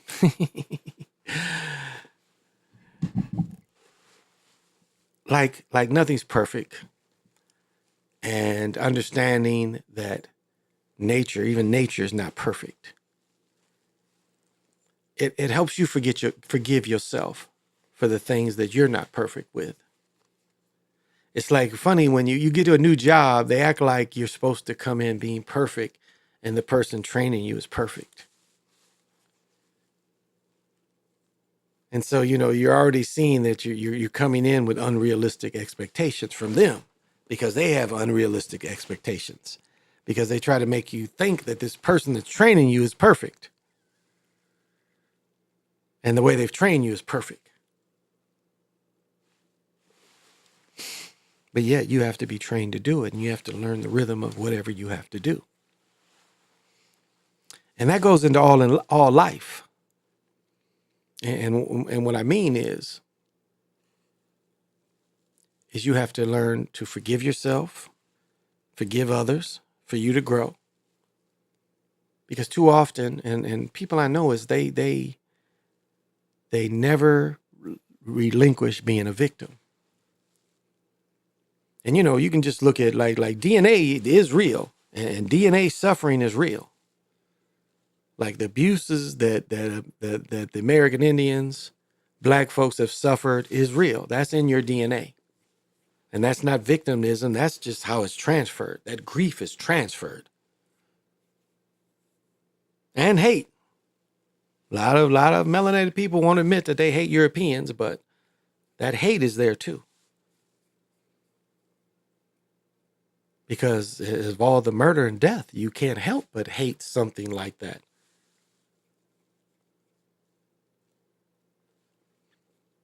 You know, what did they call it? The hate that hate produced. They produce the hate you have for it. And then those of us that really realize that it's a beast out there. And, you know, most religions follow the beast, the goat. That's what most religions follow. They follow the beast. They follow the goat. And one thing I disagree with Bobby Valentine, I disagree with that goat sitting in that chair. That ain't nothing to feel good about. Look at where they put the one in Detroit. They're always on certain ley lines where that church that is the demon worship. And they got that thing sitting on a certain ley line in Detroit. I mean, that ain't positive. And that's what I, you know, brother, what was his name? The one both that just died recently. He drank the piss too. Him and Bobby both talking about drinking piss. You know, both of them show that shit. That shit ain't for us. That ain't got nothing to do with wisdom. That's teaching you to idolize the goat. That's what that idolizes. That's what that teaches you. To idolize the goat. The beast. It's the beast in its glory. If you really look at it, it's the beast in its glory. It's the nice looking beast. They put the beast with children around it to make you think that that's something that's good for you. And you got Bobby Hemmett and Brother what was the other nigga that died? I can't think of his name. Them niggas got the little things of saying, you know, that it's okay to worship that thing. No, it's not. That's the beast. That's the beast trying to be nice. Showing you, see, I don't just, that's Baal, you know, Baal. And so, you know, even those brothers that have such good things to say could steer you into wickedness. Because that's the difference. It ain't evil, it's things that are wicked. Because good and evil is, you know, that's this. That's really this. What did Eddie Murphy say? Evil is good. Sometime it is. Sometime it is. If somebody's wronged you and you got to use a little evil to get back at them, what's wrong with that? And I ain't even describing what the evil could be. I ain't saying going out to kill somebody, but I'm just saying to get even with them in some kind of non-violent way. Is that clear? There's a lot of non-violent ways you can get even with people. And so, you know, as I say about discernment and how you look at things, we really have to look at things and say, okay, where does this fit for us? Because everything is about taking a little bit from here, there, everywhere else, and putting it together and making it work for you. That's what it is. So no matter, you know, and the problem is religion is feeding. That's what you got to understand. It's feeding off you. So not only are you paying into it to attend a place, because ain't no church is free. You can say what you want. They ain't free. They want to know how much you make and how much you can give to us. Tithes. All right? So religion is sucking from you. Spiritualness is the individual. Religion is the group. And it doesn't appear like group religion really works. There's always an agenda behind it. So it's better to be individually spiritual and individually free. It's a real thing where these people sell their energy signatures. All right. So, you know, it's like you could see the people that's contracts ain't as tight. They live into their 90s. But then we see these people in their 80s, and we just saw a girl die at 69. So how do we know she wasn't helped or poisoned? We don't know that. We don't. But we know one thing we do know. If we don't sign agreements with the beast, when we die is on us. Now, regardless if this is a real or fake illusion, what you eat makes a big difference. What you consume, the way you live, your lifestyle, your activeness, this is real things. Regardless if this is real or fake, or if we're in a simulation, these are things you still have to consider. You eat a lot of fried food for 20 years, what do you think is going to happen to you? If you in your 20s and you're still eating a lot of candy, what do you think is going to happen to you in your 30s?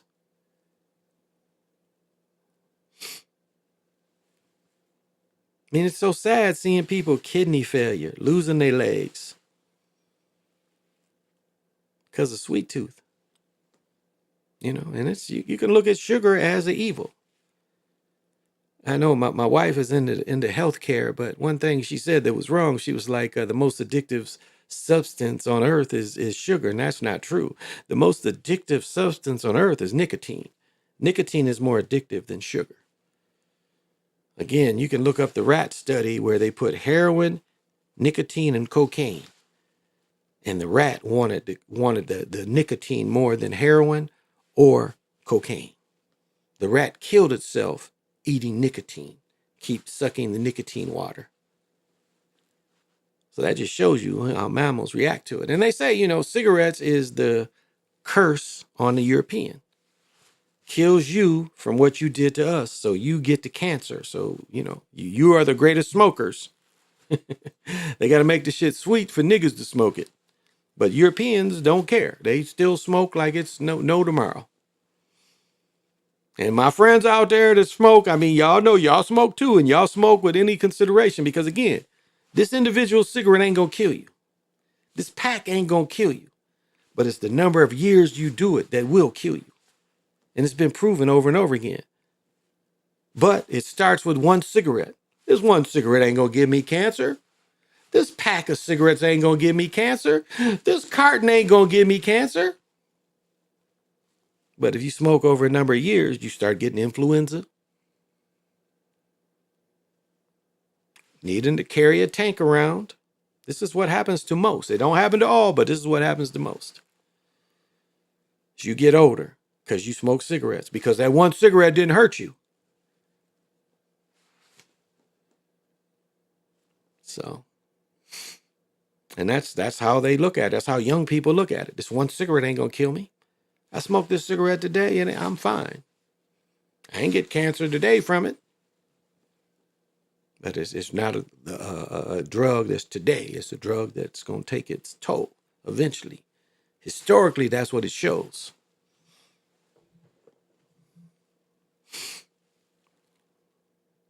So these are some things that it takes some strength. You know, it takes some strength to stop. Because it's not an easy thing, because it is the most addictive drug. So it's hard to stop. I mean, think about all the habits that go with smoking. Eating, people want to smoke right after you get done eating. You know, they show some people want to smoke a cigarette after they fuck. I don't think I've ever felt like that. I'd be like, well, you know, I busted a couple good nuts, honey. I'm ready to hit my bong. That was a good joke. Y'all know that was a good joke. That was a single joke. I was tearing that ass up. Now I need a bong. See, that's 50-year-old sex talk that's funny. Where's my bong, dear? I'm done. I've just busted my nut. Okay, let me get your bong, honey. Doesn't work that way, huh? Oh, I'm just silly. I'm just silly, y'all. And I'm just having fun. And I feel good. And that's my whole point is what you do, you should feel good about what you do. The reality is what you make it of it. And this shit can be horrible or this shit can give you super highs. But you have to have the ability to manifest one or the other. Because the waves come. I mean, it comes. And that's, you know, like the people that believe in karma. Why I don't believe in karma, because I know you can live above karma. But it doesn't mean you don't see the shit coming around. Being above something don't mean it ain't coming under you. I still see what it does, but I'm just able to rise myself above. And the problem is you can't necessarily rise everything above. Because you can be here and everything else is still down there, and karma can fuck with it.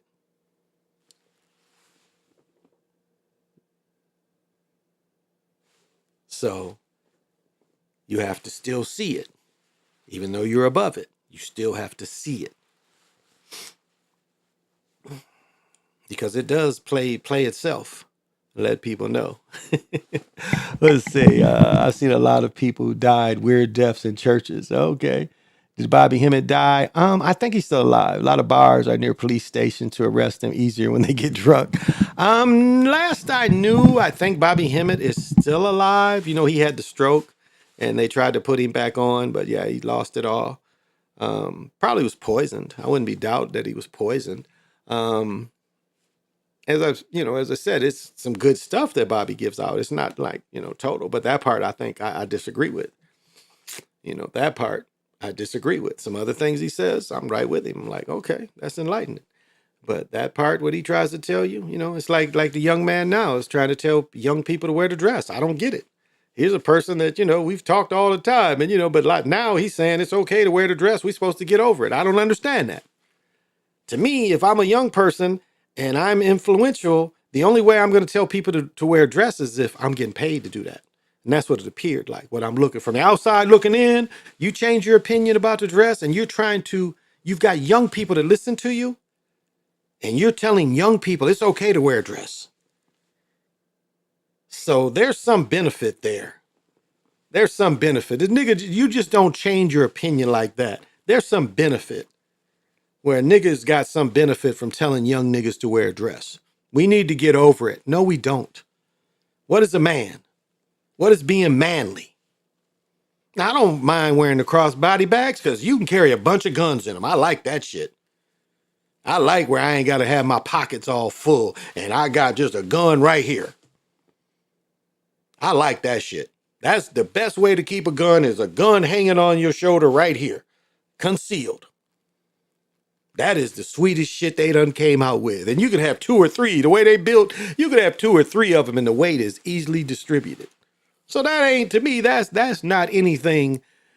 It's like, that's like a fanny pack. Instead of wearing around my waist, I'm wearing it on my shoulder. Now that's a long way from telling you to be Kid Cudi on Saturday Night Live and wear a fucking, dress to your ankles. The Kid Cudi dress. How can any melanated person sit there and tell melanated people that it's okay to get over wearing a dress? I mean, make that make sense to me. And the only way that it makes sense is this nigga's been paid to say that. You got all these followers, all these subscribers. You've had to be paid to say that. You ain't just saying that shit out of just you change and the dresses. No, nigga. You out there, somebody done got to you, and you telling young people to fucking wear a dress. That's ridiculous. And I would never do that. And I think most men wouldn't do that either. Most men, unless they paid to say that. And again, motherfuckers that dabble around the beast, you never know. Niggas that dabble around the beast, you never know how much they've drink from the beast's glass. Did they just get to put their lips on it or did they really get to drink something of the beast?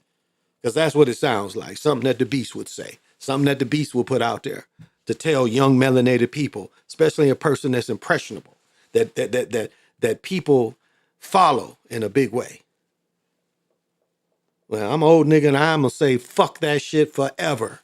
Don't ever wear the dress. It's a humiliation ritual. Don't matter what Europeans do. They've been humiliating each other. What do you think the fucking term Greek means? Like if you get a prostitute and you say, do you Greek? What do you think that means? That's what Greek means. Ass fuckers. That's what Greek is. A Greek is an ass fucker. So all of a sudden you're supposed to say everybody just be Greek? It's the same equivalent. It's okay. Everybody just fuck asses. Isn't there a story in the Bible where people wanted to fuck ass all the time and they blew them up? Why do you think that is? This is Greeks making this is other people making fun of the Greeks. This is the Palestinians making fun of the Greeks. This is the African people making fun of the Greeks. This is what they do. And this is what happened to the ones that pushed that. They got blowed the fuck up. That's what the story tells you. We're Palestinians, we're not Greeks. They want to tell you they Jewish faith, but more likely Palestinians. And what happened to the Greeks? The Greeks got blowed the fuck up. I mean, you couldn't even go into Greek town. As soon as you went into town, somebody had to fuck you in the ass. That's what the Bible is like. Well, hey, you got somebody in the room. We ain't fucked them in the ass yet. You got somebody in your house. We need to fuck that ass. And remember what the proprietor said? He's like, look, fuck my daughter in the ass. Leave these dudes alone. He was going to let them fuck his daughter in the ass so the angels not get fucked in the ass. What kind of town was that? The same kind of town that preaches for men to wear dresses. That's the kind of town it is. That's the same thing. You telling niggas to be Greek. I mean, what? Okay, normal job. Let's normal people, normal job. So I'm supposed to go to my job Monday and it's okay I wear a bobby socks and a dress. I show up to work and everybody ain't looking at me different if I wear a dress. Or are we only supposed to not judge? Famous people? Is that what you're saying? Don't judge famous people because they wear the dress. Is that what you're saying? Just famous people are involved in this. Because what I hear is anybody. That's what I hear. I hear anybody. Nigga, you can just go to work and you can wear a dress and you'll be okay. Can you imagine if you do construction work and you wearing a dress trying to do construction work? I guess the Quakers do it. The Mennonites, I guess they do it. The women, whatever work they do.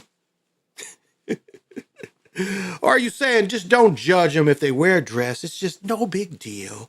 Oh, that nigger Kid Cudi's got a dress on Saturday Night Live. It's not a big deal. We don't think nothing of it.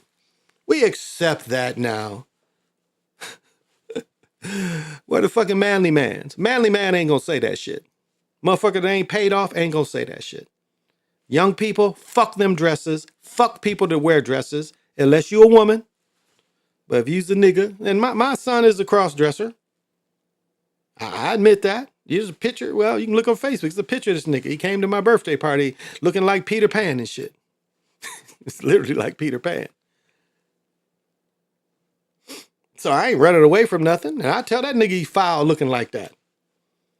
I told him, you look more masculine, more people would be attracted to you. Regardless of how you feel, you would attract a different type of people if you dress like this. Because of the way he looks overall.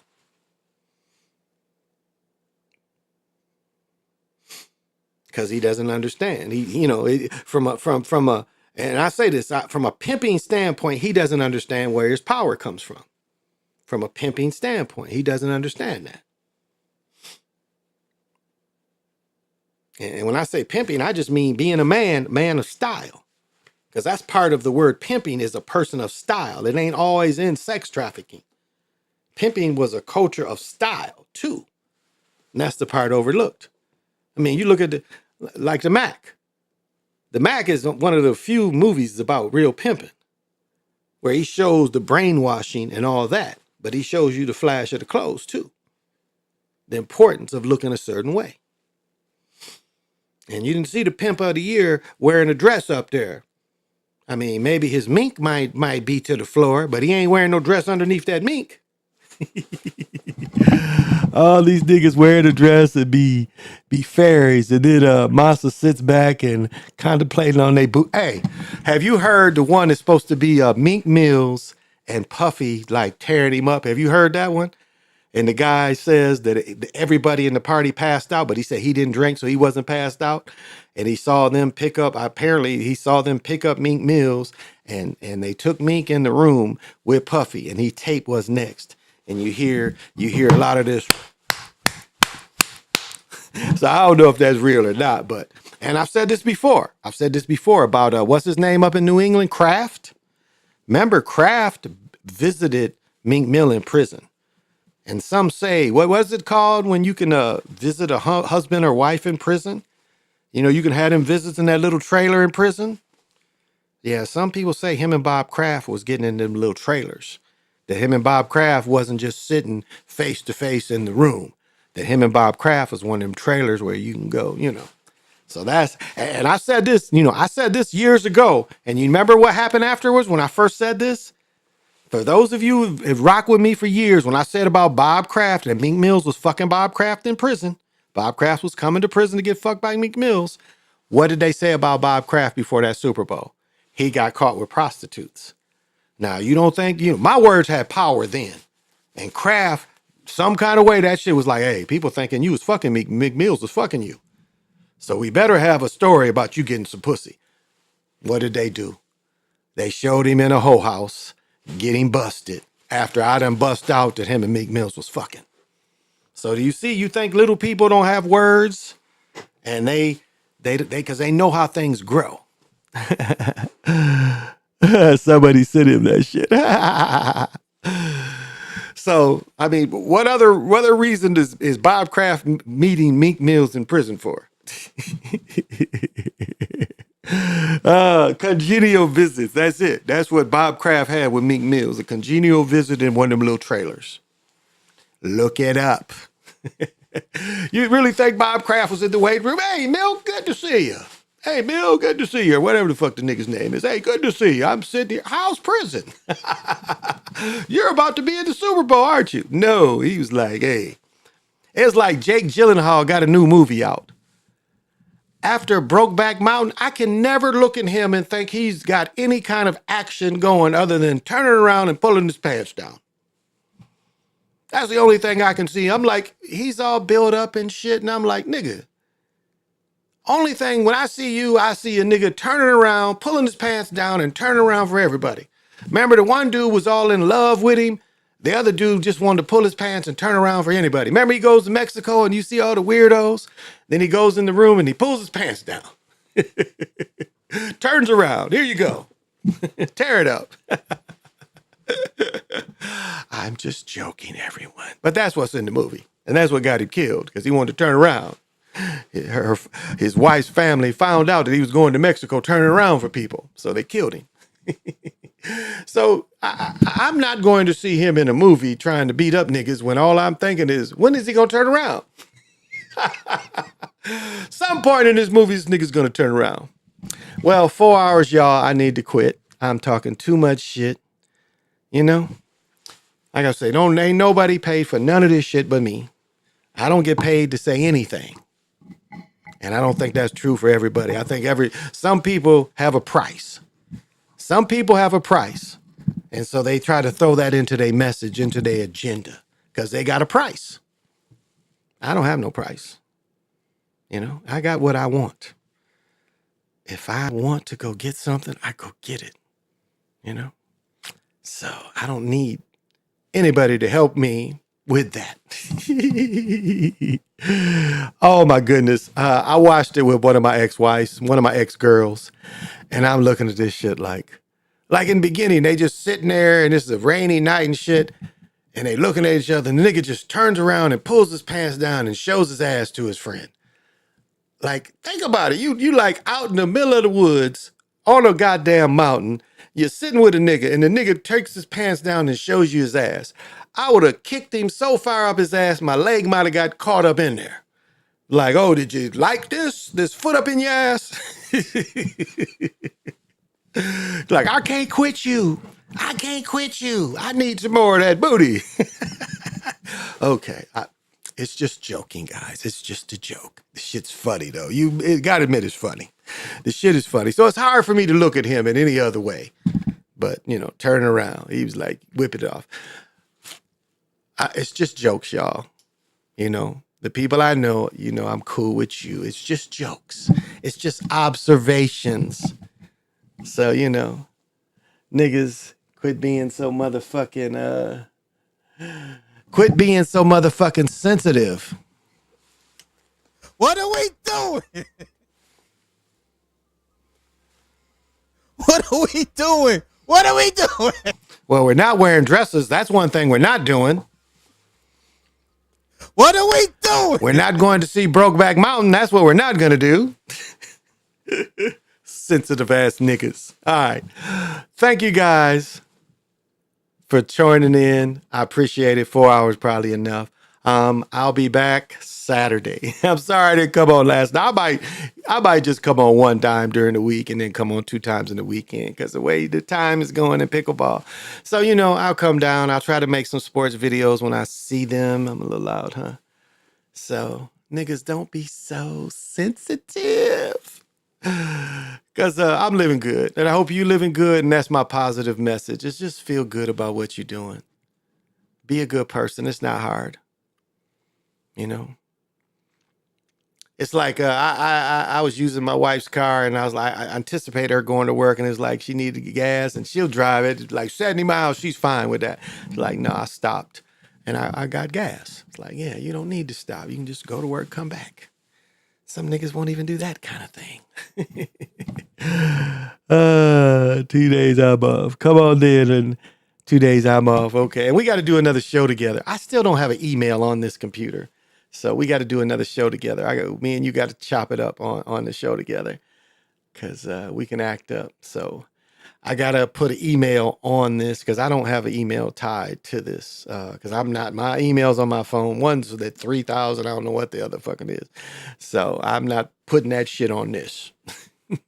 So I'm going to make up a new email where I know how to spell. Like, you know, because it's just the way my brain is wired.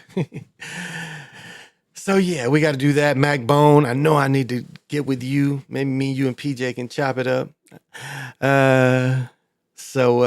You know, and maybe I can come to you, or you can come down here, and we can chop it up too. Because I know you travel. Yeah, we're about to start traveling, because we ain't even been on our honeymoon yet. So we're about to go on our honeymoon. So that's coming up. She's like, where do you want to go? She wants to go somewhere down south in August. And I'm like, I don't know, honey. August down south be really hot. Because, I used to have to go to football practice in August in North Carolina. It wasn't very fun. And in August in South Carolina, woo, it ain't hot. It's hot. That shit be all on you. You go out the house, that shit be like, hey, it's hot out here. So I'm Big Pontiac. This has been the Chocolate Mountain Show. Thank you for those of you that have joined me on the Galactic Patio, which resides on the